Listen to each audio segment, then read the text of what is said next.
Folks, welcome to the NACE Starleague week number 3. We're going to have plenty of action throughout the night in Call of Duty. My name is Seymour. Alongside me is Jesse, aka Cruz. And we are going to be your entertainment for the night. Jesse, it's going to be insane. It's going to be wonderful. But before we get to the nitty gritty, let's take a look at our schedule through the week and what we have coming out as well for later on. And as you can see, 7 p.m. Eastern or 4 p.m. PST if you're over on our West Coast side or the Pacific side. Our schedule starting on Monday, Rocket League and Overwatch. Tuesday, League of Legends. And tonight on your Wednesday, we have Call of Duty.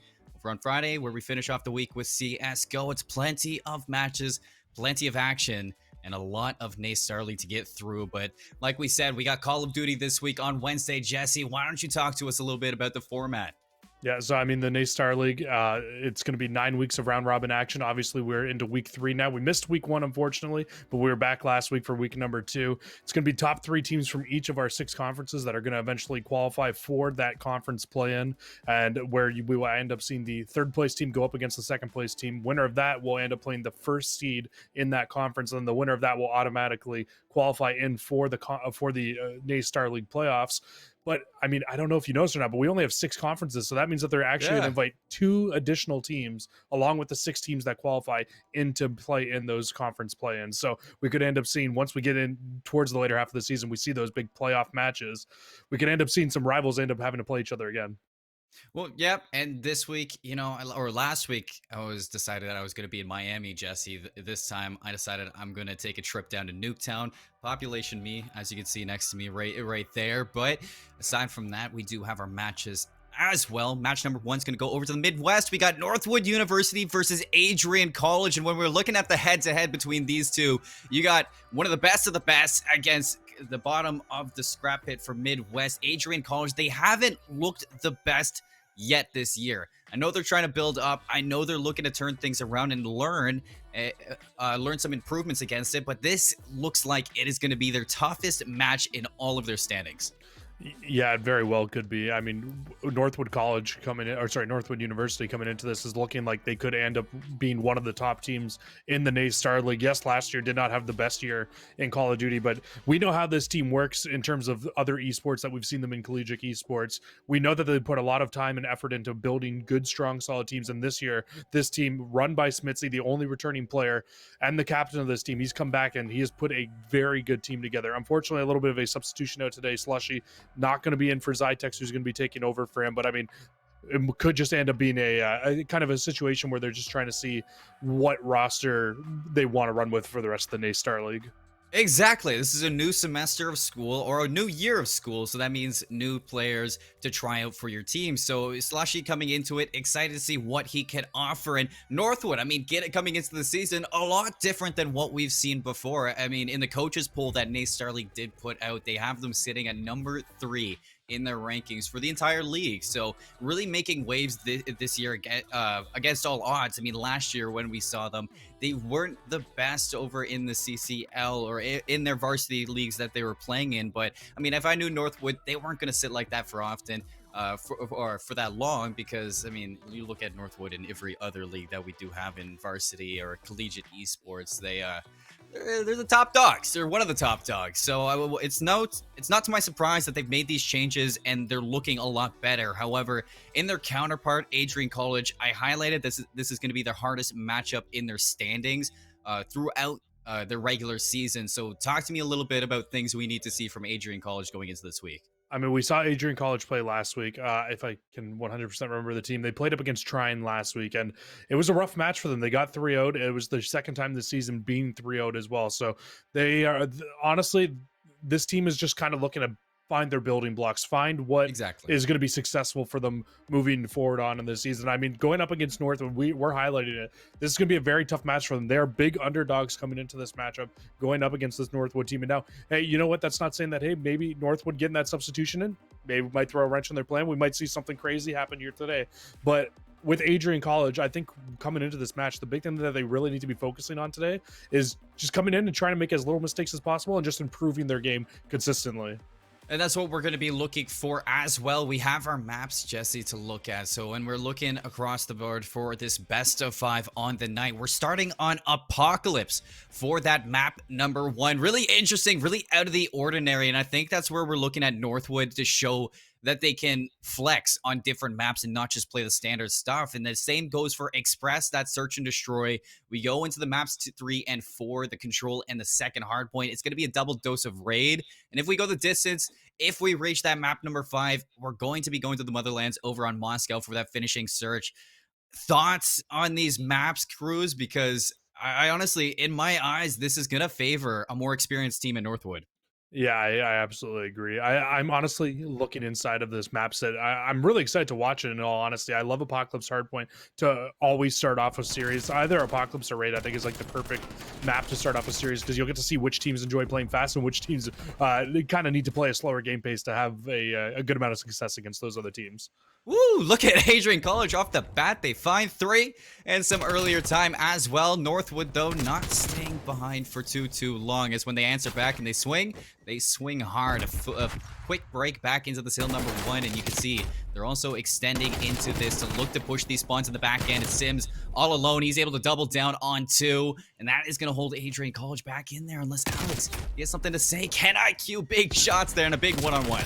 Yeah, and Adrian College, they're still holding on to that left-hand side of the map. It's what they need to be, or sorry, onto that right-hand side of the map, exactly where they need to be to find success here. And I mean, it's going to be a tough hold, though, because you can already see player all day has actually spawned out on the opposite side. So his 3 players that are in the back right now, winning these gunfights are going to be so crucial for them to be able to find success throughout the rest of this round. And that big kill there right in the back from Ken IQ. He continuously finds those kills, he holds down those spawns, and they can continue to reinforce this hill from the backside now. This is big from Adrian College. I mean, this is something that I hope to see from them that I wasn't sure if I would. Keeping Northwood in a little bit of a troublesome situation. You see player number 3, All Day Sergeant. He was in the back for a little bit longer. He's going to be sniffed out by Alex. But you look at the start of that hill, number 2, and Adrian College does a good job holding them back. Now they're on the other side. They're looking to attack into their vortex. He does find K-Top, but that's about it. As you can see, all blue in the kill feed. It's Northwood looking to transition to the stilts. Yeah, and I mean, as good as that start was for Adrian College, I mean, Northwood does a fantastic job of just rebounding back and towards the later half of that hill there. They're at least able to get the back 30, and I mean, honestly, with the fact that they were able to get the majority of time on P1, it's really looking like a good start for them here now. And now Adrian College, they get the early setup and the early rotation over towards the Stilts Hill. We'll see if they can try to hold on to this one.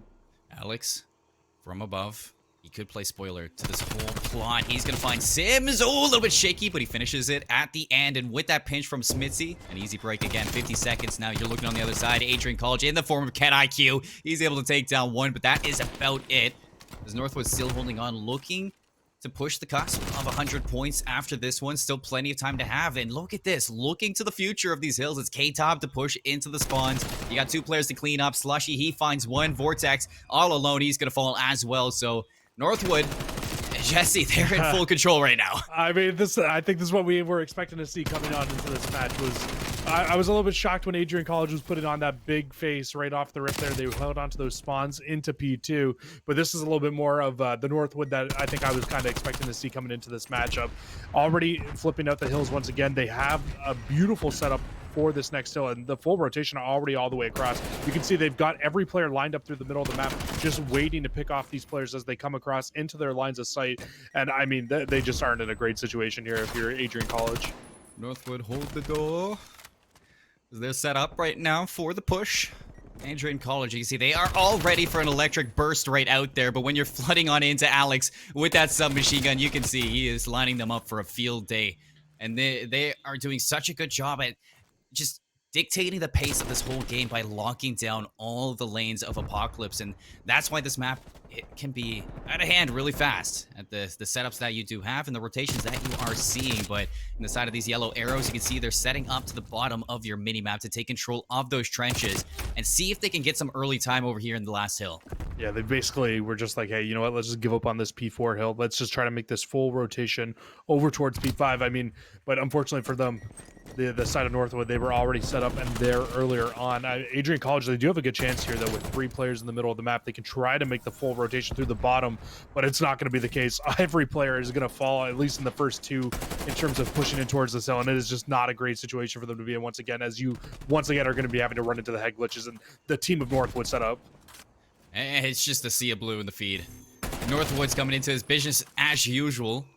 196 and counting to the lowest of 24 points for Adrian College. You got Slushy. He has double streaks as well in his back pocket for the later hills, and those streaks definitely can put a big bang into a map like Apocalypse. And what is this spot from Slushy? I mean, you could not see him if you're Ken IQ. He comes away with the kill and might be able to hop in for a little bit of contention for the last 20 seconds here, but you have a crossfire from Northwood. You hop down, you find one. The trade's there from K-Top, and he doubles down on a second one as well. So Northwood, they're not giving up on the scrap time. No, they want to get this game done as quickly as possible. They want to move on to game number 2, our search and destroy. I mean, we'll just have to see. This is where we honestly saw Adrian College looking at their best through the first set of rotations. Was in hill 1, they got the good side spawns. We're able to flip it over to hill number 2 as well, but it's not going to be the case here. Northwood just putting on a clinic here in map number 1.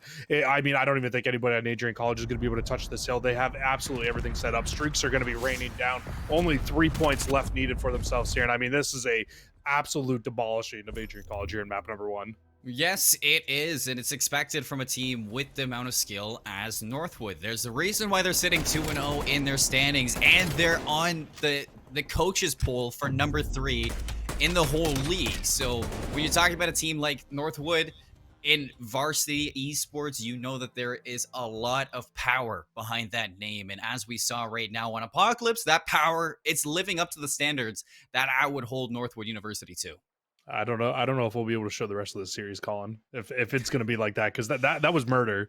That was absolute murder on Twitch right there. That is not okay what Northwood just did to those guys. But I mean, Adrian College, we were hoping to see something a little bit better. I don't think Apocalypse is the answer to their problems in Hardpoint. At least we saw them last week, and you know what, we did see some positives from them in Search and Destroy and Control, some spots where they could win a couple rounds here and there, but Oh their yeah. respawn is really where it has been kind of shaky for themselves so far. And I mean, it's likely to be seen like that as well, because I mean, as you know and I know, it's Hardpoint is one of those games where it is going to be so slay heavy. You can absolutely take over a map with just a few players being those slay heavy players to take over, to find all of those skills, to just make the map so much easier on your team. And unfortunately, I just don't think anybody on Adrian College really has that slaying potential to go up with people who are on this Northwood University team. No, you're exactly right. That raw power, it can take you places in Hardpoint, but when you're transitioning into Search and Destroy, this is where Adrian College can flex their brains, where they can look to kind of pull some strategies, some cheeky strats away from Northwood University. And if you come away with a couple rounds, like maybe 3 or 4 after what we saw in that hard point, I would count that as a win in their books. Not in the case of you're winning the game, you're taking some steps into furthering your success as a team into the later ends of this. Because Northwood, it's a different beast when you're going up against it. I think this is, like I said, it's their hardest match in their standings, but it's their best opportunity to learn as well. And you're talking about how Apocalypse, it's not the answer. Last week, we saw them on a triple dose of Raid. That's where I was coming to say that this looks like the map set for Northwood University to show their experience. Express, I don't think it's going to deter me anyway to show that they're going to be better on Express than they did on Raid last week. Yeah, and just a little correction. That was our last series of the day last week that played the triple dose of Raid. They played Gears and Hardpoint last week for their first match for Adrian College.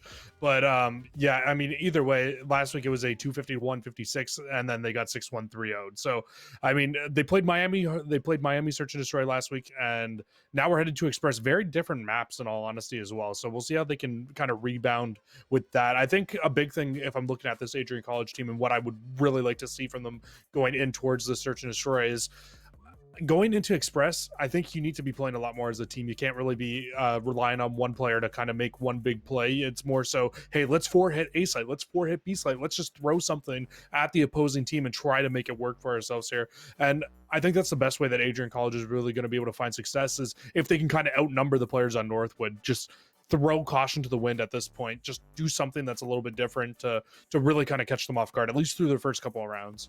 It's what we see often in Express. It's what we normally expect on a map like Express are those counter hits, those 4 players, just throw them in there, try to come out with the trades. It's basically what you can call the Express special these days on Cold War. Is that's expected to happen in that sense. And yeah, I think Adrian College, what you can come out with, some strats that you'd like to see from them and some things that you can work to, is your team play on Express. Are you going to hit those 4-player hits? Are you going to go toe-to-toe with Northwood up close in person? Or are you trying to be a little bit cheeky? Set up some defaults, maybe find some early picks so that you can get back onto the site, give up the plant, and play off of retakes in a pinch. There's plenty of opportunities for Adrian College, but the core that we're looking for, like you highlighted, are going to be playing as a core quad instead of just 4 solo players. I mean, it's a lot easier to win rounds when you have multiple people shooting at one person as opposed to the other way around. And I think another big thing for Adrian College that might work out very well for them here in terms of running as a 4-stack or even running as like a 2-2 split would be, if your player falls, you got to be making sure you're getting those trades right now. Because we saw in that game number 1, there was not a whole lot of trades going on, at least after those first 2 hills. And when they were set up, they looked pretty good on that hill number 2 for the most part. They were holding it down. They were getting a lot of kills. It just really came down to they couldn't really get set up the rest of the game. Northwood would kind of just overwhelm them on every rotation. So if they can find a way to get that bomb down, get a good setup going, I mean, I don't see why they can't take a couple of rounds here against Northwood. Search and Destroy, man, it's one of those game modes where you can really flip anything on a dime. It's when they found really that motion of the ocean. They were just kind of riding the wave against Adrian College at that. But when you're looking at the start of that hard point, yeah, we saw a really good break from them. They found 3 off the bat. They put Northwood on respawn, and they locked down those the spawns for seconds. So like everything was good at the start. It's just when you let them get into a groove, Northwood University are really going to let you know that they're the better team in that sense. And I mean, Express, like you're looking at those 4-player hits. We're talking about Slushy in the sense that he's coming in as a substitute player for Northwood. On that Apocalypse hardpoint, he not only was playing as that anchor AR player for the spawns, being able to rotate and lock down the spawns all game long, but he also was able to streak out and find both the artillery strike and the cruise missile. What are your thoughts coming in? I mean, you talked about Northwood and how they might be testing the waters with some new players. You put Slushy into it, they look fantastic still. I mean, hey, maybe Slushy might be that new player for these guys with how he's looking in this game. I mean, I wouldn't want to drop a player who's dropping full streaks for my team and holding down spawns. I mean, that's always a role that is very well respected in Call of Duty. I would say, especially. I mean, look at the likes of like some of the pros formals, your Arcades, your slashers. Those are those players that are constantly doing those types of things on the map.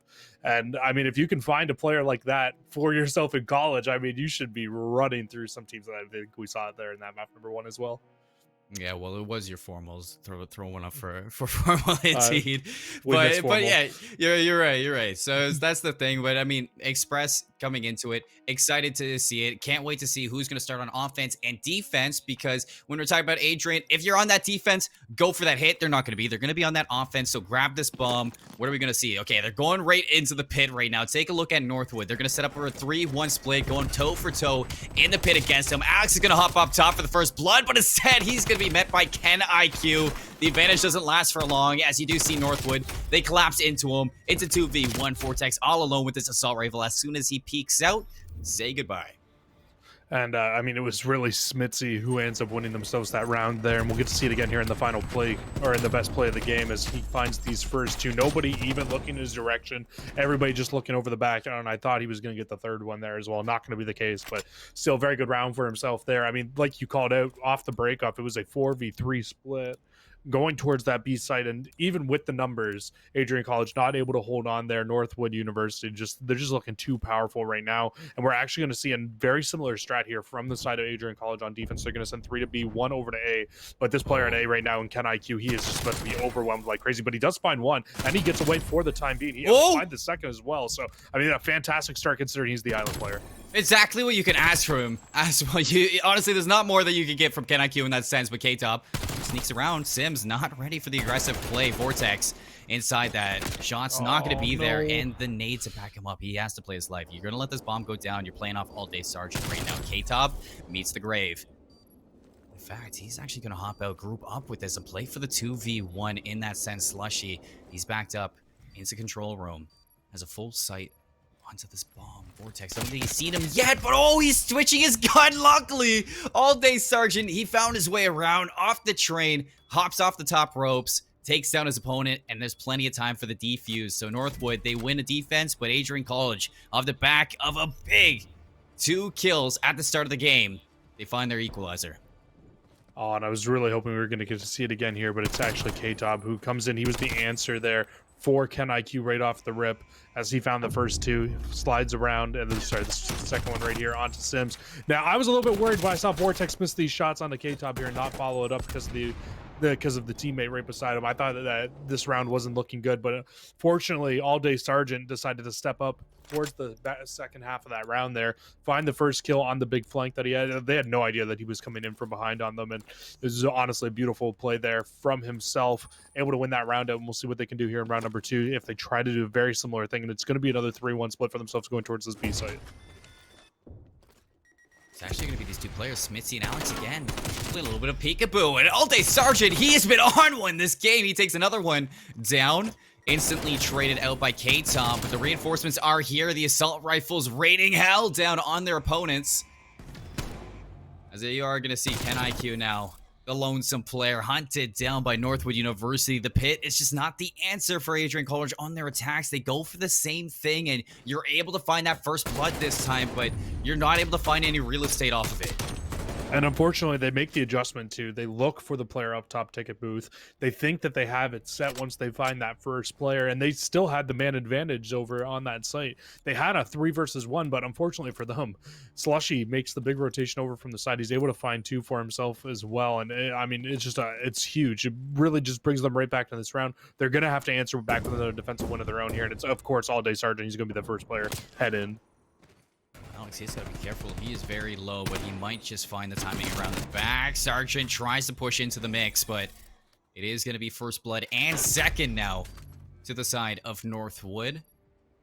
Bomb goes down 3v2. You got Alex deep into that train station. The other two players playing inside the overpass. You look at the retake from Adrian College. It's Vortex and Sims on two different planes as well. You're going to let Vortex go deep into this train station to take this one-on-one versus Alex. If you can take the fight, well, Sims watches over his shoulder from afar. They're not giving anything, though, to these two players. Time's ticking down. You got 19 seconds left. Alex finds the first one. Can't take the second one, but the trades, they're set up. Vortex doubles down for nothing because Northwood, playing the buddy system, they find 3. Yeah, and it was them just being able to find those 2 kills right off the rip. It's really what gives them the advantage here in this round. I mean, once you're in a 4 versus 2, those are situations where you really shouldn't be losing it out. And I mean, we were kind of talking about it in the green room before we started off these matches today, and we were talking about Adrian College. And I think a big thing that we said coming into this was going up against Northwood, you're not going to have those same mistakes that Trine was making against you last week. Because, yes, Trine was able to pretty much handle their business against Adrian College. But in a lot of respects, there was a lot of mistakes that was made in that game. And we're starting to see it here. Northwood College up 4-2. Those aren't rounds they're going to lose. Alex. He gets stunned up. Sings. Takes the first blood. Sergeant, he's got to be careful. K-Top was watching the cross. And again, an instant trade, so that advantage that Adrian College found, not going to be there at all. Bomb goes down 3v3. You got 45 seconds for the retake. Vortex trying to take the action from behind, but instead, it's going to be the player numbers to the side of Northwood. The 2 last players sit for Adrian College. They're going to be stuck inside this locker room. K-Top might find some good timing in behind. Takes down the first one. Ken IQ right around there. Not expecting that. Slushies 1v1. Time against him. Spots Ken. Deals some damage, but now he's got to wrap around. Recovers this AK-74U in behind. Ken IQ just dancing with the devil. 13 seconds. He's got to play the time in this sense. He can't let Slushy take a good 1v1. Here you have it. Hops up top, and Adrian College find 2. Oh my god, that last second gunfight there kind of scared me, because if he loses that gunfight, he has enough time to be able to get that round win there. But oh man, a beautiful win there from Adrian College. It's really on Ken IQ here. He finds the first, and just being able to find the second kill right here onto K-Top must have been the big difference maker. Yes, it's a trade, but nonetheless, able to find that kill, make it a 1 versus 1, and plays time so well for himself towards the later half of that round. I mean, Adrian College, man, they're looking a little bit better here this week. They are. They are looking like they've patching some of those mistakes that we did have, but I mean, it's Ken IQ show right now in their sense. He's 7-4 on a 3 spree at the moment. They've had trouble with the train station, but this time Northwood, they're going to be taking over to the 2 players that are defending the A site. Ken IQ again hops up top, gives away his location. Stun, it does land. Smitzy inside the locker room. He deals first blood. Now it's a lonesome player on an island. Sims, he's able to trade it on out, trying to dance around them, but can't take the second one. Instead, it's going to be numbers now over to Northwood. Slushy trying to lead them into another one, but no. It's going to be 2-1-2. All Day Sergeant with a big win now. You have the win condition. It's going to be this pitch. We saw this was the site that really didn't favor the side of Northwood in the first time they tried to hit this on offense. This time, though, they do at least have that man advantage, and All Day Sergeant will find that first kill. So it's really up to Vortex, and Vortex, he's kind of been a little bit underwhelming here in this map going forward. So, I mean, with just how they're playing this, too, this is just such a tough situation. Tied at the hip, these 2 players on the side of Northwood. Yeah, you can just tease Vortex at this. Playing with your food, Northwood, they know they have time in their hands. And against an assault rifle, you can really just play on these cheeky angles, throw some shoulders, and get away with your life. And it's exactly what they did. Conjoined at the hips, you say. And it's exactly what you needed in that 2v1. So Northwood, after dropping another round, they bounce back for their 4th. And what we've been seeing on attack for Adrian College, we saw plenty of B hits, but Northwood have been reading them properly. What are we going to see this time around? They're going to send player number 1, Vortex, down into the train station. The rest of them are just hunting over to A for a 3-on-2. Possibly they could get this bomb down without Northwood even knowing. Well, shots coming over the top should at least give Northwood a little bit of an idea of where their opponents are taking this bomb to. But once they realize this bomb site is open, it's actually gonna be Sims putting it down. And Alex doesn't realize that he was on top of the bomb there when he makes the check. So Sims will get that bomb down, get away with his life here as well. And I mean, I love this play where Vortex is as well. Vortex all the way over towards the left-hand side of the map. He's watching that flank. They only need to really worry about the right side right now. It's going to be hard because so much time is going to be burned off of this trade. Alex is really the only one who can do anything at this moment. So the train is gone. 23 seconds. No flanks, no pinches. Are Northwood stuck? I'm not too sure. I have a feeling that there could be an issue. I have a feeling that there could be an issue with the train being ran in Search and Destroy. I do believe that is supposed to be turned off. I was looking at that earlier on throughout the game, and when I saw that, I thought the exact same thing, and I would assume that they were a little bit frustrated with that train running there in that round for themselves, because like you called out, none of them were near it, and that burned off a good 15 seconds of their clock on the defuse there. So, I mean, what easily could have worked out for Adrian College ends up not being the best situation there. You're sitting there just like tapping your toes, like, okay, come on, don't have all day, like checking your watch. Like, you gotta get this train through, but it's not stopping at all. And I'm sure, yeah, we're gonna get out of there, re-up the lobby, get everything situated, and head back into this shortly. But I mean, on the topic of Adrian College and the Search and Destroy, Ken IQ, can we talk about him real quick? Because he has looked so good in this search. I mean, off of that early round where he found the two on an island over at that A site, ever since then, he's really just been the superstar of the team. It's the submachine gun that you need on Search and Destroy on Express. And I've really been enjoying watching his island play as well. Like kind of like you called out there in that it was their first defensive round. The way that he played the island over towards the A side, he was able to find 2 kills, almost got away with his life after the second as well, and that would have been absolutely huge. And then he really didn't have to do all that much work. All Day Sergeant was able to close out the rest of that round for themselves. But I mean, like you said, he's really been popping off. He's showing up in this game right now. He's finding good timings. He's playing that sleazy little SMG role, exactly what you want to be seeing from your main Slayer on your team. And it's more than just that. The fact that Ken IQ is able to play as good as he is, I mean, you could see, you called it out. I mean, All Day Sergeant, he's been looking a lot more comfortable because of that. So in that sense, I mean, I do think that with Ken IQ playing the way he's playing, as we're taking a look at these replays from the game right now, shout out our production, he's really leading this team to different heights in this situation. It's a big one-on win there against Slushy. The 2 kills to open it up. He's a staple right now to why Adrian College have their 2-round wins against Northwood University. Now, I'm going to sound like a terrible color caster right now, but do you happen to remember whether or not we were in a 4 versus, or that it was 4-2 for Northwood at the end of that, or was it 4-3? Okay, it was 4-2.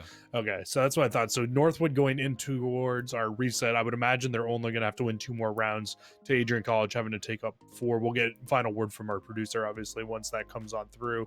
But I mean, just looking at that as Adrian College now having to win 4 rounds pretty much in a row to be able to take out this Northwood team, how do you think they really fare going up against them? Because I mean, like, they've looked a lot better today.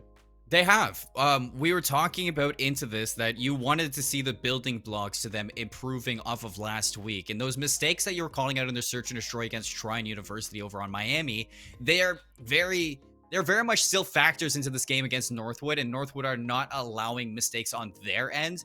The only thing is that you can see that Adrian College, they have made some minute improvements in their players, and there's a lot of individual skill right now that are able to find gaps through Northwood and find these openings. And it's really off of their captain, Ken IQ, finding those openings, taking it really in his own hand to make sure that the rest of his team is comfortable. They have looked a lot more structured than they did last week on Miami, and that is saying a lot for the future of this Adrian College team.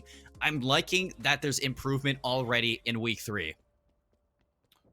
Yeah, absolutely. I could not agree with you more. Just to kind of give everybody a quick update. So it is going to be 4-3 lead for this for the likes of Northwood University going into this, and I do believe our names are backwards at the moment as well. So we're just going to have to deal with it, go through it as it is. But Adrian College, they're going to be the team in the blue for the moment, and Northwood going to be the team in the orange. Northwood, they get an undisturbed plant over at the B site, a 4-on-4 for this retake. It's going to be tough. Now you have these post plants set up, and that is where Northwood are going to thrive in these chill colds. You can already see 2 kills in their end.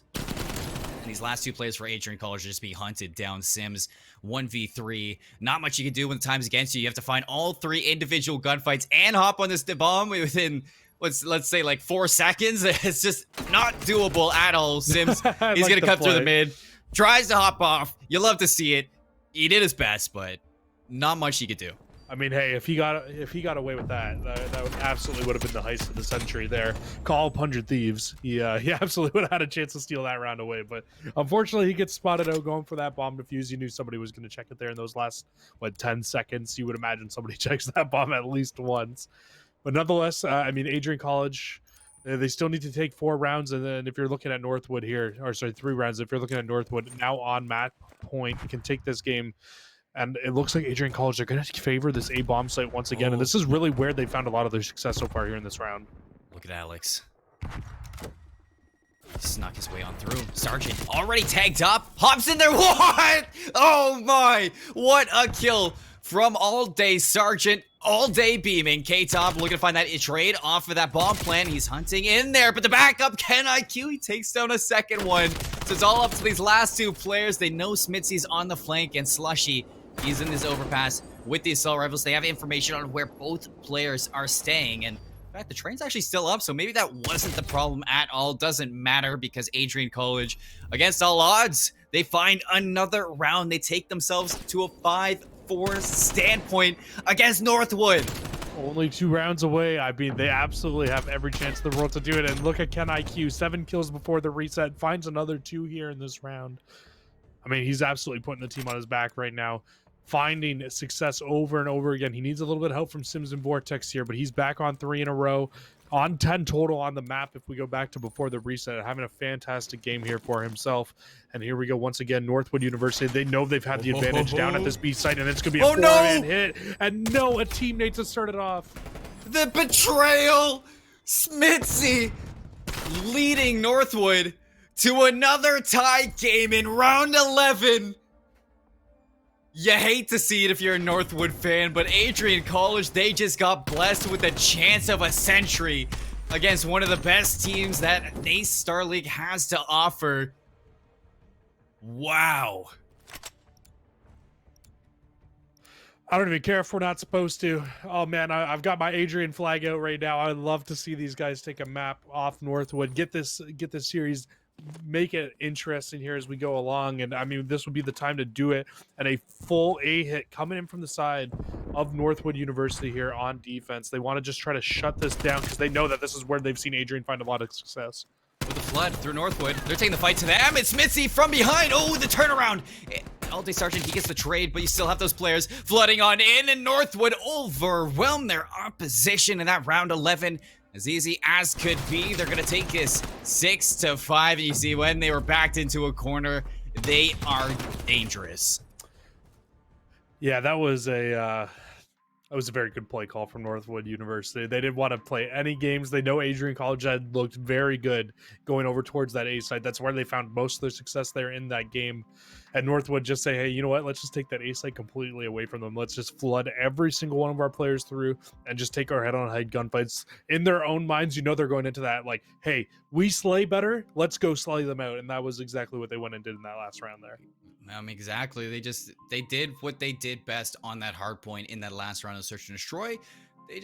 They fought fire with fire right inside that. I mean, you saw how fast Northwood got through those lockers. They got set up and they were already through the window, through lockers, before Adrian College even had time to think about what they were doing after they got from X to Y. So it's a really good situation to see Northwood realize that they are the more skilled team on paper, in the season, and on the standings. So what do? They just do what they do best, and they just overwhelm. Kill. They kill. That's all they did. It's what we saw in that Apocalypse hardpoint. It's what we saw right there in that last round. And I mean, you got to give it to Adrian College, though. We're talking so much about Northwood and how good they are, but Adrian College, to put Northwood University into a round 11, I mean, compared to last week, what we saw, this is a complete turnaround in my eyes. It absolutely is. This is so much in that one map that they can build off of going in towards the rest of the season as well. There's so many little things that on a couple of those rounds, if they do differently, they easily could have taken this map from the likes of Northwood University. So I mean, maybe you go back, you watch the tape, you keep on learning, you maybe improve your respawn a little bit, and by the end of the season, Adrian College, they could end up being a pretty decent team going further on into this. But now here comes the issue though, and this is something that we haven't really gotten a good chance to talk about in terms of the standings. And there's 10 teams in every division. Only the top 3 teams from each conference, I should say, are going to be qualifying in for that conference plan. If Adrian College are here and they go 0-3 today, you got to think that towards the back half of this round robin, they only have 6 matches left to go. Pretty much have to be must wins at that point, right? You would think. You're really putting yourself in a tough situation, but in that same sense, and in what we've been highlighting for Adrian College, I don't really see their goal to be the conference play-ins this semester, this year. I can see them just setting up for these building blocks and setting up to learn and improve for the coming seasons, because there's a lot to learn when you're Adrian College, and already seeing this improvement shows that you have what it takes to be a competing team in the coming years. But into this control, we're headed to raid. Finally, in the Hollywood Hills, one of my favorite maps into the game. You see the first 2 kills go the way of Adrian College, but off the break, it's 3 for Northwood. They're going to hop right into this A zone and look for some progression. They actually have a player in player number 2 over towards that B site as well. He did just actually wrap in towards the middle of the map, but I thought he had a chance to be able to hop onto B, but he's actually just going to set up shop, middle of the map, just try to hold it down, and that A zone is done and dusted already.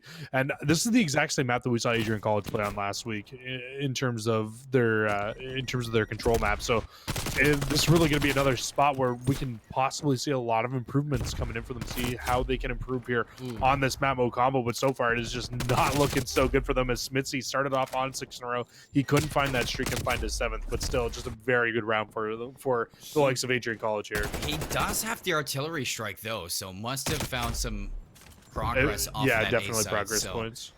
You look at the bounce back from Adrian College, and with this setup inside bedroom, it's really deterring Northwood for the time being. Oh, Smitzy almost transitions onto the second one, but instead, seeing some stability here for Adrian College, as they are going to be setting up on these power angles to hold back Northwood again. Take a look at player number 3 in your minimap. It's Slushy. He's gonna have a big 1v1 against All Day Sergeant. If he could take this one, it would be huge. But in the kill feed, it's 2 kills onto that front line. They're gonna be barreling in. They have money control. Slushy's just gonna be the nail in the coffin, really, in this sense. But instead, it's gonna be Smitzy to hop up top and find it all. You see the rest of Adrian College. They're spotting up at Laundry. They have to put the pedal to the metal just to get into this hill once again. And aside from that, you got to get past Alex. He's got this Krig, and he is sitting pretty all the way back behind these the beach chairs, and he can't even enter the site. They got put in the blender.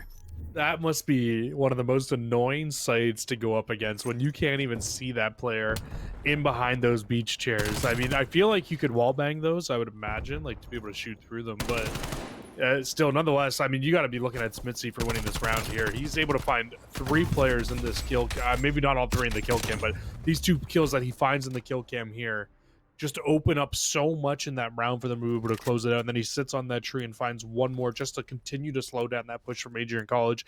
Makes it so tough on them to just even be able to get near that hill once they clear it out. And I mean, he has those streaks as well. So you got to imagine that artillery, if things even get a little bit rocky here on this defense, they can use that to good use here. Ken IQ leading the charge into the A site.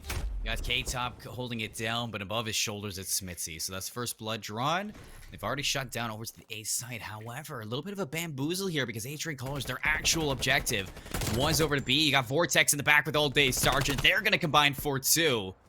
And they're also going to lock down and take a progression over at B. That's a big play on their end, as Sim's going to get K-Top in the back here. Challenges again. It's going to be K-Top from above to find that. And the retaliation from Northwood. They clear it off, and they only give up 2 ticks.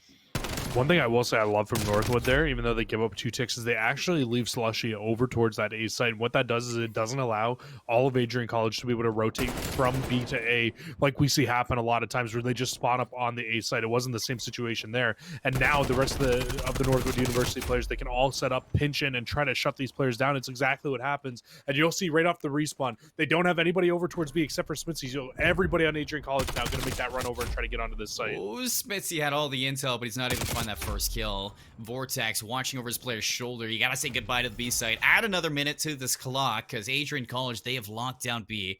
A is gonna be the name of the game now. Relatively the easier of the two to capture. To get past Northwood, that's the hard part about it. You already find Slushy, but with a player down, that might put a stunt into this. You can see Adrian College, instead of going for A now, they're gonna be looking for the back end to take some of these players out from behind. I think Slushy around the corner, tucked away. He's gonna find 2 as they line up for himself. Adrian College, I mean, they're keeping themselves on pace with Northwood. They're just not able to find the push through to break past this A site. I think, again, it comes down to just this lane. I mean, look at the numbers right now. Already a 7 life lead here from Northwood University, and you got to think this probably isn't going to end up coming down to the clock. It's probably going to come down to Adrian College needing to find the zone ticks of progression or finding these kills to really even this up, because Northwood University, they only need 11 more kills to really be able to close this round out for themselves here. And I don't know how I like that play there. He gets a little bit too aggressive into art for my liking at that point of time. It's just not something that's really fully needed here. And I mean, now you've got Ken IQ in your back as well, and Ken IQ can absolutely make a big play here. It's really going to be up to him. 48 seconds. Alex watching their back. Snaps onto the second one with the help of K-Top. They clean up house. The janitors of Northwood sweeping away in this sense for this round number 2. You got 36 seconds, but take a look at the extra arsenal that Northwood has. They have K-Top with double streaks. They have another streak in Smithy. The 2 artillery strikes and a cruise missile. And no respawns, 2 last players. So Northwood's going to go up 2-0 here on raid control inside our match 1 of the day. And honestly, I know it's a 3-0, or on their way to 3-0. I can't count them out just yet. Yeah, you're throwing their talent. Can't count them out just yet. But I know they're up 2-0 right now, and not just the series, but in the control. But I mean, fundamentally, Adrian College are doing the right things. They're just losing their one-on-ones. It's definitely something I pointed to last week when we watched them as well. They do a lot of the right things on the map. Even when we watched them in Hardpoint last week, they were rotating early. They were getting the setups that they needed. It just really comes down to winning their gunfights. And I mean, that's just not something that you can really learn. It really just comes down to individual skill at that point and finding the best way to win these gunfights. And it just right now, they just don't have it. I mean, you can look at the slaying numbers all you want. Vortex is 6-14. Ken IQ right now, their captain, who was by far their best player in the search and destroy, 6-16. He needs to pick it up. 3-10 for civs. It's just not where they really want to be right now. And Northwood University, they're just taking full advantage of it and winning constant gunfights over and over again. Now 1 for 1 over the A side. Smithy and Slushy are going to stop this clock.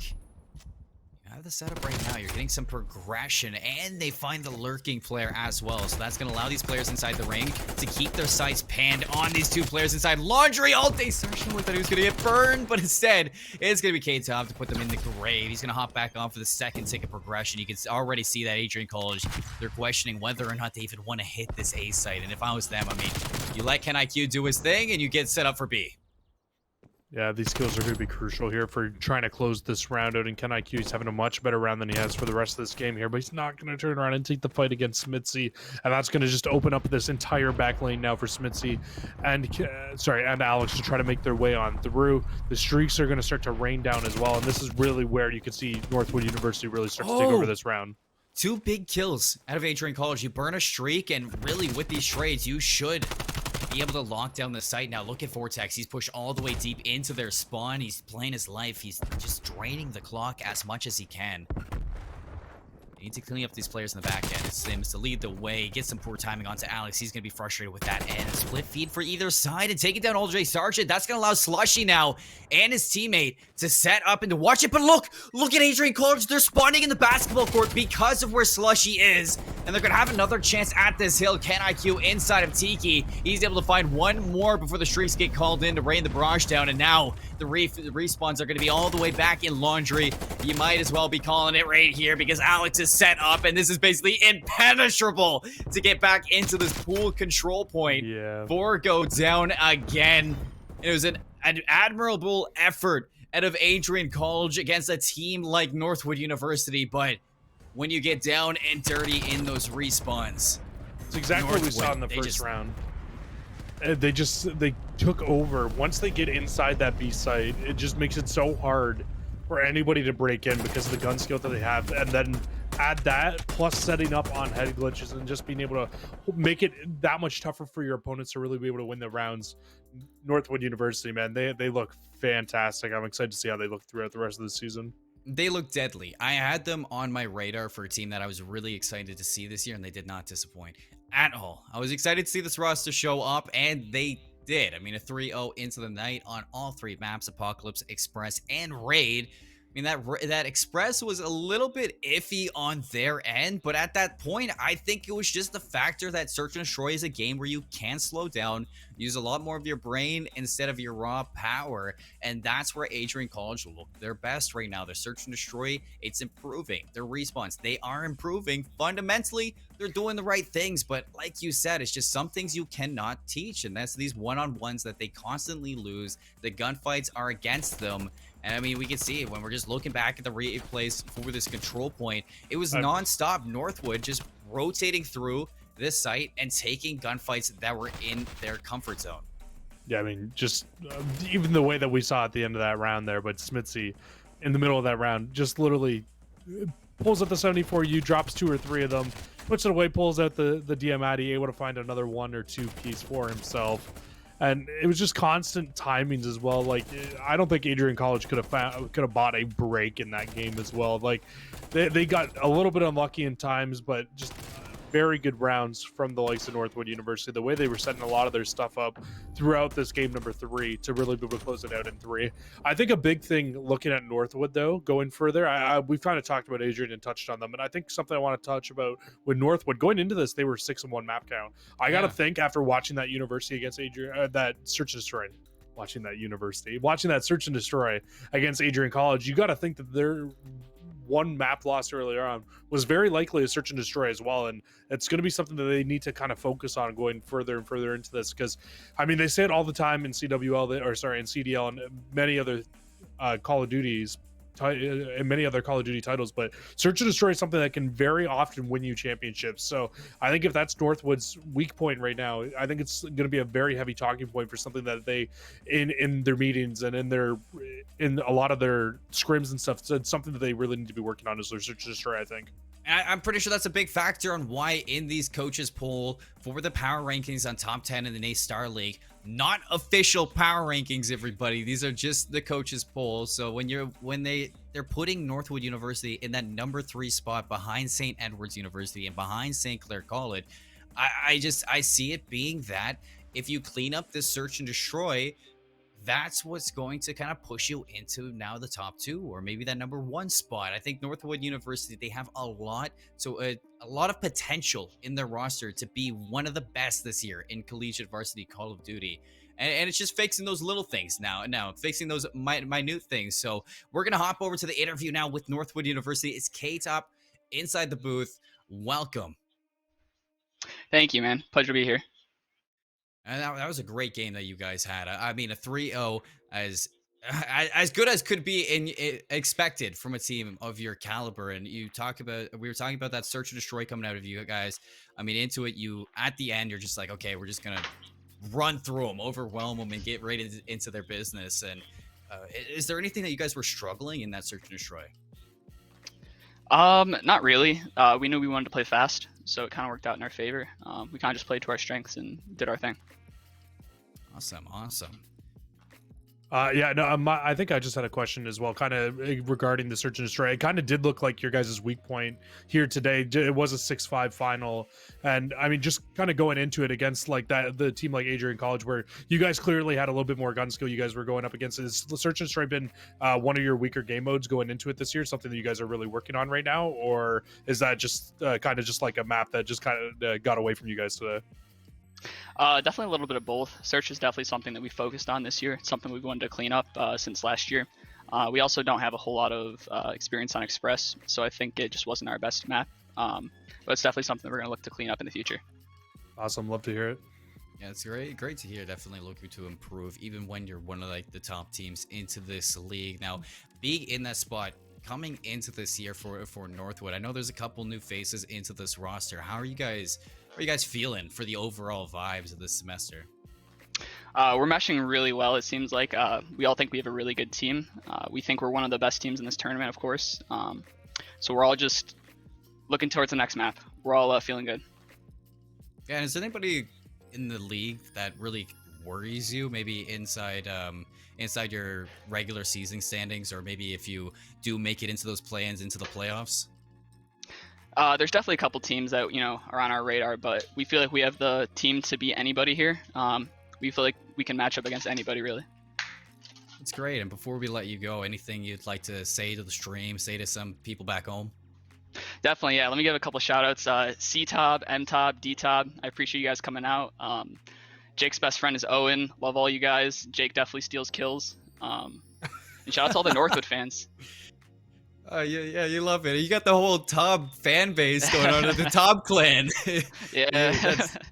That's great. I mean, is that like friends back home, people like you grew up with to get that? Yeah, that's my first name's Kyle, last name Tobolski, so that's how the nickname came. C-Tob's my little brother, M-Tob, D-Tob are my parents. So shout out to them. They're watching back home right now. The whole Tob family. Well, thank you for coming on. Congratulations on 3-0 today. Can't wait to see what Northwood has to offer for the rest of the collegiate year. Sweet. Thank you guys so much. No problem. Well, Jesse, that is going to be it for the Northwood versus Adrian College series. Anything that kind of played out in some way that you didn't expect? I mean, just the search and destroy, and honestly, I think that was one of the only part of the series that I really didn't expect. I didn't expect to see them come in and kind of look as rough as they did in certain aspects of their search and destroy. But I mean, you love to hear that they're working on cleaning it up. And I mean, the vibes are very clearly high there on that team right now. A lot of confidence, something you absolutely love to see from a top runner here in the NACE Starleague. That's exactly what you want to see. Well, folks, we're going to head to a quick little break. And when we come back, we have Old Dominion University up against Shenandoah University. So stay tuned for some more NACE Starleague Call of Duty action.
And welcome back to the NACE Starleague week number 3. We got Call of Duty on this fine Wednesday, and we're already through one of our 4 matches for the night, Jesse. And I was expecting things to change here in week number 3 because last week we got all 3-0s. But I mean, I saw that Northwood was playing, and I saw they were going to be at Adrian College, and I wanted to have my hopes out for Adrian College, but I was kind of expecting that we were going to keep the pattern going for this first game into the match tonight. But we're changing it up now because we got Old Dominion University up against Shenandoah University. And what are we thinking in that sense? Because this head-to-head, these two teams, it's a little bit different because I think this has more potential to go a little bit farther.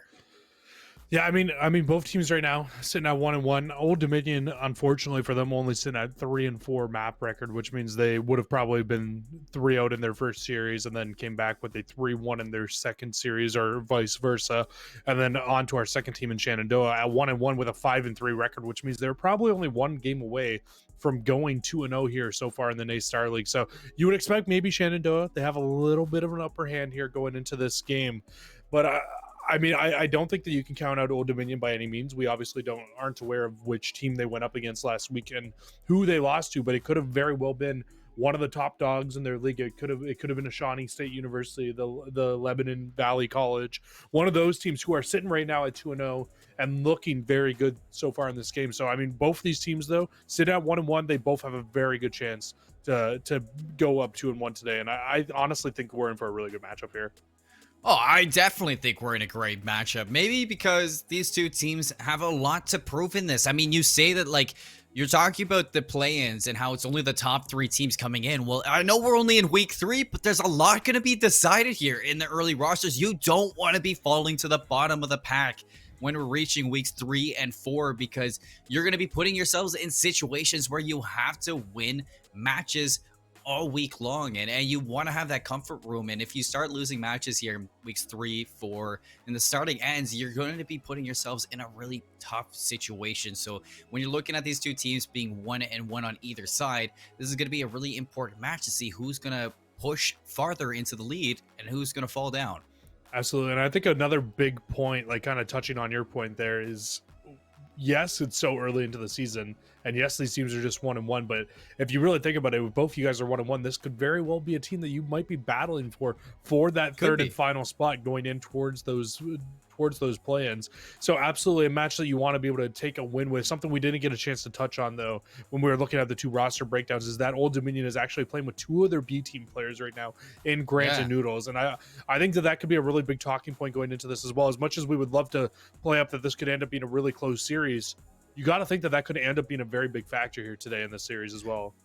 I think synergy is always a factor. When you take teams from the B and a team and move them up into it, give them that little promotion, it's going to stumble on certain synergizing factors. So getting into this, I mean, sitting 1-1, it's not like the worst place to be. I don't know if these players are moving up only in this week or they've played with them previously or what the situation is. But when I'm looking at these solid facts, it's just that the B team players need to be a talking point, and I'm really going to be having my eyes on them throughout this whole series. But now we're talking about the series. Why don't you give us a run through on the maps, Jesse? Yeah, absolutely. I mean, we're starting off with a checkmate hardpoint, followed by a Moscow search and destroy and a control onto Garrison.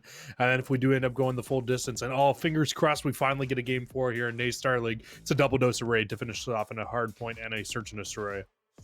Last week we saw garrisons and we saw raids for the hard point. I mean, we've already seen an apocalypse. Who would have thought we would see an apocalypse for a map number 1 this week? But we did, and it was a blowout. Now we get Moscow hard point for this startup. It's a complete different change of pace from last 2 weeks hard points that we were seeing, because I mean, you got the raids, you got the garrisons, and that's where the submachine guns are really going to be having a lot of factors into it. But when you're looking at a map like Apocalypse and a map like Moscow this week, it seems like the AR is going to have a lot of pace dictating, but maybe a little bit. Yeah, it's checkmate. It's checkmate. I had it wrong. Moscow's I game heard 2. Moscow game number 2, but even still, it doesn't change my factor that the assault rifle players this week are going to be having a lot more of a dictation for how the games play out. We'll see right off the rip here, Old Dominion University. They're going to be on that right-hand side of the map trying to hold down these spawns, but Verdi's gotten through. Nobody has paid attention, but Noodles get a turnaround just in the nick of time, able to find that final kill here, and now the rest of ODU, they're going to try to get aggressive here and push on through to the site. AC Sivo, he wanted to flood on in because they lost Verdi in the back end. Verdi was a big factor into that. They were okay playing Opossum until that happened, but with Noodles just sniffing them out, finding that big one-on-one win in the back end, that's really putting SU Shenandoah in a really tough spot. They're going to have to flood through, flip these spawns, and again, a chance to key this time behind Noodles. He's not going to have the awareness or the sixth sense. This is going to be a big kill now in the factor, and the Pidge coming on out. Revan, he's going to be hunting him down. He does get that trade in the back of the map. We've already spawned out Noodles on the opposite side. There's a chance to break, but you have to break soon because that pinch coming through, it's going to be deadly as soon as Noodles gets into this mixed dodge. A big one key cuts off the running mate. And now the chance to break on in. Oh, but look, Old Dominion, they get the spawns in the back end. So they're going to have it all 4-on-4 here to hold off in the second one. That nade on the Stevo, it will not help, but you do have 2 kills from Key to break on in to give them a little bit of a chaotic spawn in this sense. Steve-O's going to come out with a big 1-on-1 for time, but not going to last for too long. Noodles with a huge 3-piece there to really keep themselves in this hill. And it's really just Nox now, who's just really going to be the only player over here for the likes of Old Dominion to try to hold on to this hill. And I mean, he's doing a great job so far. He actually wins another huge 1-on-1 inside the hill there. I didn't think he was going to be able to close that one out, but I mean, Old Dominion, they get flipped out midway through that round, through that hill, and it's so tough to flip that hill out, but they hold on to it still from the front, and you really got to be looking right now. It's all on Noodles winning that big 3-piece to really not allow the likes of Shenandoah to really get comfortable inside that hill, and it gives Old Dominion not only the chance to be able to hold on and get the scrap time there, but also get the flip in the rotation and the new time over on the next hill. B team, best team. You come into this, they're looking good. 8-4 to start this one off. You get a break for Shenandoah, so they're going to be collecting a little bit of time. Can you find Nevermind? Yes, you can. So Shenandoah now looking to cut down this lead, and they're cutting it down. They are Revan looking to get into the mix from the top rows, but he's not going to have a chance at all. This is excellent from Shenandoah. They are cutting Old Dominion back, and they're making sure that they're spawning wild as well. You flood on through, and they spawn him out.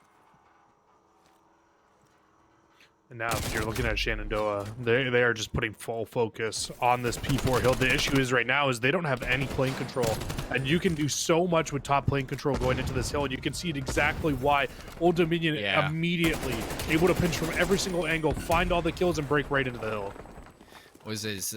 They're peacocks. You gotta let them fly, and when you get into that top plane, they fly. You can see this Revan finds a nice double down onto that point. Not enough, though, to hold on. Steve-O cuts him down in that sense. If the rotations are out, the reinforcements are here. An 11-point lead right now for Old Dominion University, but Shenandoah closing in on that fast. And you have 30 seconds, too, to bring yourselves back into the Steve-O, who's in no man's land. Is going to cost some time at the hands of Shenandoah. You see Revan inside this plane. He is just king playing at the moment. And they're putting a lot of focus on this next hill as well. You can already see they're starting to make that rotation over with Infamous Revan there as well. Already sitting down in the back. He's just trying to make the sneaky little play through, trying to flip these spawns. And with the position of his other teammates, actually, they have completely flipped these spawns out. He wins the gunfight in the back, and this should be allowing them to be able to flip both these hills one together. And just a beautiful string there from Old Dominion. 18-8. He's on a 4 spree. Revan has come for blood in this game. Key Finds 2, 3 go down. Now looking to float on in. It's Revan into this hill. He's just playing possum at the moment. The nade's gonna land right next to him. A little bit of a wake-up call from Verdi. Nox. Ooh, he's trying to spray on down, but not gonna be able to take this one down. A big break early from Shenandoah. They get back into this hill. They have a 30-point deficit. And there's still 30 seconds here, so they are going to get marginally close to this. They have to keep these spawns from Old Dominion away. And you see Revan tries to hop over that half wall, but he's going to be met by Key. Watching him, keeping him in check. As the break from Old Dominion starting from this plane is just not going to come into fruition for this hill number 5. Instead, they really need to focus on this rotation. And let's not forget that this hill number 1 can absolutely turn into a money hill if played the right way later on in the game. It here. can. Because you can see it right now. Shenandoah, they're putting a lot of focus on trying to hold on to this. That's why I loved that never at any point did they try to, on that hill number 5, try to make their way all the way through to make the big break in. Instead, they just played it from the front the whole time. They got a good amount of time on it, but a fantastic answer from Old Dominion University. They don't allow them to just push in and just hold on to that plane in those long, awkward angles and not allow them to push in. It's been very constant back and forth here throughout this entire game, and honestly, both teams just keeping this very scrappy and something you love to see here. And a lead change here as well. Shenandoah now in the driver's seat through the half wall. It's Steve-O. The break on in, he finds 2. Not enough to break into the site and disrupt progression from Old Dominion, but this time around, you have the early rotations here if you're Shenandoah. You can't lose it. Because you saw last time around how good Old Dominion were at just keeping even on this hill number 2 with the spawns that they had. This time around, if Shenandoah are able to set up on these power angles, you can imagine what damage they could do.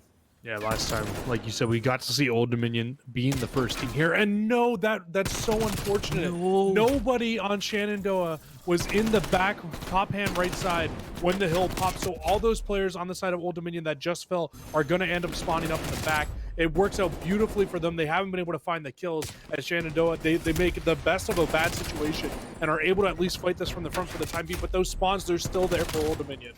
Oh, it's a lot scrappier than you intended. Steve-O, he's dancing with the devil now inside NASA.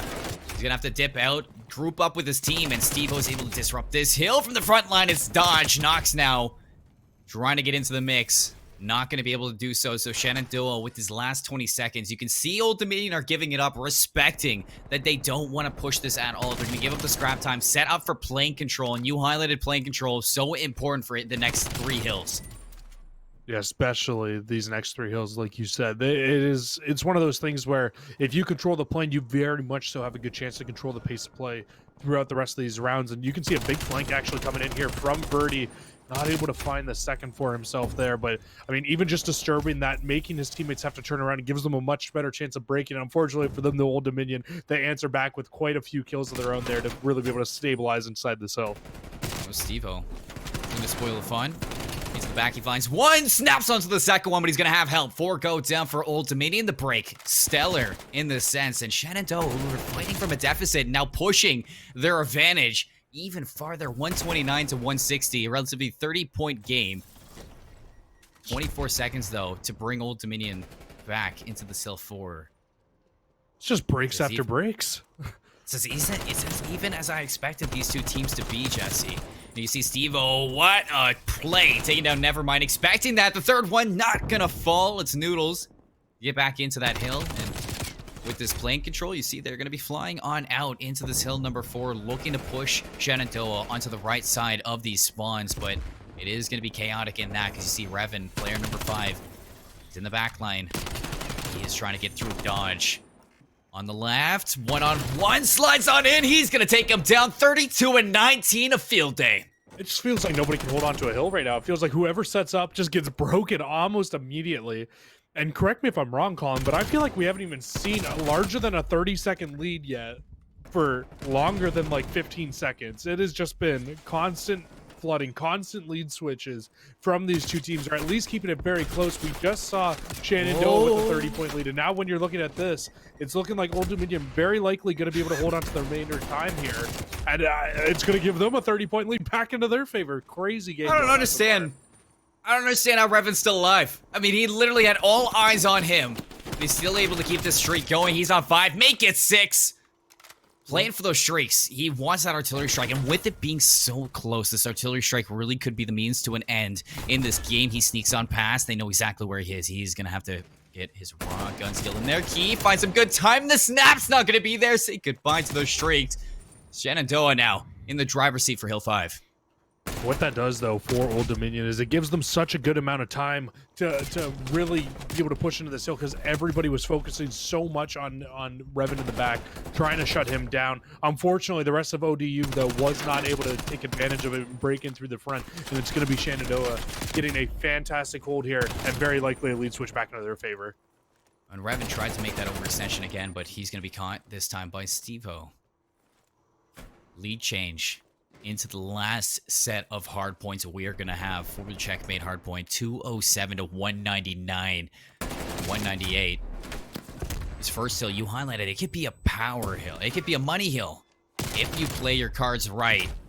But with how easy this has been broken, I don't think that it is whatsoever Shenandoah. Now they have a little bit of comfort time to set up for this. They can give up a few seconds. Steve-O is going to find a first one on Revan. He's looking to overwhelm Nox now. The contestation, it's in. You have the player set up for Shenandoah. The flood is there. Dodge is going to go down. Can you find the second one? Expecting Steve-O challenge right around the corner, but they are playing this so patiently. Steve-O, now you have Revan for the help. Never mind to shut down the rest of them. Now it's all up to the last player, Dodge, who tried to pinch on in, but that is perfect from Old Dominion. Now, looking at the battle towards the back half of the map. And oh my god, a huge one-on-one win there by Key to try to solidify these spawns. He wants to flip these out, and now both teams going to be getting these north-south spawns, but it's still Noodles in the back. He has a chance to try to make a play, but unfortunately he falls, and this is now Shenandoah's chance to try to win this game. They don't even really need to worry about this scrap time. Old Dominion, they're going to get to around 15 seconds from winning this game here, but they don't have the spawns going into the next hill. No, one good break can win it, but you're on the hardest hill to break in all of checkmate. Yeah, those power positions set up for this. Rivals Noodles looking to spoil the fun right in there. Oh, it's Key to win a crucial 1v1 into this, and you're only 3 seconds away from a lead change. Plenty of time to put this away. All four players, they need to be on the same place, and you got Verdi cutting off the rotations. He finds 3. He's on a 5 spree, make it 6, maybe through the wall. Yeah, that's going to be 3-6 in a row for Verdi. You're 9 points away from winning out on this checkmate, and it's just Ducks hunting right now. Verdi is really on one for his team right now. You got the artillery strike, but you don't really need it. Noodles sneaks away to a chance to contest this one out, but they are flooding on in. Lambs to the slaughter. Shenandoah University playing from a deficit most of that game. Keep it as close as they need to close it out in that last hill number 2. And they finally get a good hill number 2 out of themselves here. Through the first set of rotations, it was Old Dominion that was in control of those spawns off the start of the game. Shenandoah, they broke them very quickly, but I mean, we saw Old Dominion just play it so well from the front. The second time through, it was Old Dominion kind of getting blessed with a spot in the back. They come back with an answer, though, for the third set of rotations.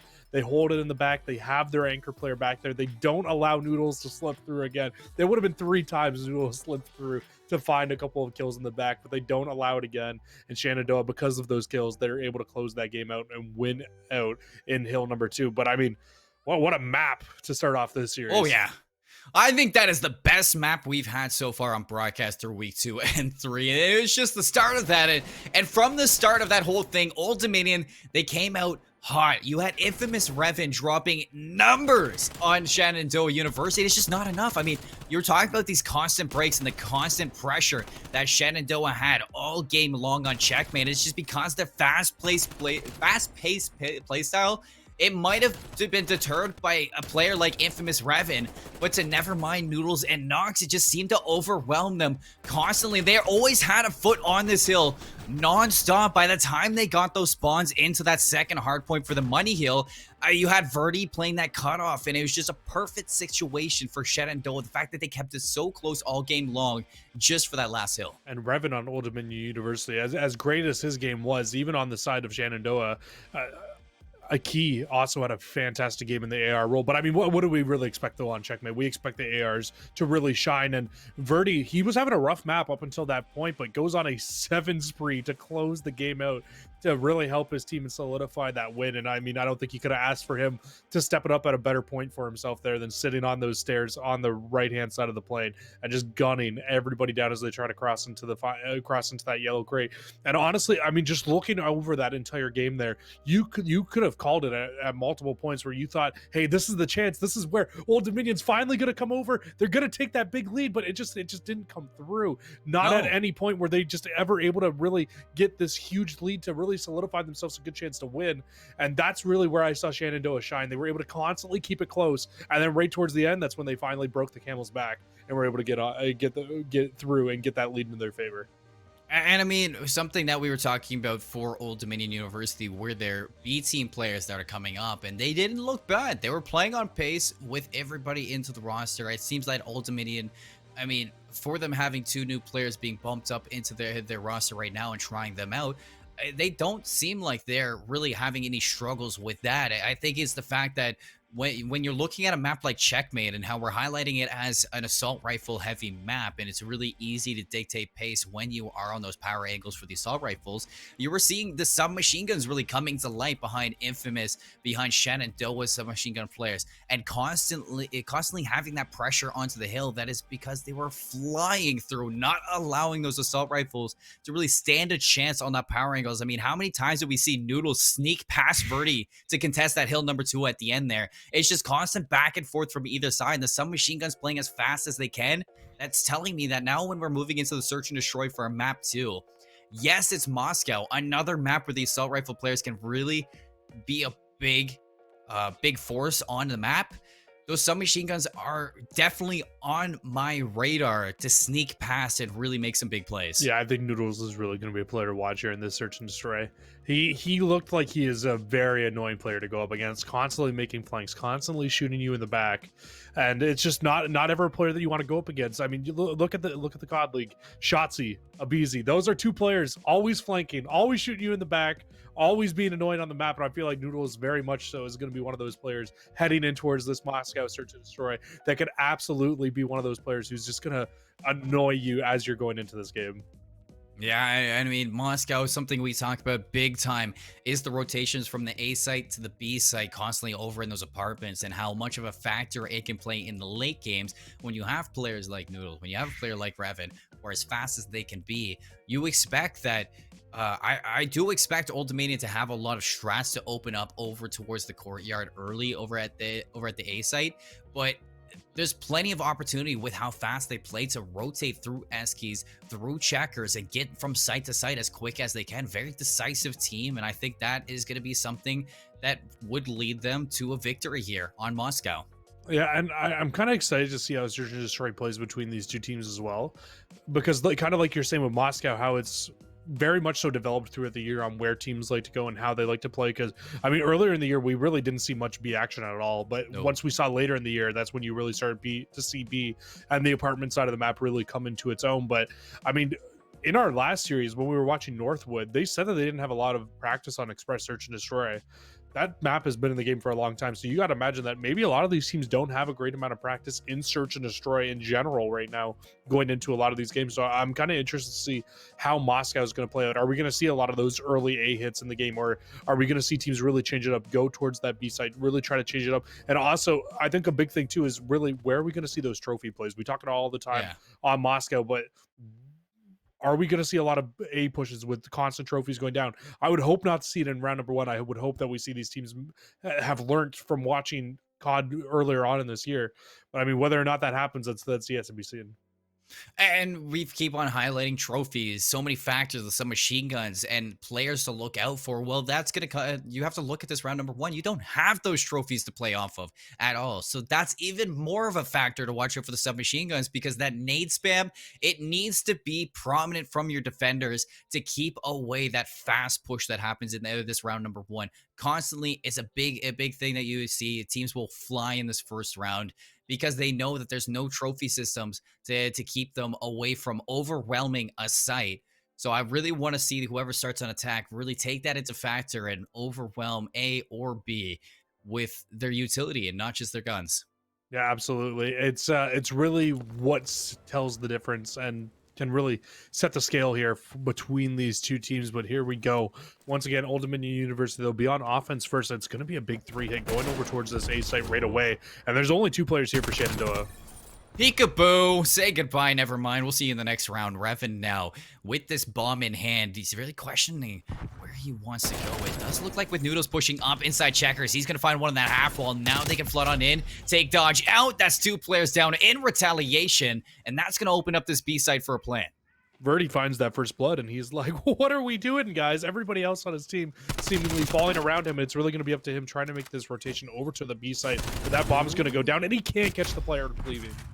Would have been such a big kill, but now it's Verdi all alone. Noodles on that boulevard. He's going to put it away this first round. Very fast from Old Dominion. You lose out on that first player, never mind, from Verdi. You almost lose Revan and both Noodles on that outside of the map from Verdi as well, but they're able to play it nice, get out, play their lives, and then when Nox finds that player rotating through, they're just able to fly and take down Verdi as a trio. Kind of felt like Verdi just couldn't catch a break in that round. He finds the first, loses both his teammates, and then he makes it over towards the B site, catches 2 pretty good timings, but both times the players just happen to be able to get around the wall, and he just doesn't have the help to be able to reinforce it.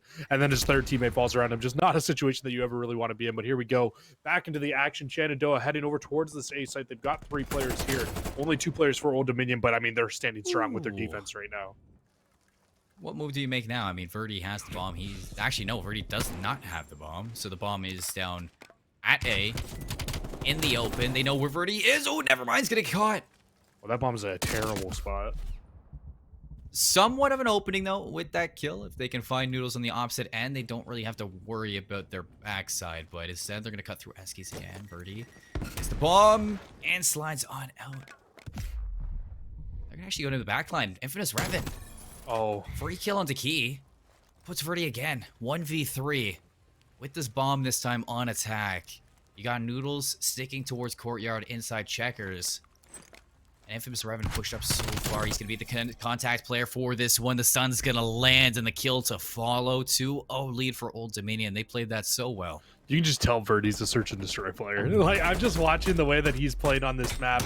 And that was like a spy movie. The way that he had to run in there, try to steal that bomb, get out with his life. It would have been a beautiful play, honestly, if they grabbed that bomb and just traced back their steps back in through escalators. I thought that was exactly what they were going to do. But instead, they choose to push out through A, try to find a pick, or try to see if the bomb site was open. It was not. Old Dominion University, they just kind of played the 50-50. They knew that bomb was down there. They were not moving off that site. That's 2 rounds in a row now for Old Dominion. Look at this play from Steve-O. Challenges Noodles. And same with Dodge. Oh, but he's losing teammates on A, so these last 2 players inside checkers, they need to come up big. It's going to be a 2v4. Steve-O and Key. These bombs push up inside screens. Key could be a big factor in this if he found a kill, but instead it's never mind to take down Steve-O, who is rotating around to help his teammate out. Not much Key can do here. He's just going to be putting a little bit of damage out, finding a few kills, but with a 4v1, I mean, against a team like Old Dominion, how fast they're moving. So with this 3-0 now, you got to start to think if you're a Shenandoah player, you need to find a way to kind of slow down your gameplay here. You're losing out a lot of early round gunfights to this Old Dominion team, and that's really seems to be where they're starting to really take the advantage here in this game. So I think you just need to kind of slow it down, let your team, let the opposing team kind of come to you, maybe play a couple different angles, just do something a little bit different, because you need to start making those mid-game adjustments at some point, and you're down 3-0 now, and you really don't want to fall down 4-0. That's just a bad situation to be in any game. No, you don't. You don't want to go down 4-0, especially on Moscow. But this is where you need to see things turn around instantly, in that sense. Comes off pacing, it comes off first bloods, and Narc's finding that nade spam. He's gonna take down Key, who support timing, but he's got backup dodge. He has to run away, and another one falls. It's gonna be Verdi this time, the big S&D player for Shenandoah University. 2 players, Dodge and Steve-O, sitting 0-3 to make this clutch up in a 4v2. Dodge is going to throw some shots down, do a little bit of damage, but not coming away with some kills. It's just burning the clock ever so long. And they're dancing with the round at this point because Revan, he knows that he just sit prone here. If he goes down, there's going to be a trade. Yeah, but he wants his teammates to bait for him. He's on 6 in a row. He's definitely trying to get these streaks here. Dodge finds Noodles. It might give them an opening to wrap out. If I was them, I'd be wrapping out right away here. Oh, but they didn't. I now what you have, Steve-O, 1v3 is just, that's not the call to make. I would have loved to see them wrap off that kill for Noodles. That's twice we've seen them do that. Completely clear out escalators. The last offensive round, they did the exact same thing. The bomb was down in almost the same position as they were just there inside the escalators. And they got it, and they could have wrapped out then. They could have wrapped out now. And if they get that bomb down over in apartments in a 2 versus 3, it puts them in such a better spot because they can just play different angles inside that apartment to be able to win that round. And actually, I don't even think we've seen a B hit on offense yet from either team.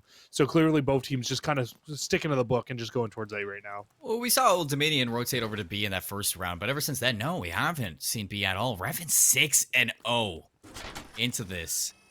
And I mean, he is not stopping from that. These are completely different games than the hard point that we saw prior to this. Dodge finds first blood. Steve-O peeks out for a second, but that kill from Revan gives him an artillery barrage, and that gives him the cruise missile. So he brings this back at the snap of a finger, and he can find a third Verdi. No idea. He's around the corner. Infamous Revan is unstoppable.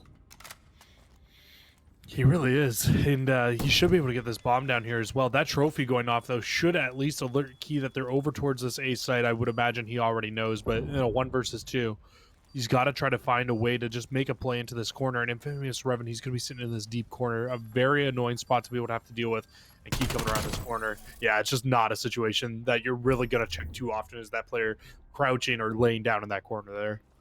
So Revan just got an ace in that. Oh, yeah, yes, he did. That was a very quiet ace, but yes. It was a very quiet ace, and aside from this player and Dodge he's on 10 there, in a row. yeah, but aside from Dodge in that sense, every single gunfight he took, he was able to take the first shot as well. There were nobody setting up for the trade. Every single one-on-one he had first shot. And it just comes down to search and destroy experience at that point, knowing like different angles to check. And I might have called it a little bit too soon on saying that Shenandoah and Verdi looked like a S&D player, because since that first round, going 2-5 since has just not been very good for himself here. He's really slowed down. Obviously hasn't really gotten a lot of help from his teammates in Dodge, Steve-O, and Key as well. And they're going to completely change it up this round, though. Completely hit towards this B site, but this might be the bad call to make because there's some B, some streaks coming on in, and they were just pretty much a no man's land to those streaks. And you have to know it by now. I mean, he's 10-0. You know he has that streak, so not the right play call at all. 3v2, you were able to find Noodles, and that does give you semi-opening in this round to bring this back if you can find one more one-on-one. But yeah, the rotation to B for player number 1. You still have player number 2, Revan, sitting on that A site, so every route is covered at the moment from Old Dominion University. Does look like they're rotating over to A. And look at this, Old Dominion, they've already brought their players over here. They're ahead of the schedule in the sense. And Revan, he spots them with the shoulder. He's going to back up. He's like, Nox, help me out here with this crossfire. You get a team kill from Verdi, and he walks into the next one. Old Dominion, they put a 6-0 sweep in the search and destroy on the menu for Shenandoah University. Yeah, I don't know how you feel or not, but I mean, just kind of watching that, it just kind of feels like Shenandoah was just not comfortable at all hitting that B site. Not at all throughout that game. And that's going to be something that if they're going to pick Moscow's search and destroy, you absolutely need to figure out a way to hit that B site for yourself, because that was a little rough there. And they just constantly just didn't look like there was 3 times in that game that they could have wrapped out and gone to B. And even in that last round they're sitting at B. Yes, you lose 2 players, but there's only 1 player watching middle of the map. You got to know that there's only 1 player there. You killed the other player in Noodles that was near it. So, I mean, generally they're only playing an island player, and they drop streaks on you there. So, yeah, they have a good idea that you're there, but what are your 2 options? Go put the bomb down at an open bomb site or wrap back to A, where you have clearly seen Old Dominion dominate you throughout this entire game. And I just continued there, Old Dominion holding strong there and able to close the game out for themselves 6-0 fashion. Something that I honestly did not think that we were about to see a 6-0 here in this series, considering how that map 1 just went for Shenandoah.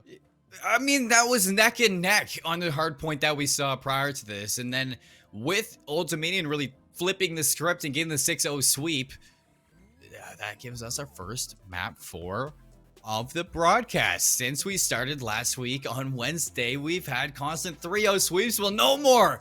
Old Dominion, they put their foot down. They're like, we're going that map 4. We're going all the way right now. And Shenandoah backed into a corner. We're headed back to a respawn in this control situation.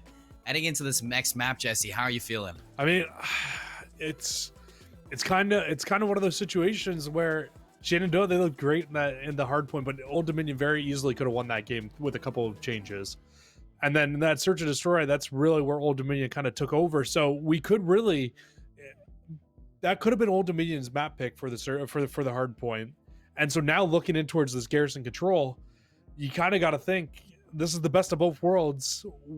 What are we really going to see come out on top here? And it's so hard to pick when you see one team win one map so definitively. And you got to think that if Old Dominion are able to maybe get pushed and set up on a garrison control in a way where they want to on defense, or if they're able to break in towards the B hill on offense and just really hold down a site, I feel like it's going to be really tough for Shenandoah to be able to break, regardless of how easy it was for them to break in hardpoint. Well, I think that if that wasn't Old Dominion's search and destroy pick, I am very impressed with Old Dominion right now. But Garrison or Control is our next map. So when you're looking in the sense of what have we been talking about all series, Jesse? What's been the main point? It's been the search, it's been the submachine gun players.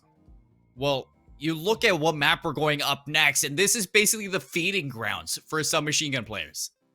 Yeah, absolutely. I mean, we kind of touched on it early on about a couple of the AR players, but yeah, absolutely. The submachine gun players, especially heading into this map, this is going to be the map where we can really see some of these players shine. And I'm excited to see what we'll see from players like Verdi, like Revan, because Revan on that submachine gun in that last game, did he even die towards the end of that game? I think he went like 12-0 or something crazy like that. He went 12-0.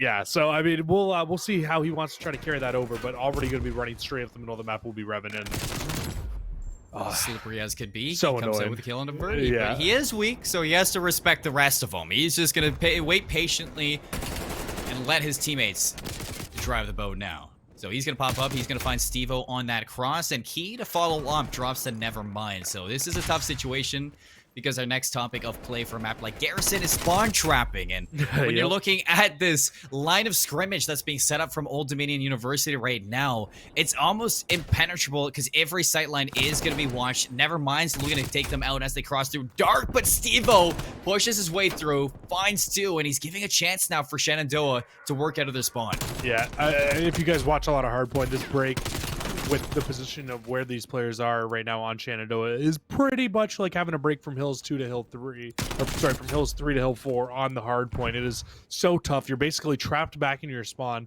have to rotate through dark to just even make your way out here.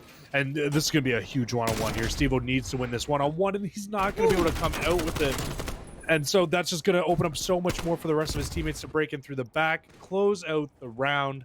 And I'd be very surprised if we see Shenandoah be able to touch this point again before this round's over. Those noodles must be uncooked because they're tough. Oh my They God. pack a punch. Look at this. 4 go down for Shenandoah. You got no time. So Old Dominion, I mean, that's just how Garrison goes sometimes. When you're overpowering your opposition like that, you put them in that spawn trap, you are burning that clock. And there's not a lot of time to work off in general, so when you can't reach a hard point and stall the time, you're stuck. You're stuck all series long, and there wasn't a situation where I actually saw Shenandoah comfortably break out, except for when Steve-O found that two-piece through dark, but he was able to find 2, and then there were just 2 to take their place. Yeah, it really never kind of felt like they had a good chance to be able to break out of that spawn trap. And it starts right from the break-off as well. The break-off was rough. They weren't really able to find a lot of kills right off the rip. And it was kind of like what I was hinting to as well. With how they looked in that search and destroy, it really felt like they weren't able to break onto sites that ODU was really in control of. And now when Old Dominion got them into that spawn trap, it was much of the same. They just weren't really able to break into it. And as good as their break off and their start was here, Old Dominion University, they're going to actually answer back with 4 of their own. Can hop right onto the B side. I wouldn't be surprised if they split this and go to A as well. It's cosmic parallels in both teams. Dodgy needs to get into this hill. You don't want to allow too much to Old Dominion right now. So he's going to find... Oh, never mind. He knows Blair hops back into this. Tries to go for seconds, but it's Nox to shut him down. So going to continue with his progression over towards B. You already have 1 tick in your control for Nox, and green control being Shenandoah's sights, they do have the cross watch at the moment. Dodge the big one-on-one against Nox. He's gonna win it out. And he scrapes barely away with that one, so they're not going to allow that second take to come through. There's a good chance for Shenandoah to set up and start worrying about that clock, start setting up a spawn trap of their own.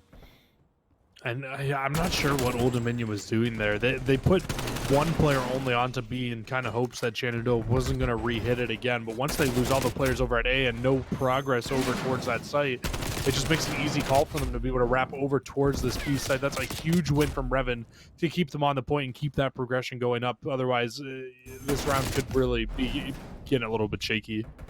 This round is definitely getting dicey. And that Noodles takes down Key, the lonesome player inside Lights. And now Shenandoah, they need to set up on B. Or A.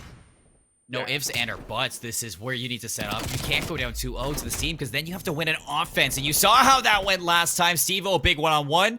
Two players going to be flooding in through bricks for Old Dominion. You're looking at them to just play spoiler to any rotations that they have while their other two get set up for this pinch. And that's Steve-O push to the aggression, looking to take the fight to Old Dominion. But he has to sneak away with his life. Let his teammates pick up the scraps. That's exactly what they're going to do. Verdi, he may fall from behind, but right now, on this hill, Shenandoah are locking it down.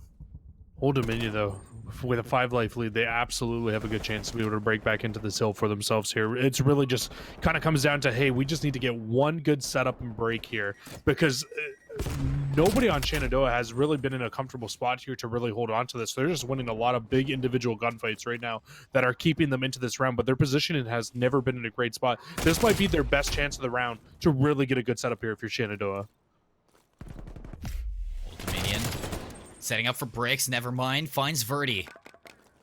And you can see the fact that they're trading out these players, they can't dedicate themselves to actually get inside bricks. They need to just keep playing these kills and allow Infamous to take the fight in. Great, he finds it, he hops onto that. So the clock is stopped at 35. It's a 10-life to 5-life lead.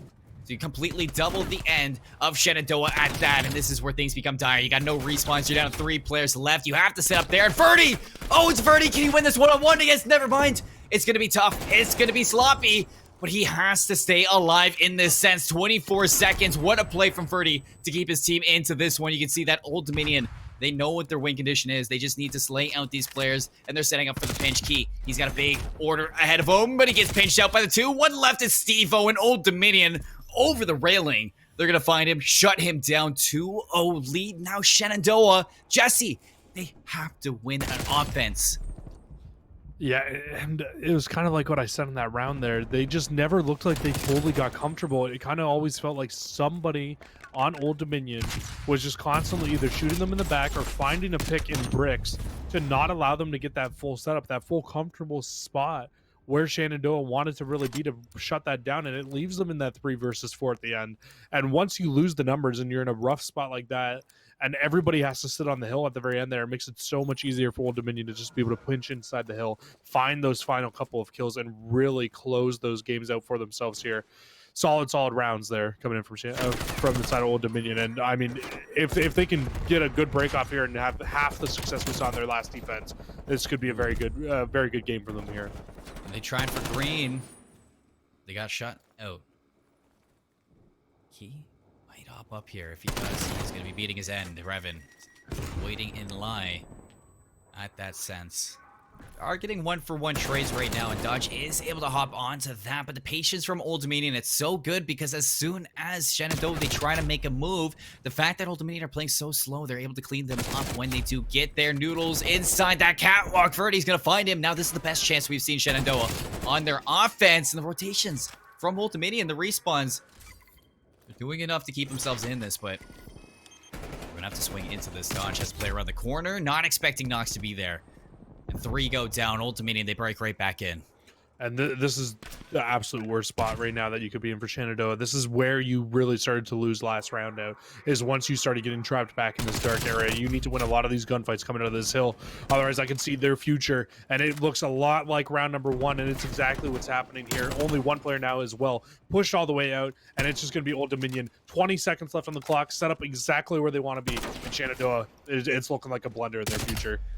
You gotta go now. 15 seconds left. You have the cutoff player. It's never mind. And he is laying down so much damage. Call for Revan in the back line. He's trying to play clean up, but Dodge. Ooh, what a play from Dodge. He might just be that hero that they need. Nope. Nox has an nade for him. He has their Artillery Strike. You don't need to use it, buddy. You got 2 seconds left, and there's nobody able to even reach this point. Old Dominion. What a statement. You talk about a 6-0 on the Search and Destroy. Well, let's talk about the 3-0 on Garrison. Yeah, that's a little scary. That's a little scary going into the rest of this series here.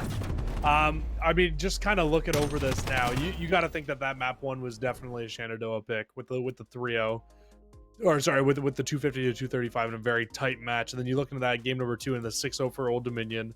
You're like, okay, whatever. It was probably their map pick. They're more comfortable on it. Then the 3-0 on Garrison Control and Shenandoah in those last 2 maps, not winning around, not looking very comfortable at all, and now needing to answer back with a hard point win, and then a Search and Destroy win to take this series. It's going to be really tough with how strong we saw Old Dominion looking at map number 1 especially. Folks, we get a map 4. Great. It's coming up soon. We got a little bit of a break before we reach that map number 4, so stay with us because we will be back with either the finale for Old Dominion to take it or Shenandoah to push it to a map 5. Stay tuned.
And welcome back here to the NACE Starleague. We're here with Old Dominion University and Shenandoah University, 2-1 right now for ODU.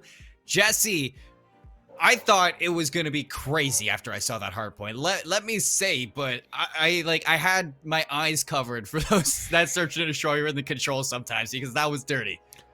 Yeah, I mean, I think we both looked at that. We were like, yes, we're going to get a close series because it just really hasn't been yet here in the NACE Starleague. And it's so unfortunate because there's been so many good series off stream. It's just been the series that are on stream that just haven't been super close yet. We were both so excited. And then Old Dominion came out and said, hey, Shenandoah, no, like, no, sir. No. A hot 6-0, a hot 3-0 in the search and destroy in the garrison. And the control, I should say. And now we're heading towards a double dose of raid. But I think that this could be a chance where Shenandoah can really bring it back. We're heading back to hardpoint. They looked really good in the first hardpoint.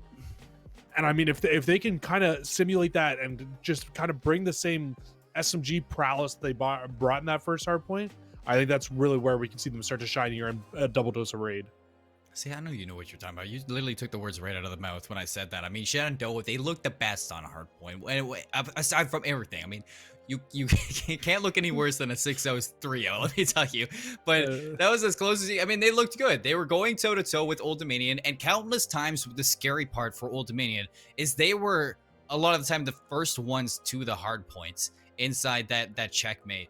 It was really Shenandoah with their constant pressure that kept it close, with the constant contention of these hard points, and then eventually they got that setup at the end that really took their lead in that. They just find those points in time in these hard points. They can really lock something down, and when you're looking at raid, it still provides that Money Hill-esque play style that they're playing for in checkmate. When you look at Hills 3 and 4, the garage and the basketball court, I think that is where Shenandoah really need to look their best against Old Dominion, because that's their best chance to really scrap together a full 60.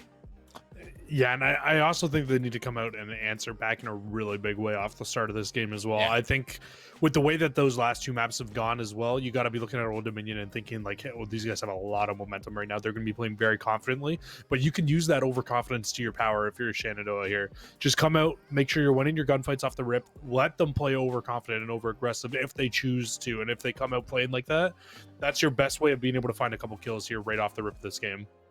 There's one way to find out. Let's take it to the players and let's see them play on this raid hardpoint. Exactly what we need to see here for a Shenandoah. A strong start. They need to hold this side of the map as well. Their spawn side, it's the proper side. They're going to be ready for it, and this is where they need to start winning their gunfights. I don't care if they give up 30, 40 seconds on this first hill. They can't get flipped out. No, absolutely not. And it's already just a fantastic start here from Old Dominion. They get so many kills right off the break here. And Revan, I mean, would you really expect Revan to be doing anything else right now? Laying down, and oh my god, he caught a perfect timing to get the kills in the back. They flipped the spawns out, exactly what you didn't want to see happen, Colin. Key's got to be frustrated in that. I mean, it's just one of those, I was watching that for so long and then he just peeks out. It's one of those frustrating moments, but that's exactly what you see from a player like Revan. He's fast-paced, he's well-paced, and this is exactly what Old Dominion needed to start off if they wanted to keep this destruction going in this. Again, though, you have Shenandoah in the rotations right now. They lose out on that gunfight. It's never mind on this hill. He's looking for the second one, not able to get that. He's reloading the 74U, so you get that early time right now for Steve-O. but you lose out on the spawns, and you really don't have a lot of backup. It's Steve-O against the world right now, and he's able to find 2, but that's about it. I mean, Steve-O just did absolutely what he needed to do to give his team the best chance of being able to come back into this. And Dodge and Key will end up answering back with a couple of their own. And I mean, Shenandoah, they're playing this from the front, and we've seen this happen multiple times in this series where these teams don't have the spawns, but are able to break in and hold on to these hills for the smallest and littlest amount of times. But I mean, from the front and now in control of those back spawns, it looks like Shenandoah going to be in control of this hill for what could end up being the whole amount of time, because a lot of the players on Old Dominion right now making the smart play, choosing not to over rotate and get back into this hill again, because they know they'll end up getting spawned out and just trying to play for the next hill. Oh yeah, Jesse, you can already see that Old Dominion, they're like, nope, we don't want it. You guys can have the rest of that. So 60 seconds almost off of that second hill for Shenandoah, fighting for the front, let me tell you, as well. And now look for this rotation into hill 3. I said there's a good chance where they can get those money hills under their belt. It's Steve-O right from the front line, pushes on through. He's gonna find that one, another one onto Nevermind. Big one-on-one now, knocks against Steve-O. He's got to dance around. You need this backup here, but it's not gonna happen. It's Key to clean you on out. You do have the rotations here for Old Dominion, so a chance to break in immediately after this. Noodles finds a big kill over towards the AC, and you got Nevermind to double down on that sense. Steve-O knows coming from the front, finds one, snaps to the second one, but it's going to be Key to clean him up.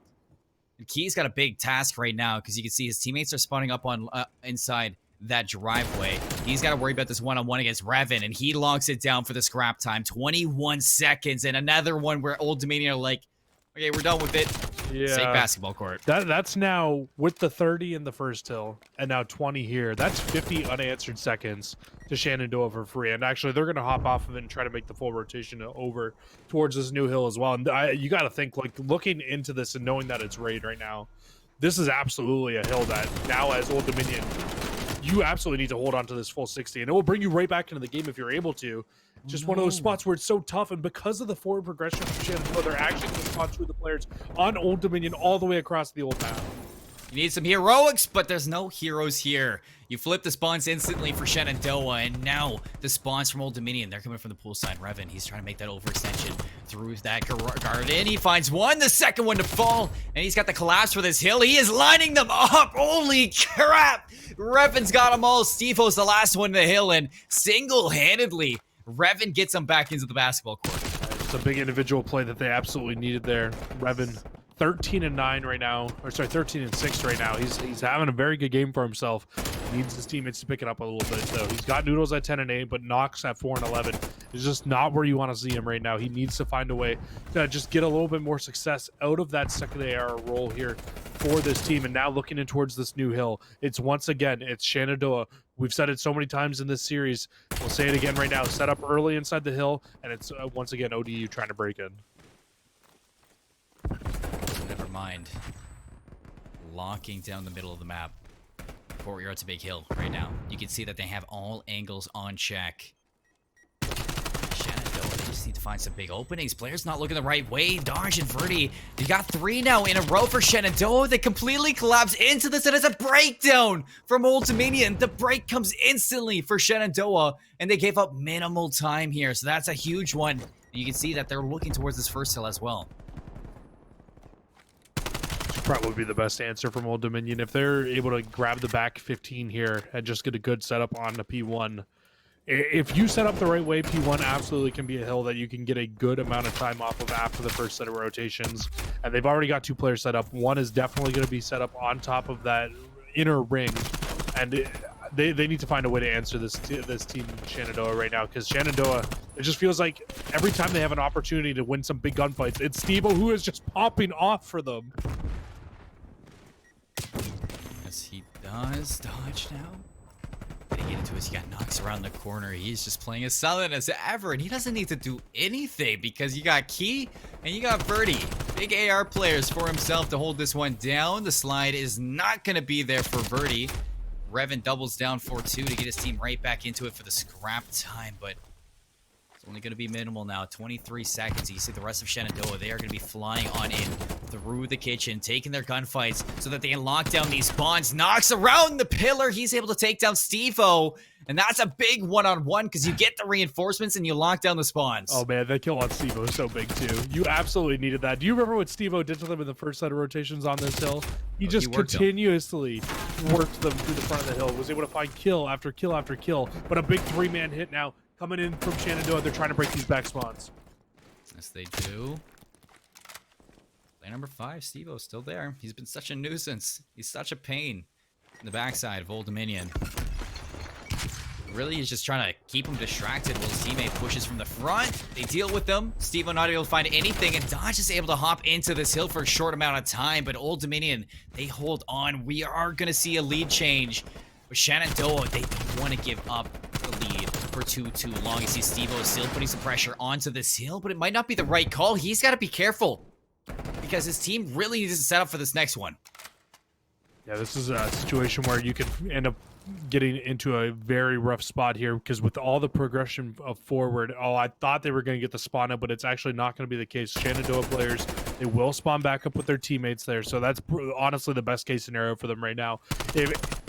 If they didn't get that spawn, it would have been a 4v3 heading towards the opposite side, but that's not going to be the case.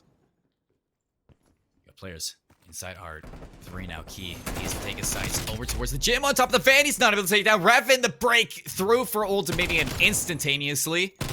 Can Steve-O win it out? He's got 2 players to deal with. They line up, but he's not able to put the kills through. So still Old Dominion keeping their lead forward, and they are keeping it good time in this one. Dodge now trying to get in for a 3-piece. It's going to be Steve-O that helps him out. This is crazy amount of time. This is exactly what we saw through checkmate. It was just constantly breaks after breaks, and with the remainder 20 seconds that Shenandoah is going to clean up here, it's going to be a tie game going into basketball courts. Oh man, we saw it in map 1. We're seeing it again here. Big lead for Shenandoah at one point in this game, and Old Dominion, they claw right back into their grasp. Practically a tie game as we head towards hill number 4 in our second set of rotations. And Old Dominion, they are set up. They can technically, I think they can take this game on this hill. It does look like they need that they can. So if you're Shenandoah here, really what you're looking for is to try to break. But if you can't break in, you need to at least contest for 2 or 3 seconds and not allow them to win on this hill.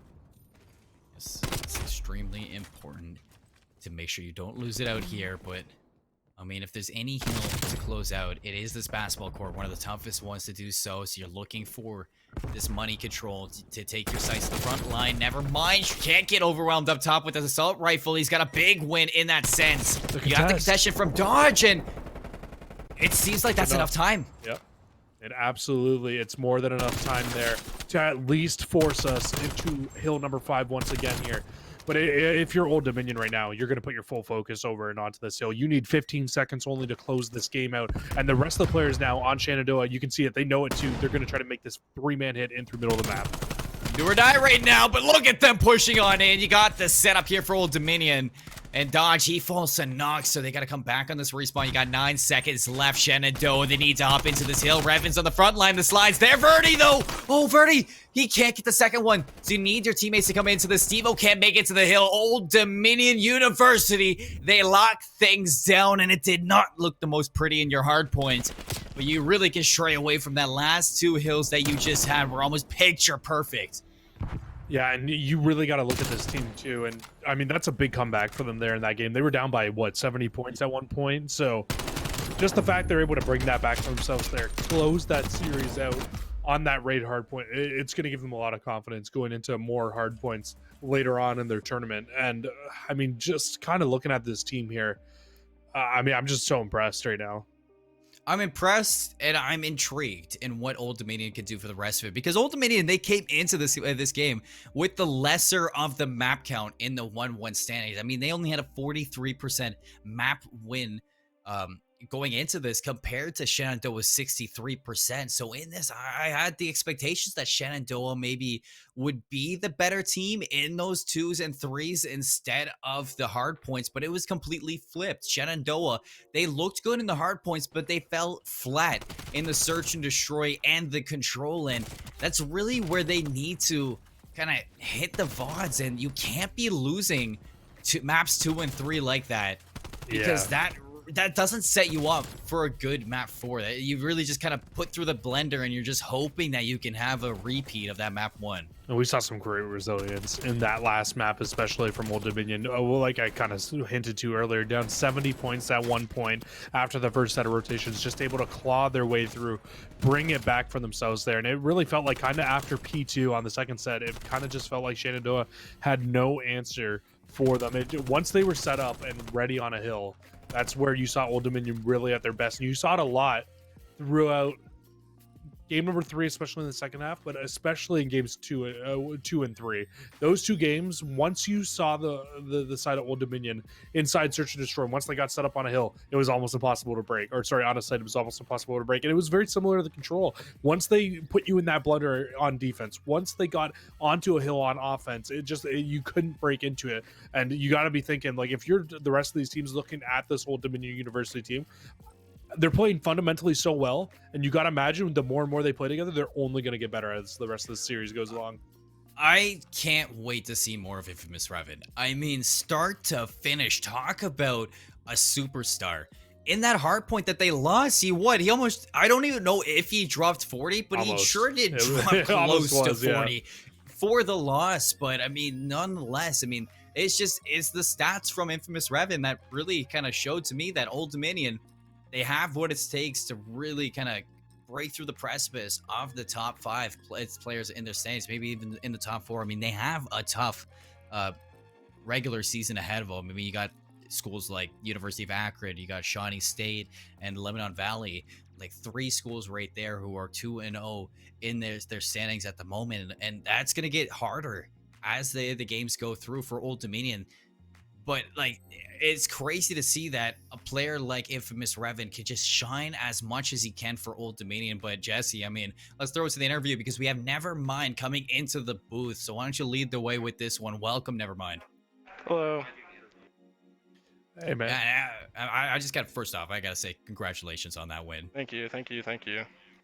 You guys looked good. You looked composed, even in that hard point the whole time through it. And I have to ask you, because that hard point at the start, you guys might have lost it, but you didn't look bad while you're playing the whole time through. I mean, losing that one, did you kind of feel like you should have won that? So I'm gonna be honest. Like, the hard points today didn't feel very good for us, and I think it's been like a common theme for like our whole team being together. Like, we haven't really figured out hard point yet for our team, so I feel like just as we get more reps, we're just gonna get better at it. Because I mean, as you can see, like the Control and S&D, like we should be able to, close out at hard points. So it's just a work in progress. Yeah, I was gonna say, I think luckily for you guys, that's hard point can tend to be one of those easier games to really fix what's going on. You guys look fundamentally really good in the hard point, so I think if you guys just kind of find your own way throughout them, I completely agree with you guys. I think if you guys get more reps, I think you guys are just gonna get better and better. But man, talk to me about that S&D. You guys looked fantastic on that Search and Destroy 6-0. Very, very clean win for your guys there. But what really was like the difference for you guys in that map? I Like, mean, how'd you guys snap into it and just like 6-0 those guys? Well, I'm not gonna. We obviously, no one on this team likes losing, and it's just so easy to play the game when you have one guy just having bad. So it really makes it pretty simple for everyone else. Like, I don't have to do, I'm holding my lanes, making sure no one's flanking, and he's doing his thing. So it is what it is. Yeah, Revan definitely popped off for you guys today. Yeah. It's hard to lose when somebody's 12-0. Like, it's definitely hard to lose in that sense. But I mean, something that Jesse and I were talking about back in the green screen, it was that Old Dominion coming into this game, you guys have two players from what I was told from your B team coming up to your main roster. No, none of these guys are on the B team. Yeah, I want to. No, none of these guys. I got false information. Yeah. Pally boy, come on, man. Yeah. I got false information. Yeah. One guy was on our first team last year, and the other guy's new to competitive Call of Duty. So no one was from our B team, though. Okay. Well, in that sense, coming into it, I mean, you have new players nonetheless on your roster, and I always like to ask in the start of a season, I mean, how are you guys feeling with these new players? Are they slotting in well? I think like I said, there's some things we need to work on. And I think, obviously when you're starting to come in, like, they have gun skill, they can shoot straight, they just got to learn how to play the map well, and just positioning and just knowing when to hold and when to chow. Because I feel like we do a lot of bad chows sometimes, and pacing is also an issue, so we just need to work on stuff like that. It's gonna be crazy to see the evolution of Old Dominion this year. Well, before I Thank let you go, never mind. What do you have to say to the stream? Anything to shout out? Anybody you want to say hi to? No, I mean, I think there's like a lot of people that we know watching, I think. So shout out to them, like Ches and stuff like that. But yeah, I mean, GG's to Shenandoah. They've definitely got a lot better from last year, but yeah, they still have, so GG's to them. Yeah, definitely. And GG's to you guys. Big win on the night. you. Now you can go celebrate with your team. Yep. Thank you. All right, well, thank you, never mind, for coming on out. But Jesse, that's it for our second match of the night. Not a 3-0, but we did get to that map 4. And when we got to the map 4, it delivered. It was just those 2 maps that we did see. Now, something we were talking about as well, aside from ODU, is the improvements from Shenandoah from the college year last year.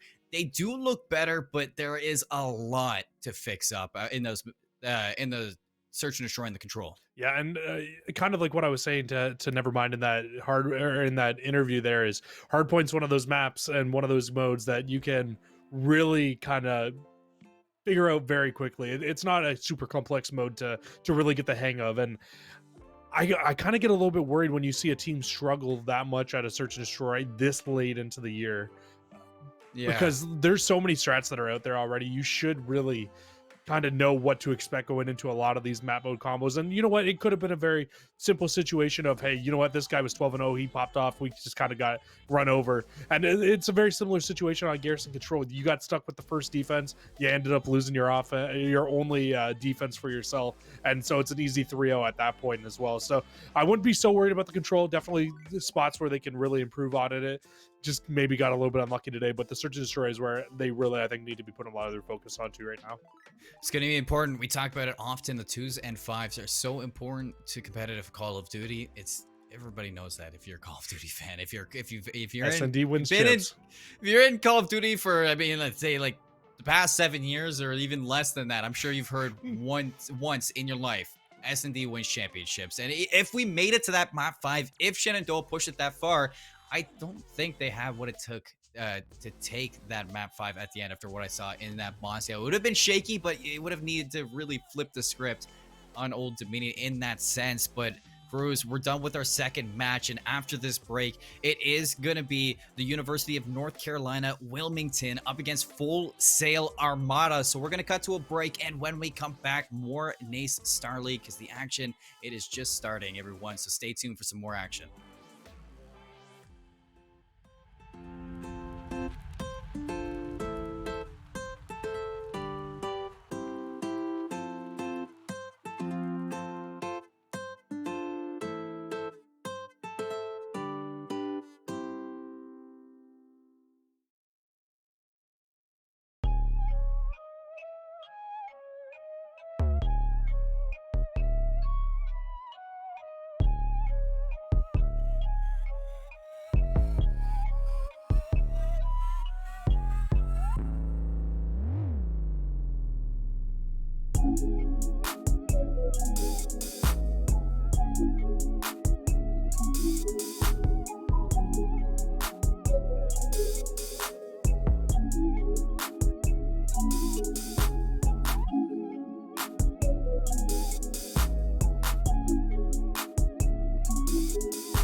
Folks, welcome back to the NACE Starleague Call of Duty Wednesday nights. We're already through 2 of our 4 best of 5s on the night, and now our next one is looking to be a little bit of a treat. Jesse, we've had a 3-0, we've had a 3-1.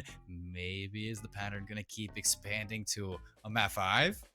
I mean, if there was ever a match, I think it could definitely be this one right here. Let's take a look at our 2 teams. But University of North Carolina, Wilmington versus Full Sail University. I mean, I think we're in for a really good one here. Both teams currently sitting at 2-0. You can see it there on the screen yourselves. The even better part, both teams sitting at 6-0 map counts, have looked fantastic for themselves here in the NACE Star League. I can't remember what division this is in. This is in the Southeast Division. So, I mean, I think we're in for a really good one here, though, between these 2 teams. I've heard certain things. I'm not too familiar with Wilmington and their roster. I mean, Sweets, D-Tatty, Brazzy Jake, and Alpha coming into this looking to make moves. And, I mean, I think that 6-0 in map count speaks wonders. But the whole thing coming out in this round robin is that when you look at teams, they might be playing the bottom of the teams that in their standings as well. And you look at Full Sail Armada coming into this as well, still 6-0, like you're saying. I've heard certain things about this roster. I've heard mix-ups that they're not looking too hot this year, but looking to turn it around. Definitely in the recent scrims that we've been seeing is Full Sail Armada definitely on the come around, looking to bring themselves back into competitive Call of Duty for collegiate. Well, whereas University of North Carolina, Wilmington, I'm excited to see what they can bring. Well, I mean, I think a big talking point for this Full Sail team as well is this is a brand new roster. So, I mean, yeah, sure, they haven't looked great yet, but it's also been 2 weeks of action, and they're 2-0 with a 6-0 map count. So, I mean, I wouldn't completely go as far as saying they haven't been looking great. Obviously, we haven't been watching their scrims, but I mean, they definitely have impressed so far here in the NACE Star League, and this is probably their biggest test so far. They're going up against another one of the 2-0 teams in this league, and looking at this conference right now, it is a very weird-looking conference. We have 4 teams at the top at 2-0. You've got 4 teams at the bottom at 0-2, and you got 2 teams sitting in the middle at 1-1. So, I mean, just being able to win one of these games right now could give you such a boost, and not only momentum, but also just giving you one of that better chance of being able to be one of those teams towards the end that's in towards those final 3 teams making a play in for the playoffs. To climb even farther in your standings would be huge, especially for this, considering the different parallels that you're highlighting, Jesse. But we do have our map set as well. This best of 5, we can take a look at what we are starting with. So in that map 1, headed back to Apocalypse. Who would have thought? And Moscow to follow it out. Garrison Control as your 3rd one. We go back to Moscow for hardpoint number 4. And standoff all the way down for that last search and destroy. If it goes to that map 5, would be excited to see standoff again. Haven't seen it in a while. I'm liking this map count. Almost every map is different except for the 2 Moscows. Yeah, it's a really good map set too. I mean, when you look at it, I said it earlier in the broadcast, I'll say it again. I think Apocalypse is always a great map to start a series off with, just because it's one of those fast-paced maps. You really learn a lot about different teams on this map, because you can start down 150 points and be able to make your way back and win games on this map mode combo. And it really comes down to whether or not you're going to win those big rotational battles out. And I think the same can be said about a Moscow S&D. We saw it earlier on today, and I do think that is a great I think it's the best search and destroy map in this game, to be completely honest, between that and Miami, with the maps that actually came with Cold War, not throwback maps, obviously. But yeah, you really gotta be looking at Moscow and thinking, what kind of strategies are we going to see from these teams? We said it in the last series as well, but I would expect from 2 teams that are 2-0 that we're going to see some very different strats coming into this game.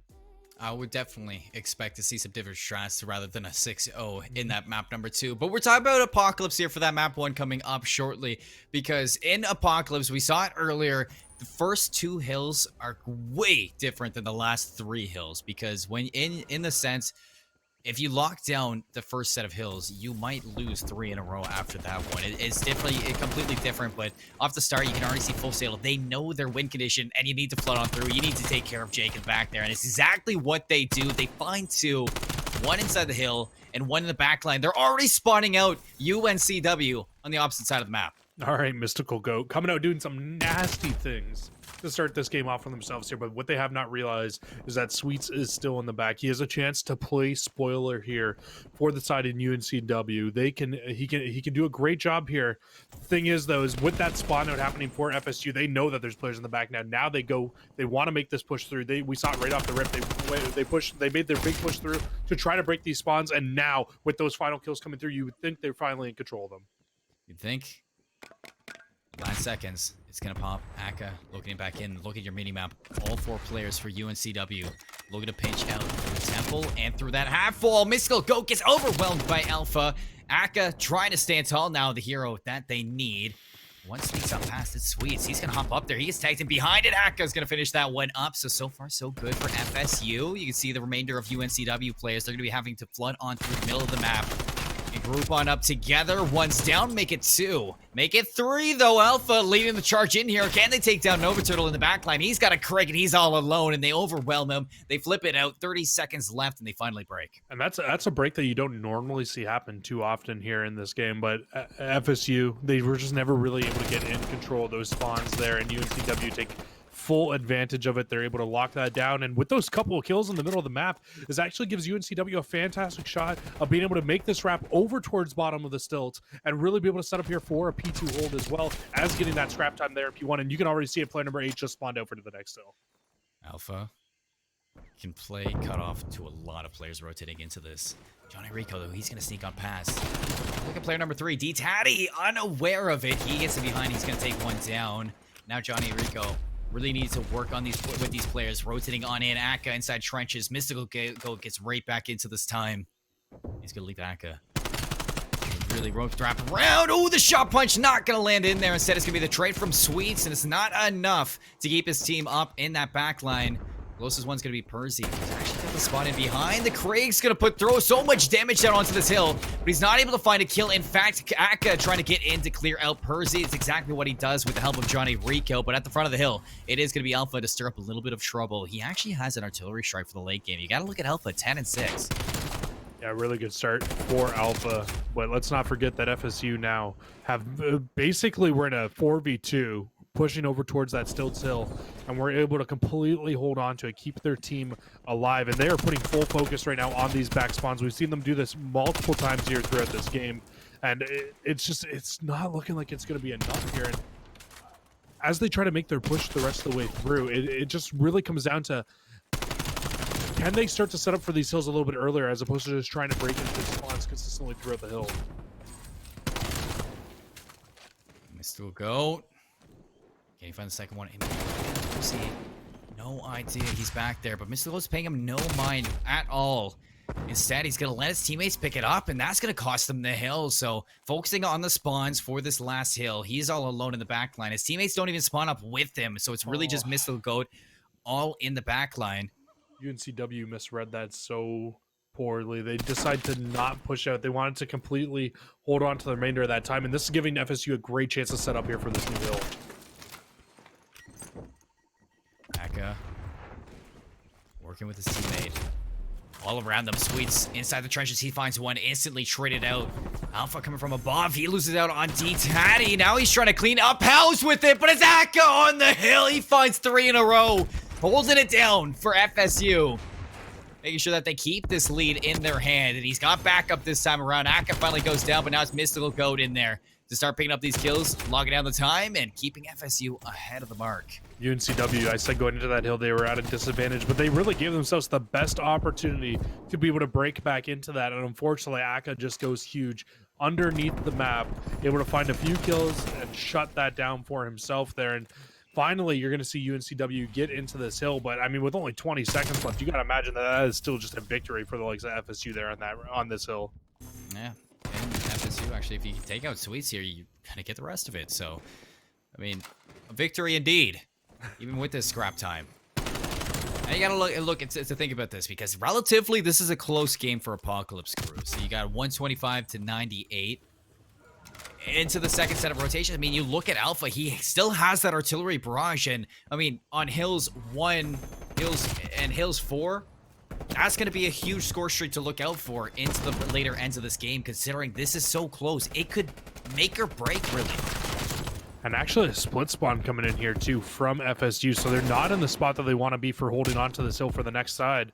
And it's really going to be up to Nova Turtles right now. He just needs to keep finding kills here in the back, because if he doesn't, the players on the side of UNCW will spawn up there. They hold their kill cams. They find the final couple of kills. And UNCW now have a great chance of playing spoiler and breaking this hill once again, and they absolutely do. I know we're putting a lot of focus on hill number 2, and it was broken in that first set of rotations, but usually that hill is just one of those hills where you can just hold it for a full 60 and not even be challenged. No, you're right. UNCW in a really good spot right now, because they might not even have to use these streaks just yet. Nova Turtles finally gets the break for the last 5 seconds, but we have the lead change.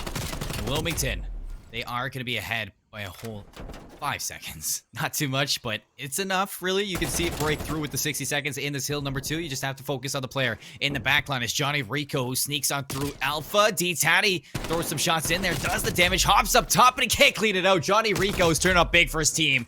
And Mr. Gogo as well to get into the mix. It's a 1v3 in the site for Swedes. Can take care of one, but the trade's going to be there. The rest of UNCW need to flood on through the front just to take care of these players and get themselves into this hill. And we see another Ruins break. You just don't see it too often. I'm sorry, a Temple break. You don't see it too often here, but that's twice. 2 times today we've seen it go to that hill. 2 times we've seen it get broken here. And now as we head in towards the later half of this game, I mean, we're practically at a tie game still. Both these teams, exactly what you would expect to see from 2-2-0 teams, just doing what they need to do on the map to guarantee themselves success. Last time through to this hill, we saw a lot of pressure from FSU off the start. They were able to break into this hill, really string hills 2 and 3 together. That's where they start to really build their lead up. But this time through, it looks like there's a lot more UNCW players here. Even 160 to 160. Akka and Missile goes. They find 3 into it to get onto this hill. Alpha now 1-on-1. Is Akka going to rotate into us? He doesn't need to, because Johnny Rico's there. And Akka can just play cut off to the rest of them. He's not going to have the time to. He's going to go down, and this is the rotation now from UNCW. They get the kills. They get through this hill now. Nobody collecting time. Not often are we treated to an apocalypse this close, Jesse. No, not at all. Usually it's, hey, I'll hold a 60, then you hold a 60. But right now it is, hey, I'll play you for scrap time. No, sir. I will play you for scrap time. That's basically what we're getting right now between these 2 teams. It is scrap time after scrap time. One of the scrappiest apocalypse hard points I have ever seen between these 2 teams, and it has just been constant pressure from both teams over and over again, pushing into these hills. It should be UNCW now, set up early here on P4. They have the spawns for P5 as well. FSU, they know that they need to try to make a play to break in towards these back spawns. And look at this. They don't even look like they really want to pressure into this hill. Everybody playing for those back spawns right now. Well, Missile Bodie tries to take the fight onto the hill. Instead, he's going to lose his life. Now, the fly is not going to be there just yet. You have Akka and Nova Turtles in the back line. Now only Nova Turtles. That's going to cause enough distraction for Mystical Goats and Johnny Rico to flood on in. The flips there. UNCW now on the back foot. There's another lead change. It's FSU's way this time. You need to look at player number 3 to turn up big here, and he's going to fall, actually. And not only did they get the flip in, but Akka spawned in such an annoying spot where he was able to drop a couple of the players on UNCW as they came off spawn. But at UNCW now, they start to answer back. They have a 3v2. Make that a 4v2 as player 4 spawns up right beside them. They can make a big pinch onto this hill and get another, put themselves in a great spot to get a good amount of time here on P5. Oh, Missile Goats can't find Sue. It's going to be the break for UNCW. I had no idea that spawn came out. You would have thought he would have had maybe the thought in the back of his head because his teammates spawned all the way back Temple, but no, wasn't the case at all. Unaware, and UNCW now, they can put themselves in striking distance of victory. You need this break to come soon. Mystical Ghost trying to do the job, but it's Alpha and T-Daddy. Make sure that they hold on strong. You get the spawns finally for the later end of this, but FSU, they're not stepping into this hill. T-Daddy, he's going to find another one. No, he's not. It's going to be the break on through FSU. Holding on to strings right now. UNCW, though, here's the big point of this game. They can't win on this hill.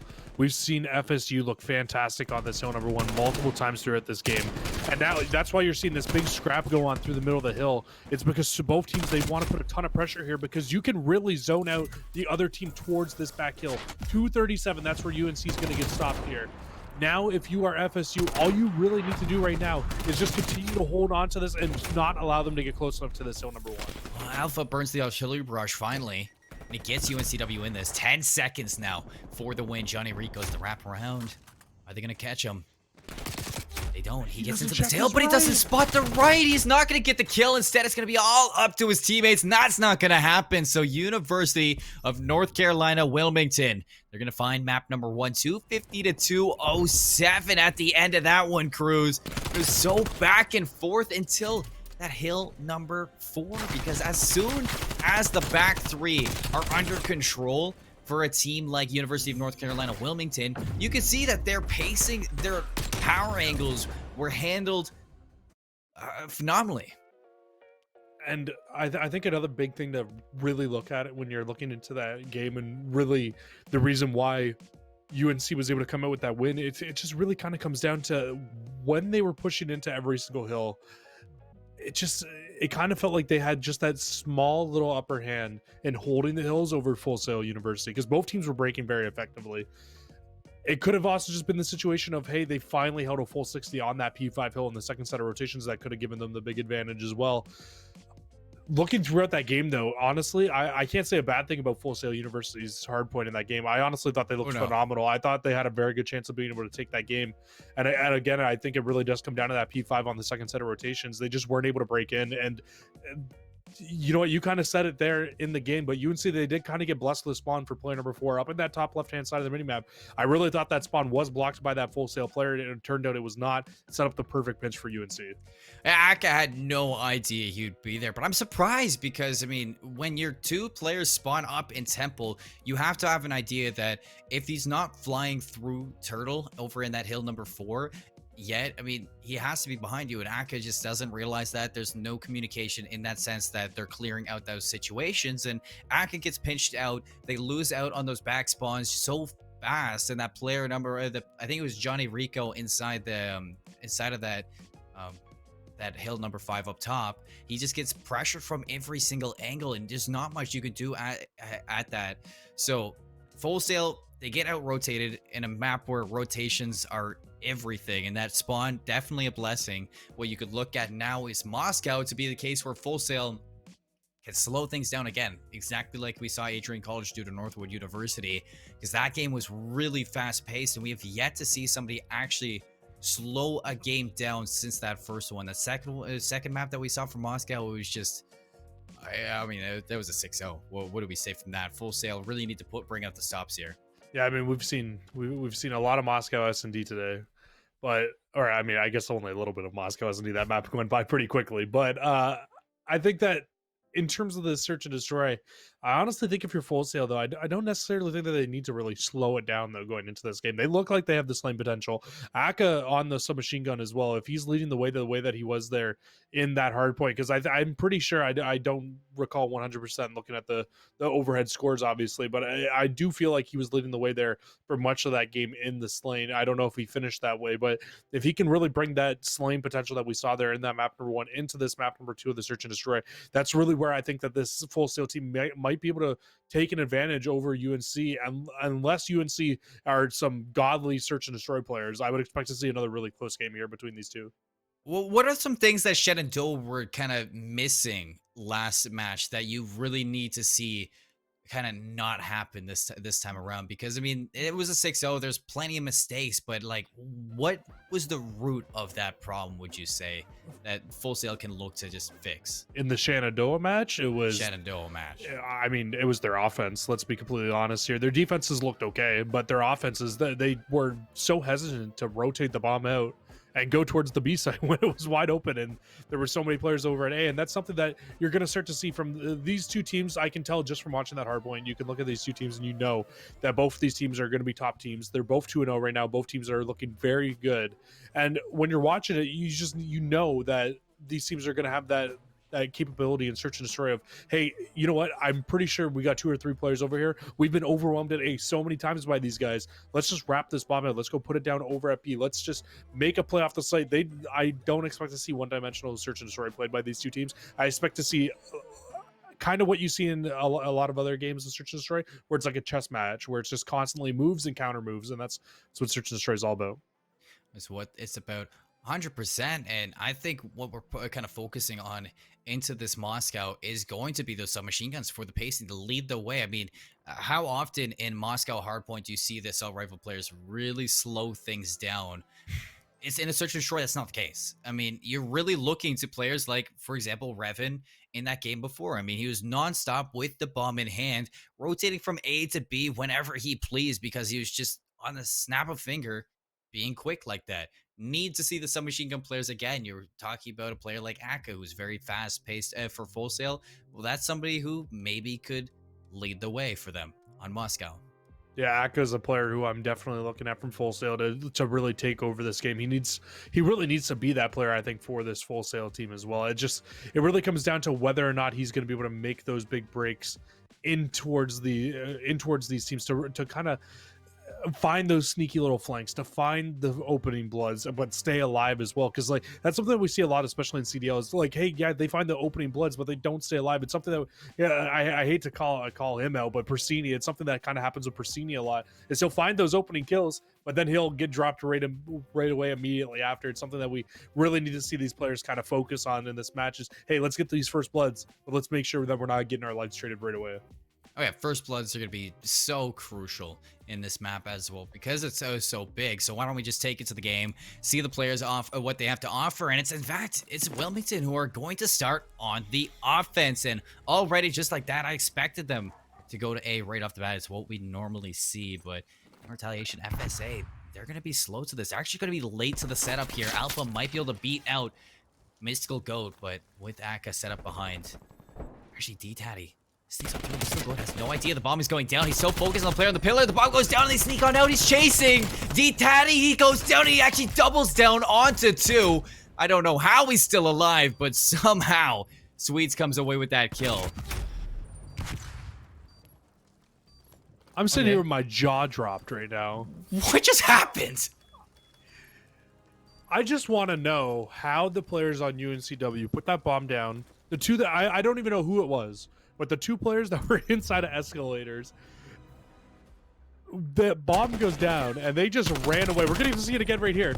Look at this. They all just run away. Nobody looks at the players shooting them in the back. Mystical Go perfectly times this. I'm right with you. I don't know why he hops that immediately. I don't know how he doesn't get dropped off of it immediately. But UNCW, a huge misplay there. You have a great chance to get that bomb down, get out with your lives. As soon as you get into that escalator, though, you just got to stop and turn around and play the gunfight at that point. You don't need to push all the way through and get away with your life there. Definitely not the situation for them to be able to win that round. There's so many things that just went down that should not have gone down, but it looks like FSA on their offense are going to be going to B. Look at Alpha. He's actually sitting in checkers. He can actually play cut off to some of these ones. Missile Goat. Oh, just barely sneaks on in there. And nobody's going to be there to finish up that kill. And so now with FSA's setup, they know that Alpha's going to be sitting in checkers. So there should be somebody dedicated to watching this flank, watching this push on in. Aka's got to be careful. Sweets is going to put some nades down. He's actually going to find that kill in that sense. Mystical Goat trying to clean things up, but I think UNCW were just set up so well to handle a B push there. The read was in their favor. Yeah, absolutely. I mean, a fantastic break back in. It's really on D-Tatty there to really find those final 2, to really give them a good chance to be able to close that game out. And I mean, looking into this next round, I'm really interested to see UNCW's offense again here because they answer back with a great defense for themselves.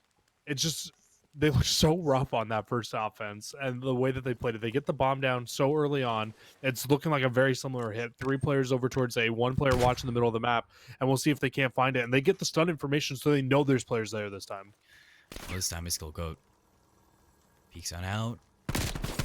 At the escalators, but he's not expecting D-Tatty to be all the way tucked in that side. So free kill basically in his sense, and that's player advantage. Look at Johnny Rico. Johnny Rico is snuck in the back line, and your teammates are winning some big kills, so they have no idea that it's going to come. And when he does reach his point, this would be a huge pinch, and that Alpha big one-on-one in the stands, but that's bombed down with D-Tatty dropping to Johnny Rico. The late flank pays off, and the route man gets paid. It's really all up to Alpha now. And I mean, if you're FSA, you have a pretty good idea of where Alpha is. And yeah, Aka on that AR roll, and he's going to get Ooh. dropped. That's a big one-on-one win. But with the instant rotate out there, he could have just been baiting kill cam because Johnny Rico, he didn't read it right away. Is he going to make the wrap back, though? He absolutely is. Oh, he's just chasing because he knows exactly where Alpha needs to go. That bomb is down. He needs to recover it. Around the corner. Checks the bomb, but he's not planting. Alpha has the chance. But FSA smoke him. In that sense, Johnny Rico really the saving grace in that round. He gets in behind, and this kill on the D-Tatty, dropping that bomb in the corner. Not sure if he knew the bomb was there, but almost getting the whole read on the play and barely squeaking away with that win. Oh my God. UNCW could have had the upset of a century there. I mean, I thought the UNCW were going to win that round simply off timing alone, but it must have been an awkward timing for both in that gunfight, and Johnny Rico just comes out on top. But when you're watching that, man, and you're watching both those first two offenses there for the side of UNCW, this could very easily be a 3-0 for the likes of UNCW, and FSA is kind of getting blessed some of these rounds here in this game. They are. D-Tatty getting aggro in this right off the pillar. He's going to be laying prone. He's waiting for the fly to come through. Instead, he has to turn around and find that kill. He goes 1 for 1, so 3v2 when the bomb goes down. And you have Alpha and Sweets. Sweets is going to get this kill on Nova, so that's going to tie us up. And they should give him the flank. Alpha wins a big one. He's got to wait for this flank now to pay off. Sweets needs to get into the mix immediately. Alpha, though, he might catch some good timing onto Aka. He does not. He turns his back to him. 1v1. Sweets knows where he is. He's going to chase him on down, and he's ready for it.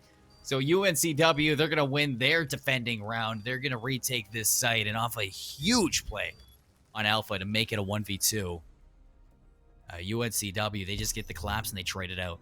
Yeah, and when you're holding down by yourself like Aka was there in that round, it's a really, really tough spot to be in once your team all falls around you. And we saw it right there. He's in a 1 versus 2. He's playing the right corner and he finds the first kill, but he has absolutely no clue where that second player is, and the second player knew exactly where he was going through the bottom of that little catwalk on the outside of the map. He finds him, cleans it up super easily there for the side of for the side of UNCW. And now, I mean, if you're UNCW now back on offense here, you got to think they're like, hey, man, we should be up 4-0 trying to put this game away right now. And instead we're at 2-2. Let's try to close out one of these offensive rounds here. Great to A. They're taking the bomb again. So go. He lost 1v1 this time. It's D-Tatty to take the aggression right on through. That's bomb down. He doubles down on the second one. Chases down the third. And Missile Boat, I mean, he's been in the situation again and again inside Moscow Search. He pops up this time.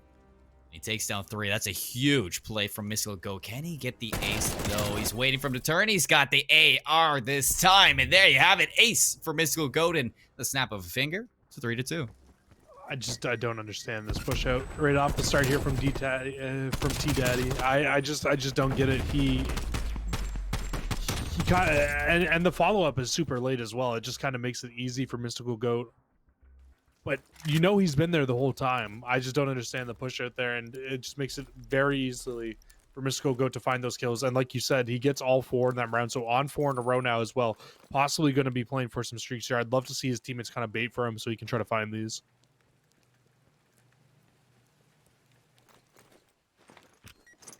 I'm going to A again. It's a 3v2 on site, and this time they're stacked on each other, watching their backs. Nova Turtles with a big one-on-one off-screen inside checkers. Now here comes the flood on out. Miskal will go. He finds 2. That's 6 in a row now. 9 and 4 inside the Motherlands. And he's hunting for these streaks. Oh, no! How do you make that play? Like, I mean, Sweets just got blessed there, Jesse. Like, what are we doing right now? Mystical Goats, he pushes out for absolutely no reason. At that point, it's one of those situations where he was just playing so confident he thought he could win any gunfight he was in, and he was looking for that final kill, hoping that the player was going to be there. And then as soon as he turns around, he catches a bad timing. And I mean, now left in this 1 versus 2 here, yeah, and your team's going to end up falling and losing that round there as FSA goes up 4-2. Oh man, like yeah, you're up 4-2. Yeah, it's all great and dandy, but man, streaks would have been so great there. And like he does all the hard things right, and just gets a little over aggressive, I think.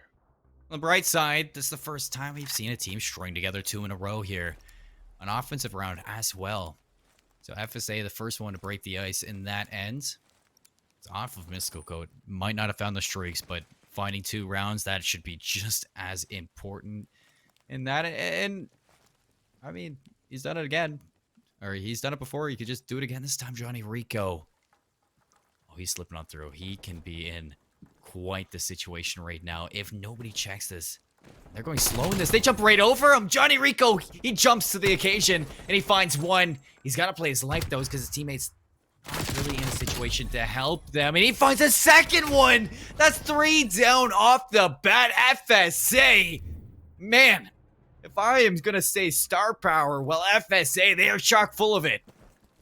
Yeah, their search and destroy is looking really, really good right now. And Johnny Rico, especially on this submachine gun rule that he's running right now, we get to see the second kill here. Absolutely prized E-Tatty there as he finds the kill. And I mean, just like all the information in the world that he gets there and finding that first blood, getting it with his life, and then his teammates have such an easy cross set up through the middle of the map that they can find the final 2 for themselves there. It just the round they're just coming so easy to FSA here, and I mean off of the back of a couple rough rounds through the start, UNCW have really started to throw this game away. I'll always be worried of a full sail team on map point and search. I mean, history's told for them, as we've named the whole comeback on the full sail, but to go down early, looking for the trade. Johnny Rico, everybody's around him. The collapse is there. A clean round from the University of North Carolina and Wilmington. They sat up for that A side, and you can just see those ARs. You know, you find those opening picks a little bit is kind of over pushed from Full Sail Armada in that sense. But at the same time, I mean, Percy was just on one right now. That first kill beamed him. That whole round went by so fast. I have no idea what even really happened there in that round. I just saw everybody start to drop around the A site, and I mean, I feel like that's pretty much what it was. UNCW, it's going to have to be 4 rounds in a row if they want to close this game out for themselves here. Back on their offenses, which has been the rough point of their game here, and still choosing not to elect to go towards this B site. Once again, want to hit towards A, and I mean, it has just not worked out for them at all yet. We'll see if it will change it up here. But Mystical Goat has really had their number over here. Yes, he has. Akka looks to finish the damage that Mystical Goat put in, but it's going to be first blood to UNCW. They get bombed down, and it's a 3v3 for the retake. Johnny Rico on the flank again. Found another one. And you can take all 3 players going to be pushing. He's got 2 on the right, and that's going to be Alpha dropping the bomb. He doesn't expect a player close on the left. 2v2. D-Tatty. What a turn and burn. Make it all 3. Puts them in the blender, and he puts UNCW 1 step closer to the comeback. Oh, we're going to see it again here, and I think we absolutely need to. Checks his left. Hits his right, and then we see the shot punch, I believe it is, come in at the end. No, actually, not at all. Didn't even need it. No, not at all. I mean, it hits all 4 shots straight in a row, helping bring his team right back into this game. He looked really good in the round before on defense. Looks really good there in that round on offense there. And now UNCW, they answer back. They win that offense for themselves back, which has been the hard thing from all of these teams to see happen so far. But FSA, they don't get discouraged from losing that last round out going towards the B side. It's going to be another hit going in towards goal, but only 1 player over here right now for UNCW. And they have to hit this fast. If they don't hit this fast enough, the rest of the UNCW players are going to rotate back over. Although that could be exactly what FSA want, as it looks like they might be looking to rotate this bomb as well. Versus getting so much info, but Mystical Goat waiting for the information to be a little bit too much. And off that kill, I like this call. They're going to rotate back to the A site, the bomb crossing. Because D-Tatty, he actually gets shot off that head glitch. So with that shot and the damage there, it completely gives up UNCW from the A site. They're completely going to dedicate themselves in here. Sweet still has an idea that they might flood on in, and that they do. 3 on 3. Johnny Rico, you gotta be careful. That's a little eager of a gunfight to take with an AK-74U. But as soon as he notices that player that far back, he's just going to drop that bomb down and try to make a play out of it here. His job, watch the escalator push right now. against 1, but we're in a 2v2 now. Pinch is actually there from SK. Stand sweeps inside the gardens. If you take care of Akka in this corner, he's been here before. They should know the close gunfight. A little bit awkward, but the punch from Akka is a little bit too strong. Alpha now 1v2. Oh, come on. He's got to get this one. 1v1. Now Akka has to play the time. 1v1. 15 seconds left, and he's just going to hop away from this one. Alpha. Alpha? That's a perfect play from Akka to close that game out. I'm not sure if Alpha knows that's a 7.5 second defuse. And I mean, that's just a perfect play from Akka. He realizes the time, knows that there is nothing that Alpha can do about it there, and just completely closes that round out for his team. Things you absolutely love to see from Full Sail.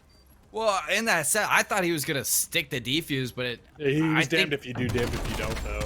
I think he pressed square, let go of it, had a little bit of trouble getting it back on there, but nonetheless, yeah, I mean, like you say, it's one of those situations where Akka played that perfectly, played the time, went back in there for the cleanup, and that's going to be Full Sail University answering back on the search and destroy.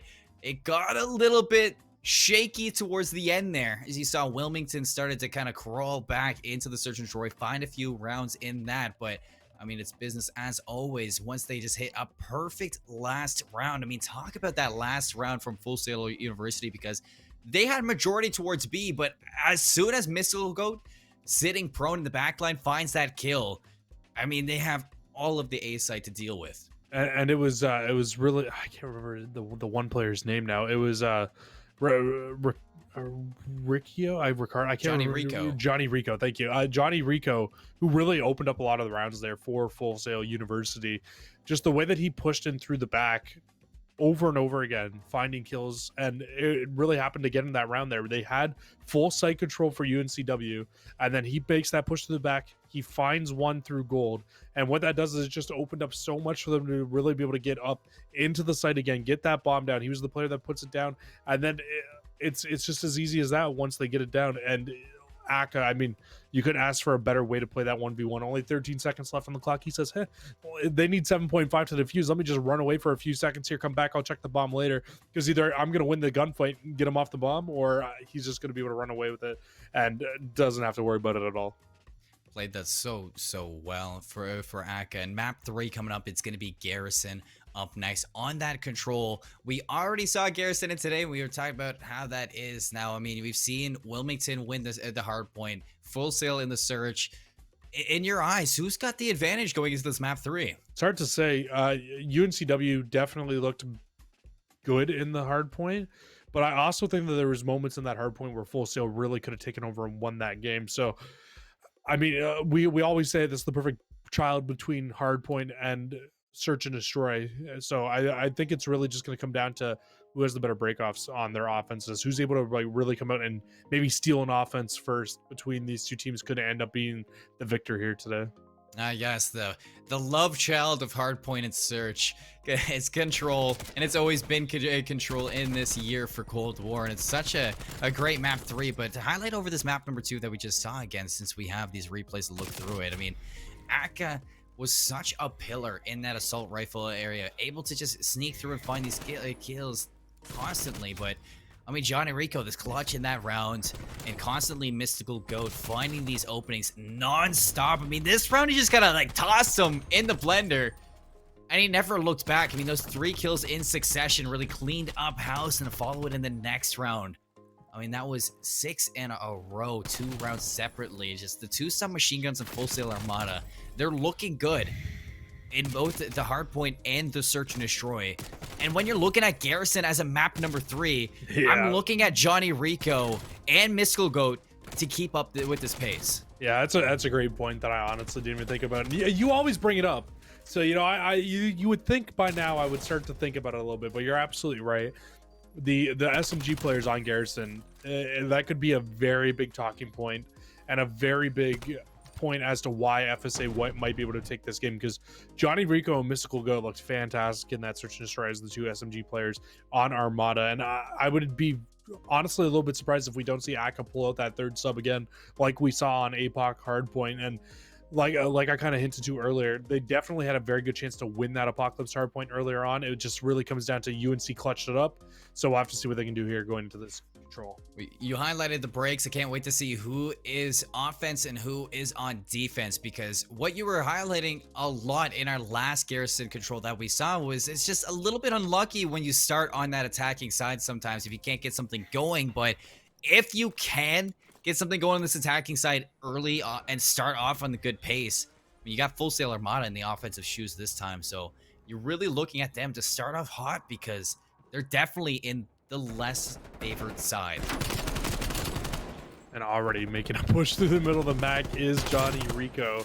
Oh, He's going to find 2. So, I mean, that's a perfect break off for the offense there. You find at least 3 through the middle of the map. And, I mean, Percy is pushed so far back that it doesn't even really matter in towards these lights.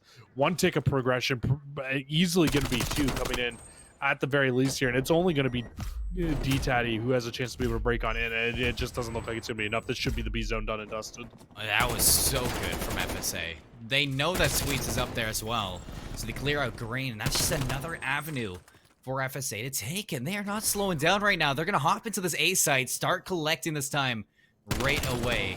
Again, you talk about D-Tatty. He's in the spot for Spoiler. Mystical Goat trying to read it, but he has this player watching his back towards the outer side. 2 ticks gone. You have to hop on this if you're UNCW. Things are going quick. Mystical Goat's playing that open angle, finds another one, and nobody can touch. So, I mean, there was constant pressure that could have been allotted from UNCW, but just nobody could break through. I mean, there's nothing flashy. There's nothing crazy. I mean, maybe Johnny Rico was a bit flashy, but that was just perfect. I mean, I can tell you Johnny Rico is definitely a little bit crazy after watching that map, or after watching that whole round there. Just constantly hitting the right flanks at the right times. I'm not sure if he even died in that round. Yes, he does end up dying a couple of times. It was Mystical Goat. Sorry, that was actually really going off there in that round. But a great break off from Johnny Rico really helped them solidify a good opportunity to hop onto that B site instantly, then transition it over to A. On a 4 spree is Mystical Goat, so we'll see if he can't find streaks for himself as well. That'd be so huge for his team going into the later parts of this game. Johnny has a tall task. He finds the first one. Alpha hops up there, but quick to fall away. Johnny, he's got a teammate now, Nova. I mean, they are dancing in here. A little bit of ballerinas on the map, and Johnny, hello, he's got his number, Sweets. I don't know who was coming away with that, but that sure was interesting for both players. And UNCW with those couple of kills over towards the green side, though. Actually, we would hop onto both sides here, get a little bit of progression in, and D-Tatty, he's just gonna have such a big job over here to just try to stay alive. He's actually able to find one as well, and that's going to continue just to make it so awkward now for FSA, because now at this point you need to make a decision. Hey, are we going to continuously put this pressure in over towards B, or are we going to go over towards A? They can't give A up. They might have to, but they can't. They're going to dedicate a streak into it as well, and it forces University of North Carolina to push into breaks and force the gunfights in their side. They lose a couple players, and that allows Mystical Goat to get right back into it and close it out. A big win from Johnny Rico, slowing the progression at B. And throughout that whole mix-up, Jesse, they only lose a tick on either side, so it's not the worst-case scenario for FSA, and that streak really led them to this height. Aka can't win that gunfight, so Sweet's back in progression stance. Things need to start happening for FSA to clear out this B side if they want to hold on, and Sweets is just still sitting pretty. Such a big shutdown from FSA, or sorry, yeah, from FSA. Once they finished off B, they immediately send all the players over towards that A site. Not only do they finish off A, but they finish it off, or they stop it before they get the second tick of progress in as well. So now as UNCW, not only do you have to make this full push back across the map again and break back in towards this A site where you've already been successful in doing once, but you still need 2 ticks of progress over in the site, and so it's got to be a clean break, not just a regular break. Ooh, big cleanup for Mystical as he hops right into his teammate's shoes. The lives are going to be a big factor. You're 112 lives to 14. The whole minute 30 left. UNCW, they need to play this patiently. They can't give up this life lead that they do have. They find an opening now. Sweets for the first one. You got the crossfire in there. Nova Turtle hops in, takes down 2 inside green room. And that should slow this one down and make it 3 for Cherry on top. And Percy's the lone wolf inside bricks. He gets cleaned up, so Full Sail. can start taking a little bit of real estate. You see Aka, another one bites the dust to the end of his barrel. And a lot along this, you've knocked down time bank to a whole minute. A 6-9 life lead. Yeah, I'd be very surprised if this ends up going down to the clock with 45 seconds left and this little of lives on both sides here. But UNCW, they're just having, they were having such a hard time breaking in, but finding those 2 kills, it should really open it enough up for them to at least be able to hit in towards top green, stop the clock, and really give them a good chance of being able to slay out to close this round out. Oh, they drop 2 again. You just need to hold on to this time right now because the clock has been stopped. It's a 2v7. Aka needs to play his life here. Alpha's gonna clean him up. Novato's the last one standing. He walks to his death. So UNCW, they make it happen. They win an attacking round of their own. And you know, it's sometimes we fall into this pattern, Jesse, is that if one team wins an attacking round, the next one just kind of picks it up where they left off. And I mean, they haven't looked bad at all. The likes either team in the sense, and that one was close. I think it's really important that UNCW found those 2 kills to hop onto that time, because if not, and they let that time burn, things might have got a little bit dicey if they let it get to the lower seconds. Absolutely. Well, we definitely got an Uno reverse card played here in this series as we saw back-to-back offense, like you said, off the rip. And I mean, usually something that is a lot harder to win than defense here on this map mode combo. And you can already see FSA back to the game plan of last round. Let's just put full force in, go towards this A site, but it's going to be a quick early shutdown. UNCW at least able to, close it out, not allow them to get this full amount of pressure over here right away. And with doing that, it actually opened up for player number 6 to be able to move up the map as well. And now they have a good chance to be able to put FSA into a spawn trap. Oh, you talk about breakoffs. Well, this is exactly what you wanted if you're UNCW. D-Tatty trades again, but Aka comes up big with 2. Look at that, Johnny Rico. Oh, don't do it to him. Don't do it to him. Nova's going to get the cleanup, but that is exactly what you needed if you're a Full Sail fan. To get right back into the hill and stop the clock at 1 minute time. Oh, that is unlucky, but see this. This is going to be big. Aka, Diamante in hand. He's not going to flood through. He's just waiting. He's allowing his teammates some time to get back into this, and that's a take down into the corner. He doesn't check it, but Alpha, he's able to clean him up since Aka was low on health, and looking at the rest of his teammates to pick that up. Miss will go with 2. D-Tatty, he's able to trade it through, but it's a 2-for-1 as FSA are setting up to cap this B side. D-Tatty needs to go big. He's stuck in these vents. Soon to be there. Johnny Rico watching it, and D-Tatty again closes out the hill. That second tick of progress will come through, but it's taking them a long time to get some ticks of progress over here. Only 40 seconds left in this round now. If they are able to get this B zone, it will add that extra minute onto the clock, and it will be Mystical Goat, the first player here from FSA to hop back into this, and that's a huge gunfight win. 3 big gunfight wins, let's make it, and that should be the B zone done. And with everybody dying, they have a great chance to just be able to rotate this over and be able to get right onto the A side as well. Looking at the Snowball fans.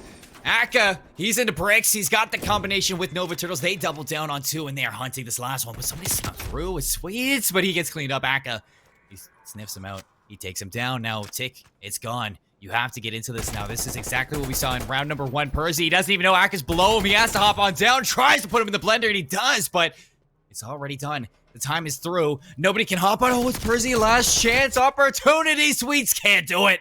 FSA, they get 2 now in every single round. It's been an offense. Yeah, and it's really looked like FSA has had the advantage in these rounds, even in the defense that they ended up losing for themselves.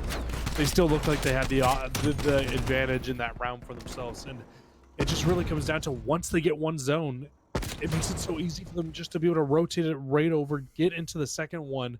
But now, if you are UNCW and you're looking at that round and you get another offense going in towards the final round, or sorry, if you get another defense in that final round, I think a big thing that they need to be looking at for themselves here is let's just make sure that if we're going to give up a site, to not allow it to snowball, because that's twice now where we've seen FSA just be able to get one zone and just instantly turn it into a second. Oh, Mystical. Oh, he snuck through. Oh, somebody finds it. It's Alpha. They go 2 for 2 off the break. Somebody's actually snuck through. It's D-Tatty, and yeah, as perfect as you can ask for the start. They're going to hop onto this B side and start collecting time. It's the same thing they did last round, though. They only put one person onto the B site. They send one person over towards the A site as well, just to kind of leave that distraction, make FSA choose between going towards A or towards B. It's going to be A that they choose to, and actually that player that was there was Percy, and he just jumped off. He is still alive over towards the site, and now 2 ticks of progress are going to be able to come through. Oh, watch out, Percy's on 4. Mistle go. I thought he was going to go into that, but enough damage was done by Alpha that Miskell does not want to chow that. So instead, in green, you see 3 players ready to spring into the site. Nova Turtles on top. He's able to find one, and look at that, 3 in a row. Just like that. Shuts down UNCW for the snowball, so not able to confine the 2. And look at Mystical Goat. He's actually all the way back in that hill, number 3 for the hard point. And he's going to sit nice and pretty. He's just going to look to waste time for the University of North Carolina, and this is perfect timing. He's in behind. He's able to reap the reward of some good old-fashioned COD timing. Fantastic play once again there.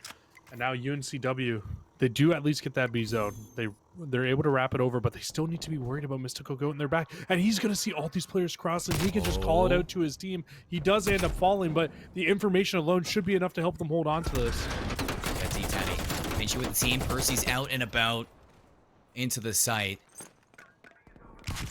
Yet to really make a move on this. D-Teddy's so quiet in there. He's going to find another one. The flood's on in. The players are through. And this is going to be important now for Mystical Goat to go big, but he's going to fall. Alpha checks their backline, and this should be it into the round. Nobody can make this. The time's going by so fast. Nobody can touch for FSA. We're going to a round number 5. And I mean, I would usually, Jesse, put the favor on the defensive team, but I don't think I should. Nope. I'm right there with you right now. Neither team looking like they can pull out a defense at the moment. Unless something drastically changes here in this final round, it's very likely whoever we see on offense will end up taking this round. And it's going to be UNCW. Both teams tied on progression, so it goes down to the kills to figure out who would get the final defensive probably. And I mean, just looking at it, it does look like FSA did have a couple of more kills than the likes of UNCW. That's why you're going to see UNCW here on the offense. Mystical Goat makes the wrap through the vents. Instead, he's going to be a little bit of an imposter towards the B site and wait for them to hop up top so he can just slay on out.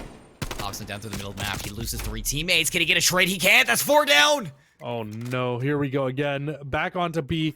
Alpha straight over to A. It's exactly what you expect to see. And actually, he's just going to sit in a corner in dark.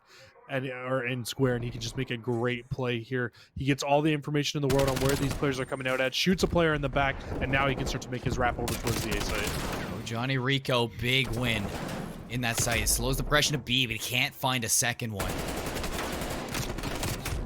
It's going to be Percy to put this hill away. He's got an artillery strike too, and he's Alpha's getting got so both close. streaks. Alpha's got both. They have plenty of streaks to snowball this out. If FSA win this round, I will be beside myself as a UNCW fan. But things have happened before. You get 2 in a row there. You're looking to collapse on the rest of them. Trades for Nova. And they have a player inside green too. Just watch in case the reinforcements are going to be coming on through. D-Tatty, he finds another one. He's on the hill. He's collecting this out. He takes out Johnny Rico. What is happening out here? D-Tatty alone doing everything that he needs to for the University of North Carolina. This has to be troublesome. Nobody flanking. Everybody coming through the front of this hill. You have Shrakes. You have plenty of Shrakes to use. You might as well burn them. And there you have it. You find one. Mystical Goat's going to go down. It's 3v4 into the site. Nova Turtles the next up to the chopping block. He's going to fight back, though.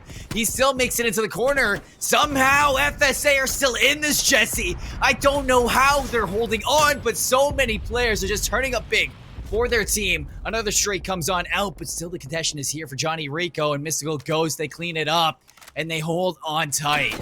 That's 2 streaks used, and nobody able to really find any success out of it from the side of UNCW. You got to think they at least still have 1 more artillery left in their back pocket. No, they have 2. In so fact, many. Alpha and Percy, they still have a great chance to be able to set this up. That's why you see Alpha pushing the back, and they might just be able to do this off pure gun skill alone. They find the 3rd, and they find the 4th. They're able to hop on in, and now should come down the streaks to be able to solidify this game. I mean, if it wasn't going to be the streaks or the capture, it was a 7 life lead that UNCW had, so it was only a matter of time before they got in there. But you gotta tip your hat to FSA because I don't know how they held on to this for as long as they did. Either side just neck and neck right now in this series, but the control is going to go the way of the University of North Carolina Wilmington in round number 5. Jesse, we're going to cut to a little bit of a break, and when we come back, it is going to be that map number 4. I mean, this is an amazing series. And with that map number 4, I don't expect it to disappoint, so everybody stay tuned for some more Call of Duty action.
What a series we have ahead of us right now. Match number 3, it has not disappointed, Jesse. University of Wilmington, they might be up 2-1, but it does not tell the tale of what we just saw. Attacking round after attacking round after attacking round on a control.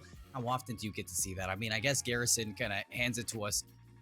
Recently, it's been quite a bit in Cold War towards the end of the year, but it's not what I expected tonight. First off, I see you've moved your setup to the to the other part of Nuketown. I don't know how you managed to do that so quickly between that little 3-minute break, but he's completely shifted it and turned it around. Picked up my camera and I put it on a different side. I don't know what's crazy. I mean, it's not that far away. I kind of just like rotated myself. Man, you better be careful before our day ends, because you know what happens at the end of Nuketown, right? They always drop a nuke, so you might want to get out of there soon. But either way, we got to bring it back into this series. Moscow hardpoint coming up next, and I mean, you got to think that North Carolina, Wilmington, they really feel like they have the advantage going into this with how they've looked in the 2 respawns so far. The Apocalypse hardpoint 250 to 204. Yes, we did say Full Sail probably could have pulled that game out. They just didn't end up doing it there. Then you look at that Garrison Control, UNC Wilmington. Again, it was Uno reverse day because they pulled out 3 offensive wins to the 2 offensive wins of Full Sail University. And it's just, when you're looking at this series, and I would love to say that I've got full faith that Wilmington can close it out here, but realistically, I feel like Full Sail University could have won either of those 2 respawns.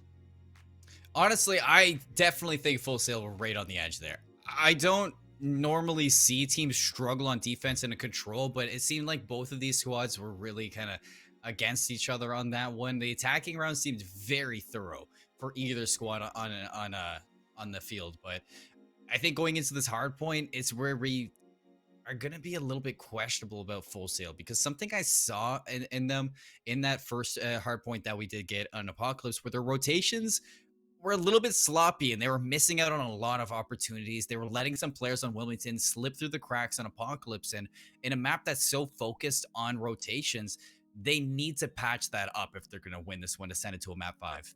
Yeah, absolutely. I completely agree with you. You're especially in the second half of that game, that's really where you start to see UNC Wilmington really start to take off and kind of take over in terms of just over rotating over their opponent. So that's something that I definitely like to see them try to pick up if you're Full Sail University. And you got to think, if you lose out on this map, we say it all the time, but if you lose out on this map on P2, you need to make sure you're locking down P3 at the very least, because the other 2 hills can be very scrappy. But the big thing with this map is you're truly never out of it in this map. No, you're never out of Moscow, and a lot of times it's very close. It's very neck and neck, exactly like we saw the Apocalypse map at first. And I think the difference is when you're actually putting a little bit of favor into Full Sail's side is that when you look at a close map like Moscow compared to a map like Apocalypse, which can really be one-sided, towards the end of that Apocalypse, when University of North Carolina Wilmington were able to set up and really take advantage at the end of the game, I don't think you're going to have that opportunity on a map like Moscow like they did on Apocalypse. And that's where Full Sail can really make sure that they keep their pressure on Wilmington this time around and make sure that Moscow doesn't get out of hand, because really the only places that you can set up to really take over are Police Station and Boulevard over towards that hill too. Other than the rest of them, it gets scrappy. Yeah, it absolutely does get scrappy. And if there was any map on the calendar or out of all the map pool that I would expect to be able to even go to game clock, this would probably be the only one. So we'll see how scrappy this ends up getting. But with the way that Apocalypse hardpoint started off, I'd be very surprised not to see a very scrappy game number 4 here. I would be surprised indeed. Alpha, the OE, into the backline, cleans up Miskell, who is tagged down very low. Off the rip, you do have that University of North Carolina set up for this Hill 2 rotation. If I was Full Sail Armada, I would overwhelm Chapter straight away. And Alpha caught in no man's land. That's an interesting area to set up prone. So D-Teddy has a lot to work on, but they slip through the cracks. They make it on through. Now look at siege out University of North Carolina into this hill number 2. Take it right to him. Aka finds an opening now. Can they maintain it? That is, though. This is going to be a tough break for them to get these kills. It is a 4-on-3 technically with player number 1 spawning out, but D-Tiny, that's a big win right on the front line. Now they can be aware of this player into the back. It is player number 8, Nova Turtles, looking to stay alive now. He's got the flank player, D-Tiny, to clean him up, but FSA are really making it chaotic right now for University of North Carolina. And with the position of a lot of these UNCW players, they are just kind of waiting it out right now. As soon as they realized that they got to spawn out, the rest of the 3 players just sat back, played their positioning, ended up being able to win out those gunfights fairly easily because they had a 3-man advantage. There was basically every gunfight was a 1v3 as they closed in towards the later half of that, or sorry, towards the early part of this hill. And I mean, they're just doing a great job right now of just holding on to these spawns. Once they got in control of them, it's been very tough for the side of FSA to be able to break. Well, still 25 seconds, and if I was Northwood, you gotta give this up. I mean, it's a little bit too late to push into that hill too. You can't give up these spawns this time around. Because Fountain Hill, it can be a money hill of its own, and you can see that UNCW, they want to close the gap as fast as possible. And back over FSA, they know they need to answer back. We said it going into this game that if you don't get hill 2, you need to make sure you lock down hill number 3. Well, this is FSA's chance. They didn't get hill number 2. They need to make sure they lock down hill number 3, and already a kill to go inside the favor of UNCW towards this break.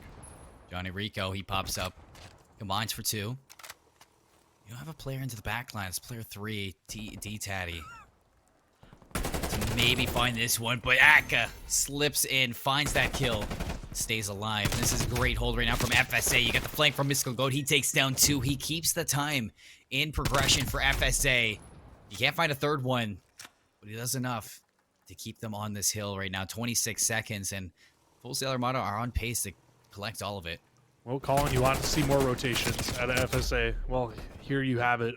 They get a full rotation over towards New Hill. Yeah, they might end up losing out on a bit of this scrap time here. Not even going to be the case. So we're practically going to be at a tie game as we look to head in towards the New Hill. And they've already put a lot of focus on trying to rotate over towards this hill number 4 as well. Nova Turtles has a chance to be able to pitch onto this with his teammate. They absolutely do. And it's another huge break there. But unfortunately for them, UNCW finds 2 of their own. And that should be the side of Boulevard control to them. But they have an opportunity for their assault rifle players to get into the power positions. What a shot from Percy. Rips him off that heady. And Johnny Rico, if he can take D-Tatty down, he might have a chance to hop up, but that's not going to be the case. Instead, University of North Carolina, Wilmington are going to be in a great position to lock down this time. Break is in. Find a few kills. Alpha hops up from the half wall, and exactly as fast as FSA gets set up, they fall down immediately to follow that one. And again, this is where FSA, I mean, you can take one hit at this, or you can set up the checkers. And with this Boulevard hit, it's not going to be the worst case if you do take one last stand. But Mr. Gold watching the rotations in there, he's able to go 1 for 1. I mean, UNCW, this might be able to get out of hand. Yeah, that's exactly what I was thinking. I feel like in that situation where you were there as FSA, you need to just push through and try to set up here for this hill number 1 again, because now you give a great chance for UNCW to do it once again here. And now players 5 and 6, you can see they're both going to try to make this push in towards the middle of the map, and I would have loved to have seen them go for the overextension through Boulevard there. They choose not to. They continue just to try to flood in and break into this hill over and over again. But the UNCW players there, yes, they're set up. Yes, they continue to keep on holding, and you finally get a break if you're FSA. But you still have those 2 players you need to deal with over towards the next spawn. Oh, they need to fly. They have the numbers here. If they can take advantage of these 2 players in the back, this is going to be huge. But instead, they wait so long. They allow the reinforcements to come on through. And just like that, University of North Carolina to lock this down again. Nova Turtles gets cleaned up. Now, no forward progression for FSA. They're going to get the last 10 seconds. And again, in a position where it's going to be a tough hill to break. A lot of little mistakes here in the respawns for FSA. And I mean, I feel like that's just been such a recurring theme as this series has gone along here. We just keep seeing they're just not winning the rotations. I think they've only won 1 rotation realistically in this whole game, and it was really what it was able to get them to 90 points. They got 30 right off the bat on the first hill, got basically a full 60 on hill 3 the last time, but every other hill so far, it's been UNCW. They've been the team rotating early. They've been the team locking down, holding on to these hills, and they've just been playing fantastic hardpoint all day long. It looks like Moscow's just their place to shine. Looking to put their lead at 190 at the moment. Trying to double the score. Yeah, exactly. Double the score indeed, as they are on pace. Player number 5's actually spawned all the way in the back line. He's going to hop on and contest for the last couple of seconds, but in doing so, it's going to provide an opening now for UNCW. However, a second player spawns into the back line, so Mystical can just waste time here. He gets that kill. Where's the spawn going to come through? It's going to be back on that hill number 2, so player number 1's able to spawn out that FSA player all the way deep into that Askies, but Oh, what a nade. Mostly here for FSA, you were able to have that setup, but the distraction coming out from the player into the backline, are they going to allow for Alpha to get away with any more? He's got a big setup right now, and he distracts long enough for Percy to get into it. The break is there, and UNCW, they do it again. That break is insanely huge. Just like Alpha playing his life for so long in the back there makes all of the defensive players on FSA who are trying to hold on to the spawns and hold on to the front of the hill have to turn around to try to deal with him, get him out of that annoying spot. They can't. Yeah, or they finally do, but once they do, all the players around them end up falling. They get the perfect flip on into that hill, mass that 200-point mark. And I mean, it doesn't look like we're going to see another hit coming in from FSA towards this next hill. They're spawning in no man's land right now, and it's already UNCW set up at Boulevard. They have a chance to string 2 hills back to back together again and come away with this game win. Oh, this is definitely terrifying. If you're a Full Sail fan, D-Tatty doubles down inside gold. Look at the spawns. They're going to be coming up in that courtyard right over at the globe. This is a firing range for assault rifles now. It's going to be tough to break, and Sweet's actually under my radar. He sneaks in behind, and that is going to spawn up Full Sail all the way deep bank. Aka, he's able to open up with the first one. Hops into this plus. Can he find a second one? He cannot, but his teammates now flooding on in. Alpha is putting down the damage, but he's laying down the law a little bit too late because nobody's able to follow up with that. The contestion's out for Full Sail Armada. Missile Goat trying to hold on with dear life. 10 seconds left. UNCW, you have streaks. You have the time now. You need to put this one away here because this is your chance to take the map 3-1 in this series, and that's exactly what you're going to see out of the University of North Carolina, Wilmington. An excellent setup from point to point. The rotations were on board, and fundamentally, Moscow was their map. It absolutely was. I mean, I think we said it in that first set, but I don't think that they got out-rotated on a single map outside of P3 in the first set of rotations. Every other rotation, it just always felt like North Carolina, Wilmington just had that advantage for themselves there, and they couldn't do it. They could not beat them in that map.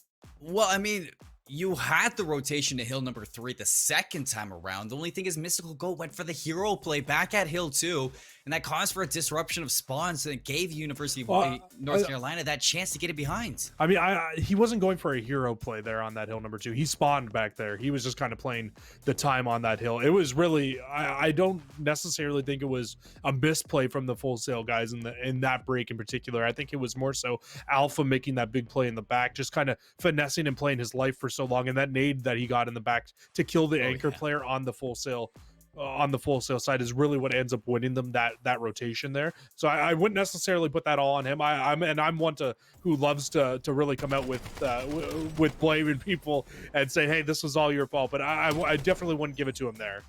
No, I mean, it's a tough one. I mean, definitely unfortunate in their end. Doesn't help into the end of it, but I mean, University of North Carolina, they had an objective and they saw it through to the end.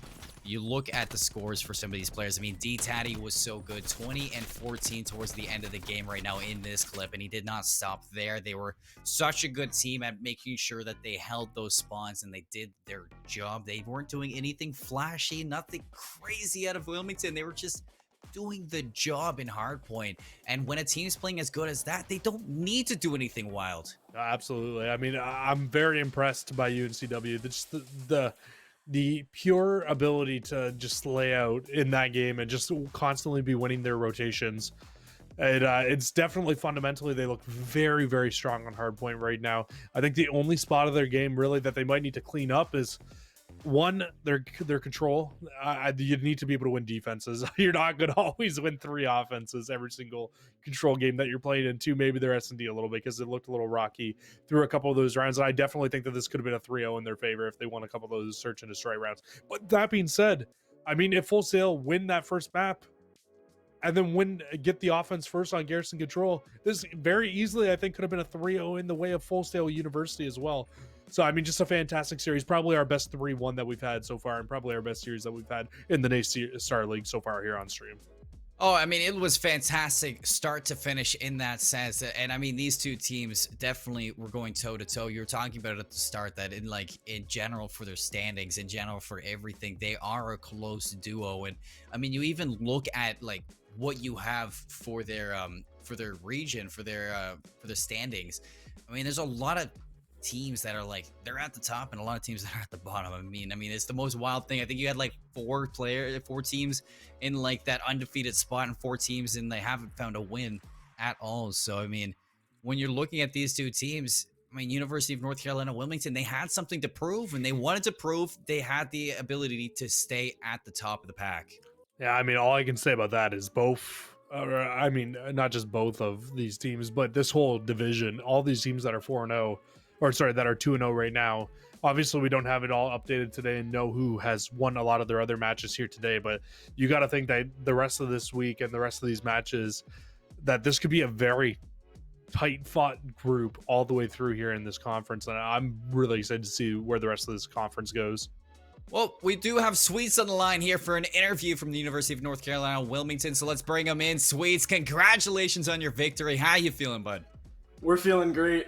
You know, seeing them ranked top 10, we were ready to go this game and really show them what UNCW's got to offer. It was kind of personal at that. You really wanted to kind of show them that you have Oh, what yeah. it takes to take them down. I mean, you only dropped the one map, too, in the Search and Destroy, and it wasn't even that bad. You guys were fixing things throughout it. You did have Full Sail get to that map point first, but you really closed the gap throughout that. What did you guys talk about? What changed for you guys to really kind of push them to the edge? I think it was more like not letting our mentality change, not letting that game get us down and just knowing we had it on the control and the hard point. That's great. That's great. I mean, it's super important in that. Jesse, you got anything? Yeah, just a quick question. That was one of the weirdest controls I've ever seen on Garrison. Dude, 5 us offensive too. wins in a row. Right? We're like, we were kind hoping of for wondering what defense, went and wrong then we on saw the defense. offense, and we're like, okay, we got it. We gotta play our best here. It's like okay, you guys win offense. Okay, I could do that too. Right. What Yeah. just kind of wondering though, what kind of went wrong on defenses there? Like, just in your opinion from playing the game, just wondering. I think it was just us dropping like 3 at a time and letting them stack those points, which something we can work on for sure. But it worked in our favor when we would stack the points on offense. Absolutely, for sure. What's next like for you guys? Because now like we were talking about how your standings are like they're kind of weird. You have a lot of teams at the top and a lot of teams separated at the bottom. So I mean, like things are about to get hectic for you guys in your standings to make it to that top 3. So I mean, are you guys? Do you have your eyes set on anybody that you really want to take down at the top of it? We're just gonna keep playing our game, knowing how we play, and take down anybody who we come against. We're looking forward to our games against like UTK, being a big school, and we're just like a little smaller school in North Carolina. So being able to take down like a big name would be really, really good for us. It's gonna be great. I can't wait to see what you guys have in the rest of this, as it is gonna be crazy when it does happen. But anything else you have to say before we let you go?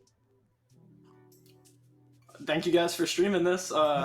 GG to Full Sail. I mean, it was a great game. And shout out to the boys. I mean, they all showed up when we needed them to, and we played our game and we won. We got the win out of it. You love the homies. You love the boys. Big Love- shout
Welcome back, everybody, to the NACE Starleague Call of Duty Wednesday. My name is Seymour. Alongside me, the dashing cruising spaz himself, and we are here with our last match of the day: Texas A&M San Antonio against Texas A&M International.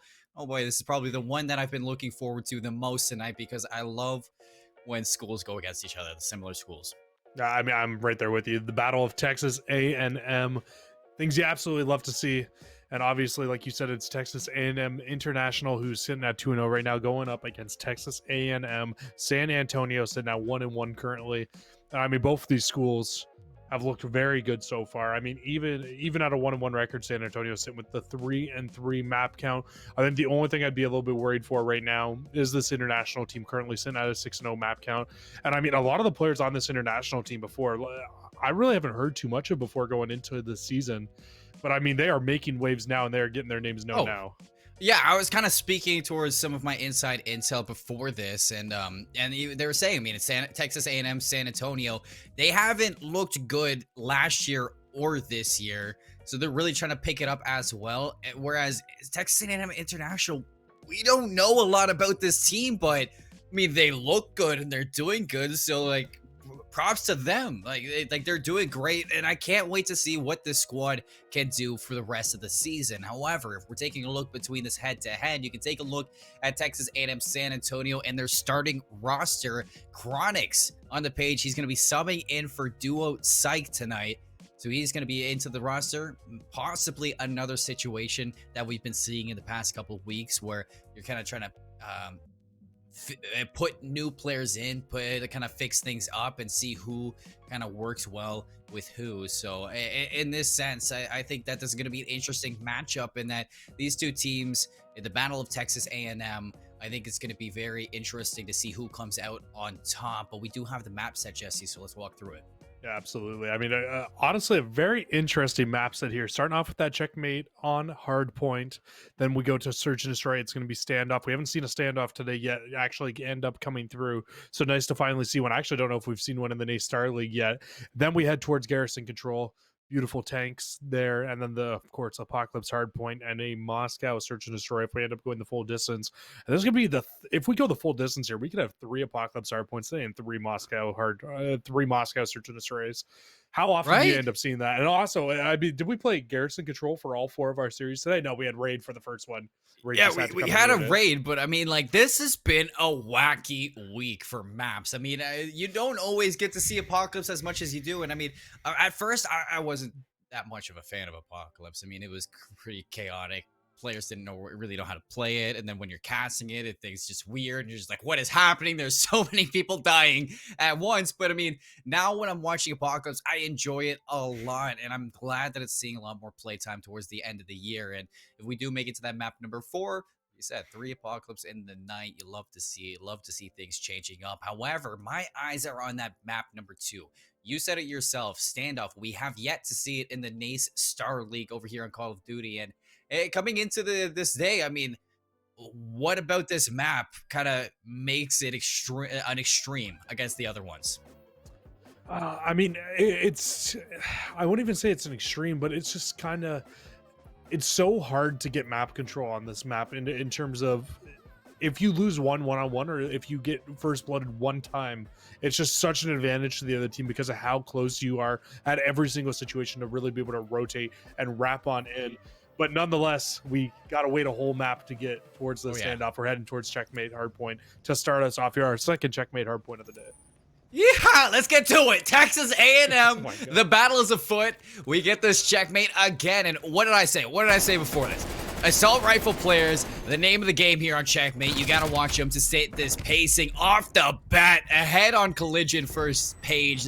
You try to hop into this and take them out, but it's a nade barrage to clear this hill out. Texas A&M International, the barrage leads their way. They're going to start collecting time. Yeah, International with a great break off there. And because they push all the way through, they actually flipped that spawn out as well. I mean, I don't think you could ask for a better break off. I think their break off was so good that they weren't even ready to have the San Antonio coming in behind them. But it's exactly what happens. They are able to break right back into this hill. I mean, could this be a reason why this team is sitting here at 2-0 and 6-0 map count right now? What a break off. What a break. You got 3 players that are 3-0 at the moment. Like, what is that? And then the player that's 0-3. Like, the parallels right now are wild. 100K. He's going to burn that one, keeping it 100 with his opponents. He goes on a 5 streak before going down, and you can look at Texas A&M International setting up for this rotation.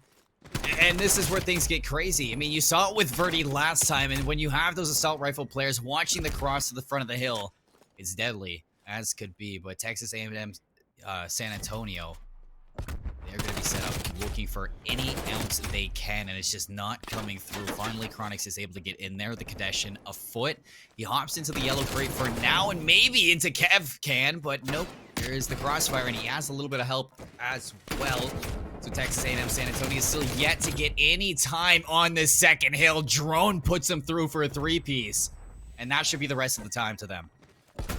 Yeah, this is just not a good start. If you're Texas A&M San Antonio, you definitely wanted to come out and have a hotter start than this against, especially one of your rival schools here. But Texas A&M International, fantastic start. They're looking very good. Rotations seem to be consistently on point right now.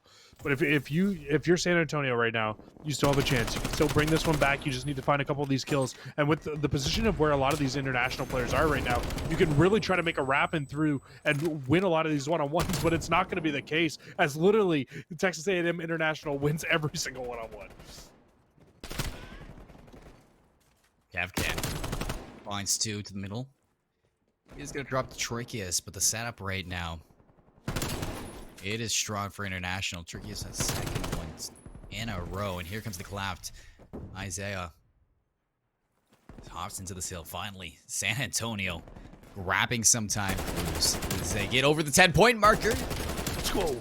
And then they don't. Oh no, you can't take it away. You can't take it away, but they're over the 10-point marker. That you can't take it away from them. But yeah, Texas A&M International right now is just putting on a clinic. The amount of top playing control that they've had in this game has honestly been what is winning them this game at the moment, and just the pure slaying ability from everybody on this team. Isaiah really the only player on A&M San Antonio right now that has really been popping off at 8-8. Everybody else sitting at double negative, almost triple negative for some of these players. It has definitely not been the best start here, but you know what? You can always turn it around. You can always bring it back, and they are right back inside the hard point again. Little bit of momentum coming through here for San Antonio. And the trophy system to find 100K, they just cannot stand to stay up, and they keep on getting 2-piece, 3-piece. Constantly, and that's why the Texas A&M International have this lead, because they're not always finding these breaks. Look at this, Kevkin trying to make the work with the Diamante, but he doesn't need to. He's got the backup, and again, 3 go down. They're spawning all the way at that hill number 2. I can't remember what match it was earlier this year in the CDL, but it was the match where Optic just absolutely tore a team apart on this map mode combo. Toronto. Was it Toronto? I couldn't remember, but it feels very similar to that right now. Rival teams going up against each other, and just one just dominating over the other one at the moment. They have them in a 21-point hold through our first 4 hills here into hill number 5, and still fully set up. You can see a little bit of a pinch trying to develop between the San Antonio players here. But I mean, to find these kills, it's going to be really, really tough because of how zoned out they are on this hill. A couple solid rotations, and San Antonio could be right back into it, but the hard part is finding kills. Every single player super negative, a couple of them double negative and more, as Sentra is just working his way through the middle of the map, plane control and more for Texas A&M International. You say it's clinical. Well, I hope these players are enrolled in their doctoral programs at school, because it is surgical. Yeah, I mean, we saw a team get 26-point clubbed earlier on today. I'm just hoping we don't beat that record here so far here in this game, because Texas A&M International, they are looking fantastic. They're not looking like they're going to be able to drop this map. They have a 180-point lead, and at least 2 streaks that I've seen on their side to be able to bring themselves right back into this game. And then if you're looking at Texas A&M San Antonio, I mean, at least you're on good side spawns right now. Maybe try to just keep contesting this and try to push this in towards holding on towards the new hill, but it just doesn't really seem like it matters right now. International back into the hill, back up to climbing this lead back in their favor, and now they're even attacking in towards this bottom hand side of the map, where they can in turn flip out these spots once again. And they found some exit kills. They're able to flood on through and spawn some players out for Texas A&M San Antonio. Trickiest all alone on an island. He's got players all around him, and 100K is going to put him in the grave. You got to look at this one now. Sentra, he's going to fall on site, but the damage has been done, and Texas A&M International making it work. A few kills go their way for San Antonio. They hold on to the spawns by a grasp. But player number 4, he's got a big one-on-one against Chronix. Is Drone going to realize there's a player behind him? It seems like he knows, but Kevcan's going to clean it up. 5 seconds left. Nobody's going to touch. Put it away. A 21-point game. Wow. Well, if that map did not clear up the narrative that we were setting up going into this, one of these teams looks very, very good, and the other team has been shaky for a year and still looks fairly shaky going into this season.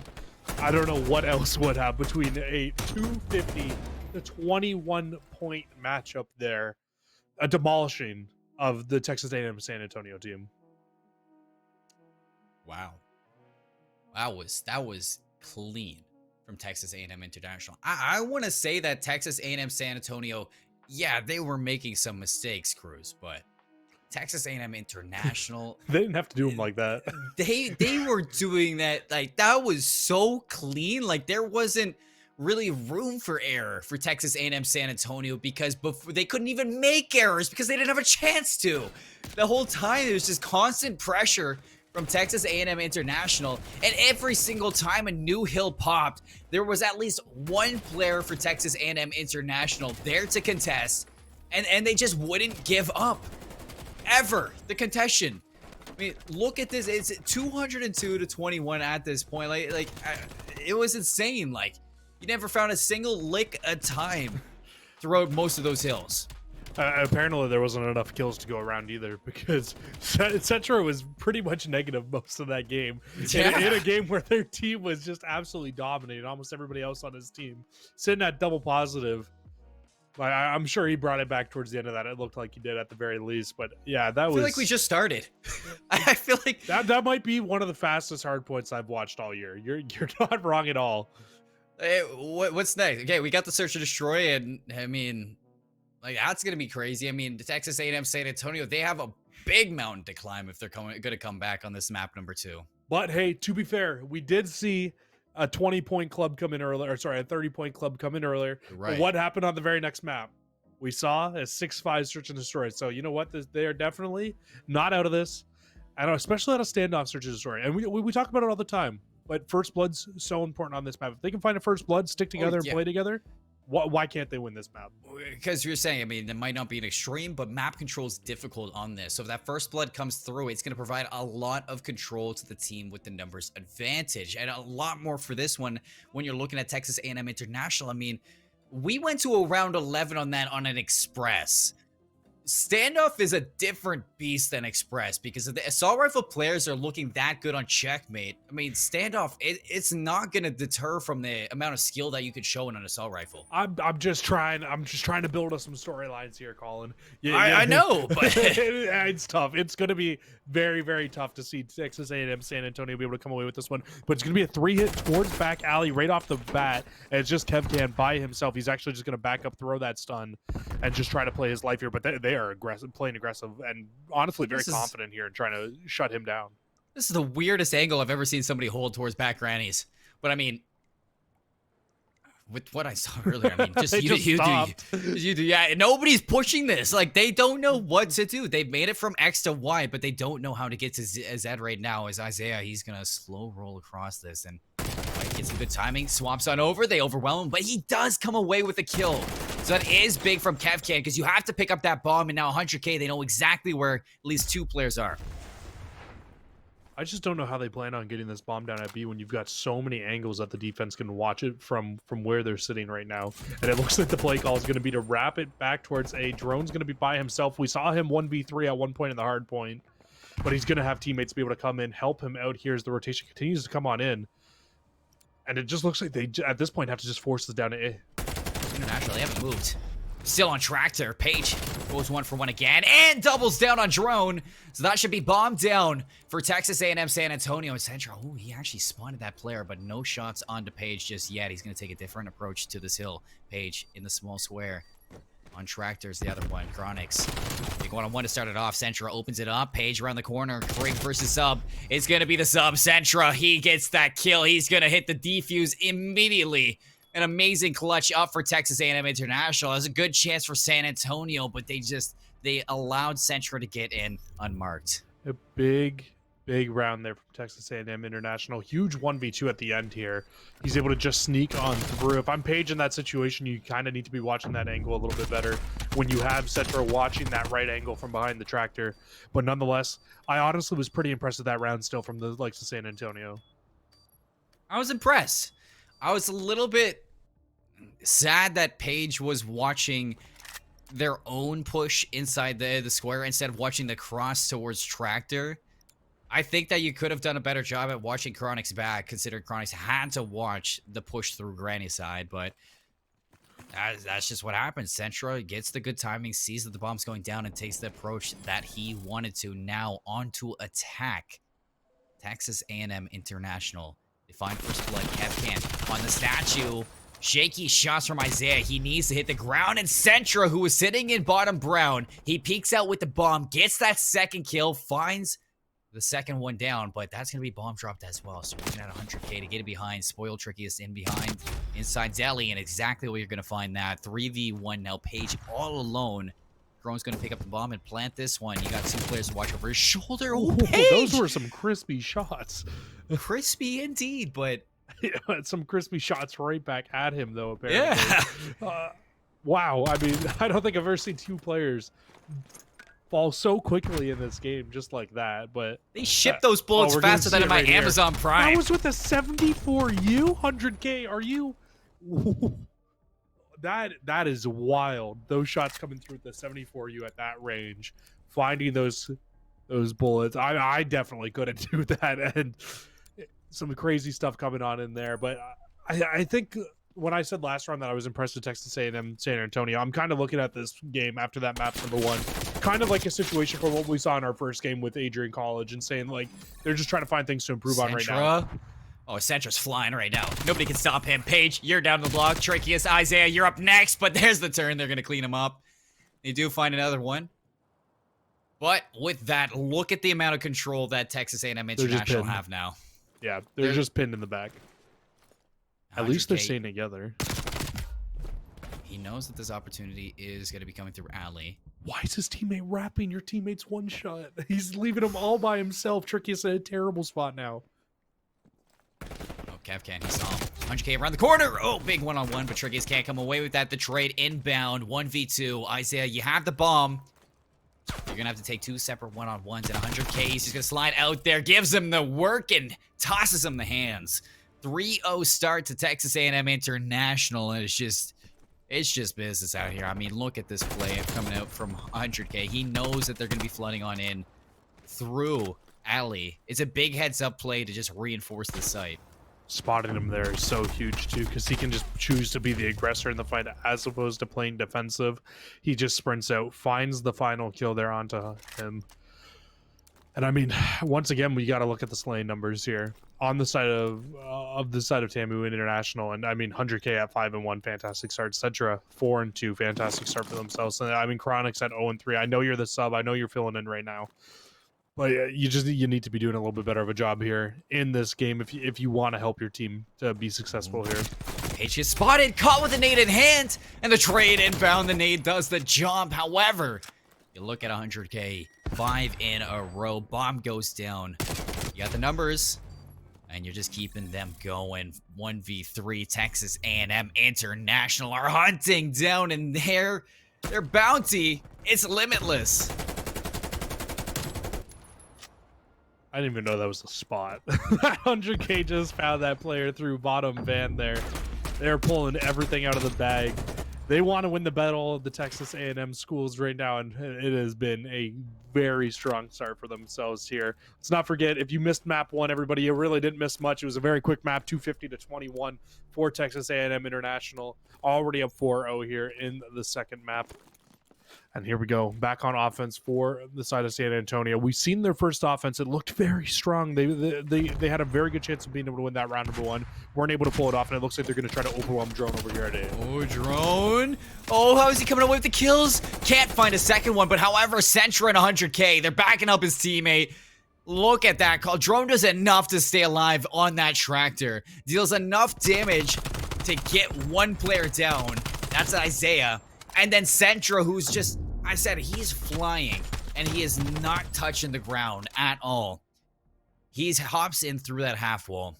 He finds the player from behind, and there's no time for San Antonio to even think about what they need to do next. They have just so much confidence in their gameplay right now. If you're Texas A&M International, just the way that they push every single gunfight, it is working out so well for them. And once again, it's going to be a big gunfight over towards A. Cetra wins the gunfight. The bomb should go down fairly easy here. Everybody else loses their gunfights, and all of a sudden, Tricky is all by himself here. And that's the round. This is one school that has very clearly just built a insane program here so far. That was so fast. I blinked, and it was over. I mean, this is the Texas A&M International show, everybody. Welcome back. And if you've missed anything, well, Texas A&M International are up 2-0. And I don't blame you for missing anything because it has been fast. And if you went on a short little break, when you come back, this is what we have. 6-0 and in a 250-21 game. You look back at these replays. I'm loving the plays that I'm seeing from Texas A&M International. What makes them so strong is the plays that they're taking. It's comfortable. It's what they want to do. I mean, you can see Centra in that stance. He could have taken the player on the bomb there when he was planting. He didn't. He wrapped around statue. He took tractor first and then flooded into Page on the last one. He has been so good at just maintaining pressure onto them. You can see, again, he's sitting here. He pops out through this hole in the wall. He spots the player trying to get this bomb down, and he just reaps the reward that he gets for the COD timing from behind. Constantly, there's a player of Texas A&M International in the back line. And I don't think Texas A&M San Antonio realized that. I think constantly they were caught getting a little bit too aggressive and not really taking care of the real problem that was at hand, and that's that they're trying to meet fire with fire when they really need to slow themselves down and kind of take care of Texas A&M when they're running at them. I really liked the start of that game for Texas A&M San Antonio. I liked the way that they were playing. They were playing very slow, methodically, and trying to play together. But as they started losing a couple of the rounds playing the way that they were, that's when they started to kind of just start rushing at Texas A&M International. It just really wasn't working out for them there.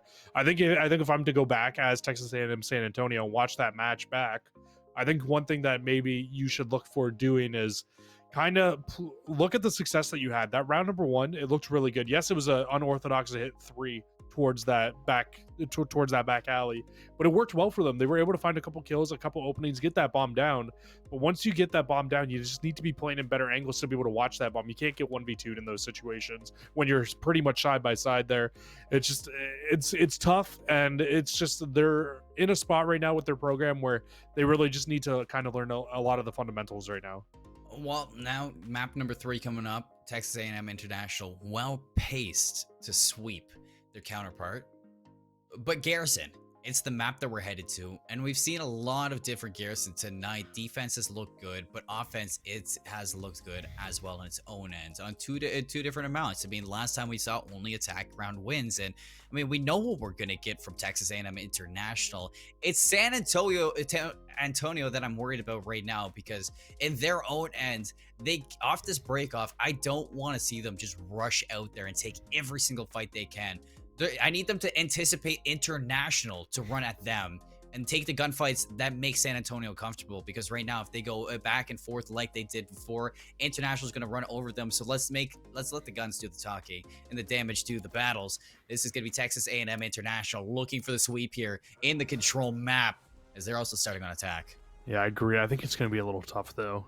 Yeah, yes, you're right. This is the defense that they absolutely need to win right now, just to kind of give themselves a little bit of pacing. But the problem is right now is you don't want to give up too much map control to the offense right off the rip, and they have just a 4-kill offensive swing right off the bat. They're going to split their offenses 2 to A, 2 to B. And now San Antonio needs to just make a choice at this point. What site are we going to hit and try to defend right away back? Well, looks like they want the A site. Drone watching each side, filling information to his teammate. They get the kill from behind onto Kevcan. Overwhelmed Drone. They lose the B site. And 2 ticks at A.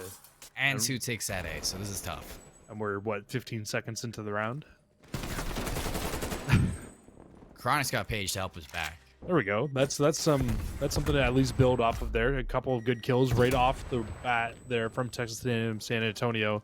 But like at what point does it just become too much? Because now International, all they really need to do, they have 2 minutes and basically even life count to try to break in through the back here and find a couple of kills to get only 1 tick of progression needed.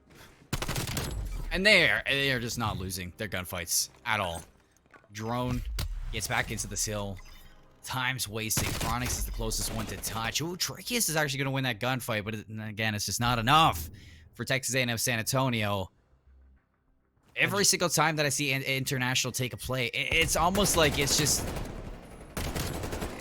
like they're like leagues ahead of them. I don't know what to say in this sense. It's just, when you look at San Antonio, it's simple. What they need to do is that they need to stop taking aggressive angles, and they need to set up on power angles that you can't just rip through and just take these close-up gunfights in. But even when they do go for those power angles, I mean, International, they're just playing at such a fast pace that they close the gap instantly. I mean, the best analogy I can give you right now is, if you guys are from Canada, you guys will get this especially as well, but it's like basically watching Team Canada in hockey going up against like a very, very like low tier hockey, or like a hockey country in terms to them. It is just like one team just has what it takes right now, and the other team is just clearly very behind in terms of their programs. Only Kevcan setting up camp in the back line. In the spawn, and Tricky, as he realizes that, helps out Paige with a little bit of damage. It's 3 down for International. If Isaiah could have found Central there, it would have been big, but yet to find progression here at B. Need to find another wipe just to get into the seal and start doing it. Nade out to get Central out of it. Excellent job at collapsing into this one, but they leave Green open, and that's going to be the flood now for his International. Get in behind, pinch them on out, and Central can pounce from the front line. So with that, leaving Green open just allows for such spacing that International can take ahead in them. Isaiah's going to lose the one-on-one to Kevcat. They're going back to spawn. But they have a very good chance off spawn to at least be able to get over towards this B site. Cetra, the only player really here right now to try to shut this down. 100K will be inside of lights as well, so at least he gets a crossfire with his teammate there to just kind of shut that down and stop that push. And they're going to find 3 more kills. Only player left alive is Isaiah, just trying to make his play in through the middle of the map. But Kevcan gets the call out, finds the kill, and now they're pinned back in the spawn. And I mean, this is where bad gets worse. You got 9 seconds, so at least once it gets worse, there's not a lot of time for you to deal with this at all. 2-0 lead here in control. Garrison just looks like a different beast right now for International. I mean, I expected them, a fast-paced team, to really succeed on a map like Garrison. But when you're looking at this, I mean, they're on the toes of San Antonio, on the doorstep, and they're just punching right through the door. You're absolutely not wrong. All right, if I'm San Antonio here, I'm looking at ways that I can improve on round number 1. So round number 1, what happened was they got 4-pieced right off the rip. Try to win your breakoff here. Breakoff's so important on Garrison control. If they can at least come away with a breakoff win here, try to slow down this push from the likes of Texas A&M International. They got a shot. It just comes down to not losing out on all these big gunfights off the early portions of the game. There we go. They at least get 2. They trade out 2 for 2 off the rip here. Oh, and Isaiah finds 100K too, so they have green control. If you get lights control, that'd be good. International, they're not wasting no time. Break right out through the spawn. Inside the platform, it's Trickiest. You got Paige inside the lines to spawn on through to peek it out, and that's going to call for Trickiest to get into the mix. However, the ARs, they're raining duty down onto that site. And they're keeping San Antonio off of B. So now time being collected by player number 1. That's 100K. Kevcan seeps into bricks. Might as well count out the site. Unless the player inside green can go big. It's going to be Isaiah, and Isaiah drops a drone. So I'd cut the B site and cut your losses over to A right now. Absolutely, and the only issue with that is you have 2 players on Texas A&M International right now set up inside a cobble, just kind of waiting for them to do exactly that. Cetra has a fantastic chance to just really be able to push that up. Chronix doesn't think he's still in that corner. Peekaboo, he's still there, finds the final kill for himself as well. And just the way that they're going to be able to progress this and snowball one hill into the other once again. You've still got Cetra in your spawn. It is just a absolute rocking of a school here. They're not even on the point. They'll finally hop on with Kevcan, but at this point, it just doesn't matter. I mean, the way that Cetra's playing, you'd think that he's like 30-0 right now, but he's only 9-8.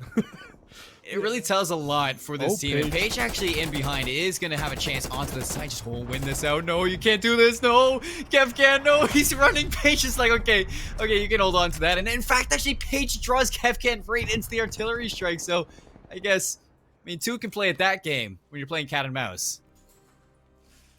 Oh, they still have a chance to be able to win this round. 1:30. They're still down 9 lives here, and they need to find a way to be able to close this game out for themselves. And Texas A&M University International trying to just push in through the bottom, but it's actually going to be another 3 wipe there. So it's going to have to wait and be another break. But with only 7 lives left and a minute on the clock, you got to think that Texas A&M International should be able to close this out on Slain alone.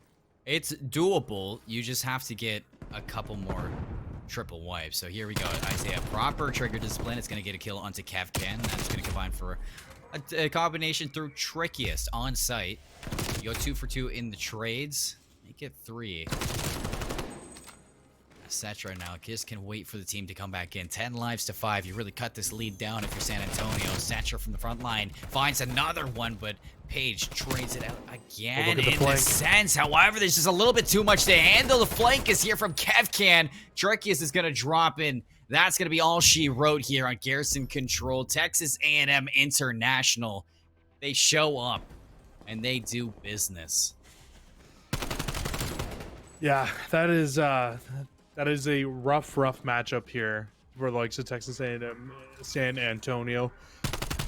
It's just one of those situations where I know I've said it once before in this game, but they were just kind of getting no class there in that game there. It's tough to say, and it's very hard to say as a commentator to just say that somebody was simply outclassed, but you could just so clearly see in both these two teams and both schools' programs right now that one school is just clearly leaps and bounds above the other school. If you don't believe me, 250 to 21 hardpoint, 6030. Like you can't argue with stats like that going towards the side as Texas A&M International.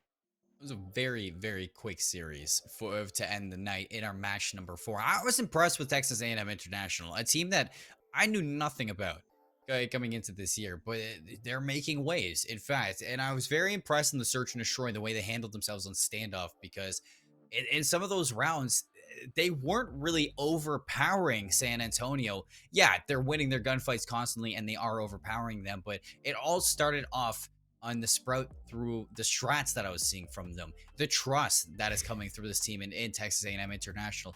Every player trusts the one to their side, and I think that is why Texas A&M International are looking good, because they're good players and they work well with each other. I think I'll have to see them against one of the more top teams in their division as well before I can really give a full statement on where I see these guys. But yeah, no, I mean I'm right there with you. They did look very good against a team in Texas A&M San Antonio. I mean, just looking at their division right now, it's kind of crazy because they do have two teams that are 2-0, and then almost everybody else at 1-1 except for the final bottom team at 0-2 going into this week at the very least. So when you really look at that, there's a very good chance that the other team in Arizona State University, I would expect that they won their matchup this week. They're a very good school as well. I remember them from last year in the CCL. I would expect for them to be very good. And I mean, just kind of looking over everything, you got to expect that if you are the San Antonio team, to be able to come out and you need to just take your learning from this match, because clearly you're still in a very tight fit group in this whole conference, and if you can come out and win a couple more of these games with the way that everybody's so tight and so close at 1-1 right now, you still have every chance in the world to be able to be one of those top 3 teams. And I know it's one of those situations where they might not be playing for that right now, like you kind of hinted to earlier with can't remember what the school's name was, our first match today, Adrian College, but it's still something, everybody wants to be in that top 3. Everybody wants to win. Everybody wants to win, but sometimes you need to build a team before you can win the games. And right now, a lot of these schools are going to be in their building blocks for the early years, or for the early year right now that we're seeing. And I can't wait to see Texas A&M International play against Arizona State. You were talking about that Arizona State team, and I think that is going to be a banger matchup when it does happen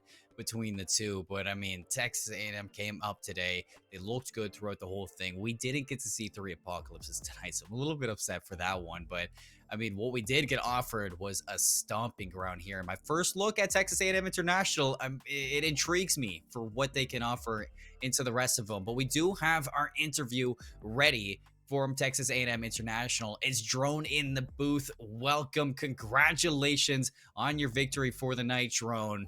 I mean, how are you feeling after that one? That was pretty quick. Yeah, that was our plan, to be honest. Trying to get a quick 3-0. The team's feeling pretty good. It's hot 3-0 start, so we're looking to keep it going, keep the fire going. I mean, it looks good. And you guys, as a squad, you look good. And what in it? I mean, I haven't heard much about the school or the team, but about this core 4 that you do have, it looks like you guys have been playing with each other for a very long time. What kind of makes it, what makes the magic happen right now for Texas A&M International? Because you guys look comfortable. I'm gonna be honest. This is our first year with this program, and I known these guys maybe for about 3-4 weeks before the season started. Wow. And so yeah, this is the first time that I meet these guys, but it's looking pretty good, and it's just we're confident in our individual gameplay. So putting it together as a team, it's been successful so far. So we're looking forward to keeping it going. Yeah, I mean, I thought you guys honestly looked great today. Just a question for you. So another team in your division, the other team that was at 2-0 going into this weekend, Arizona State University. You guys will eventually have to go up against them. Is there anything that you guys are like kind of focusing on majorly before going up in that matchup against those guys? At the moment, we're just trying to, just continue being us. The team that we are. We have 4 good slayers with also good teamwork. So some little things that we got to clean up during scrims, but I mean, it's looking really good. So we just got to keep that going, and not look back and just look forward to the next match and take it week by week until we get towards the end of the tournament. Awesome. Love to hear it. It's a great mindset to have, just taking it week by week in that sense. And I'm excited to see definitely what comes through that progression through the rest of it. And I mean, I don't want to keep you for too long because you guys had quite the win, and I'm sure that you guys want to like go on and to do what's next in the night. But I mean, Drone, off of that 3-0 victory for the night, I mean, what's next? Anything you want to say like about what's next for the school? What you guys like just want to improve on? I mean, after a win like this, it's a big win. It's a Texas rivalry. We're just enjoy the rest of the night. Get the victory. And then we'll just get back to work the next day, keep it going and try to put TAMU on the map just so everyone can see. So hopefully we're starting to do that slowly. All right. Well, anything you want to say to the stream, say to anybody at home watching before we let you go? I just want to say thank you for everyone from the school, my family, my teammates, family and friends, all of them, for supporting us along the way. It's been really fun. And I'm hoping that we continue to make you all proud. So we're looking forward to that as well. And dust them Devils. Congratulations on the win. Go enjoy it. Celebrate with your team and have a great night, Drone. Thank you. You too. Jesse, 3-0 to end the night. Quick as could be for that. He wants to put Texas A&M on the map. Well, that is a good way to start. I mean, Texas A&M, they've been on the map a few times in collegiate Call of Duty. Let's be honest. Just maybe not the Texas A&M International, but you know what? They definitely have every chance in the world this year to do so. Their program looks good, and they seem to have a great mindset going into a lot of things just from what we heard there. But honestly, I mean, what a fantastic day of NACE Starleague. Oh, what a great day indeed. A couple close ones and a couple blowouts too. And even the blowouts are fun to watch because it's interesting to see these new teams come up, these new squads get put together and really make their statements into the league. Jesse, we have more to offer here at Starleague over the next couple of days as well because it's only Wednesday. Coming up on Friday, it's CSGO as we run through this schedule. There you have it, 7 p.m. Eastern time on Friday or 4 p.m. PST. If you're wondering, CSGO match is going to be there. Some more matches for NACE Starleague next week. Again, Monday, Rocket League and Overwatch. Tuesday, League of Legends. And again, Wednesday, we will be right back here. Anything off of the day really kind of pique your mind? Anything? What was the best match to you tonight? I mean, probably the best match we've had so far on stream in NACE Starleague was that University of North Carolina Wilmington versus Full Sail University match. I honestly thought that match was great, and every map was super close. We really could have had a 3-0 either way. Ended up being a 3-1. I mean, I can't really complain when you get a series like that. No, you cannot, but that's going to be it for the night. We had 4 best-of-5s, and it has been a banger of a night to chalk off week 3 here with the NACE Starleague Call of Duty section. Again, Friday, CSGO. You don't want to miss out, so have a great night, everybody, and we can't wait to see you later.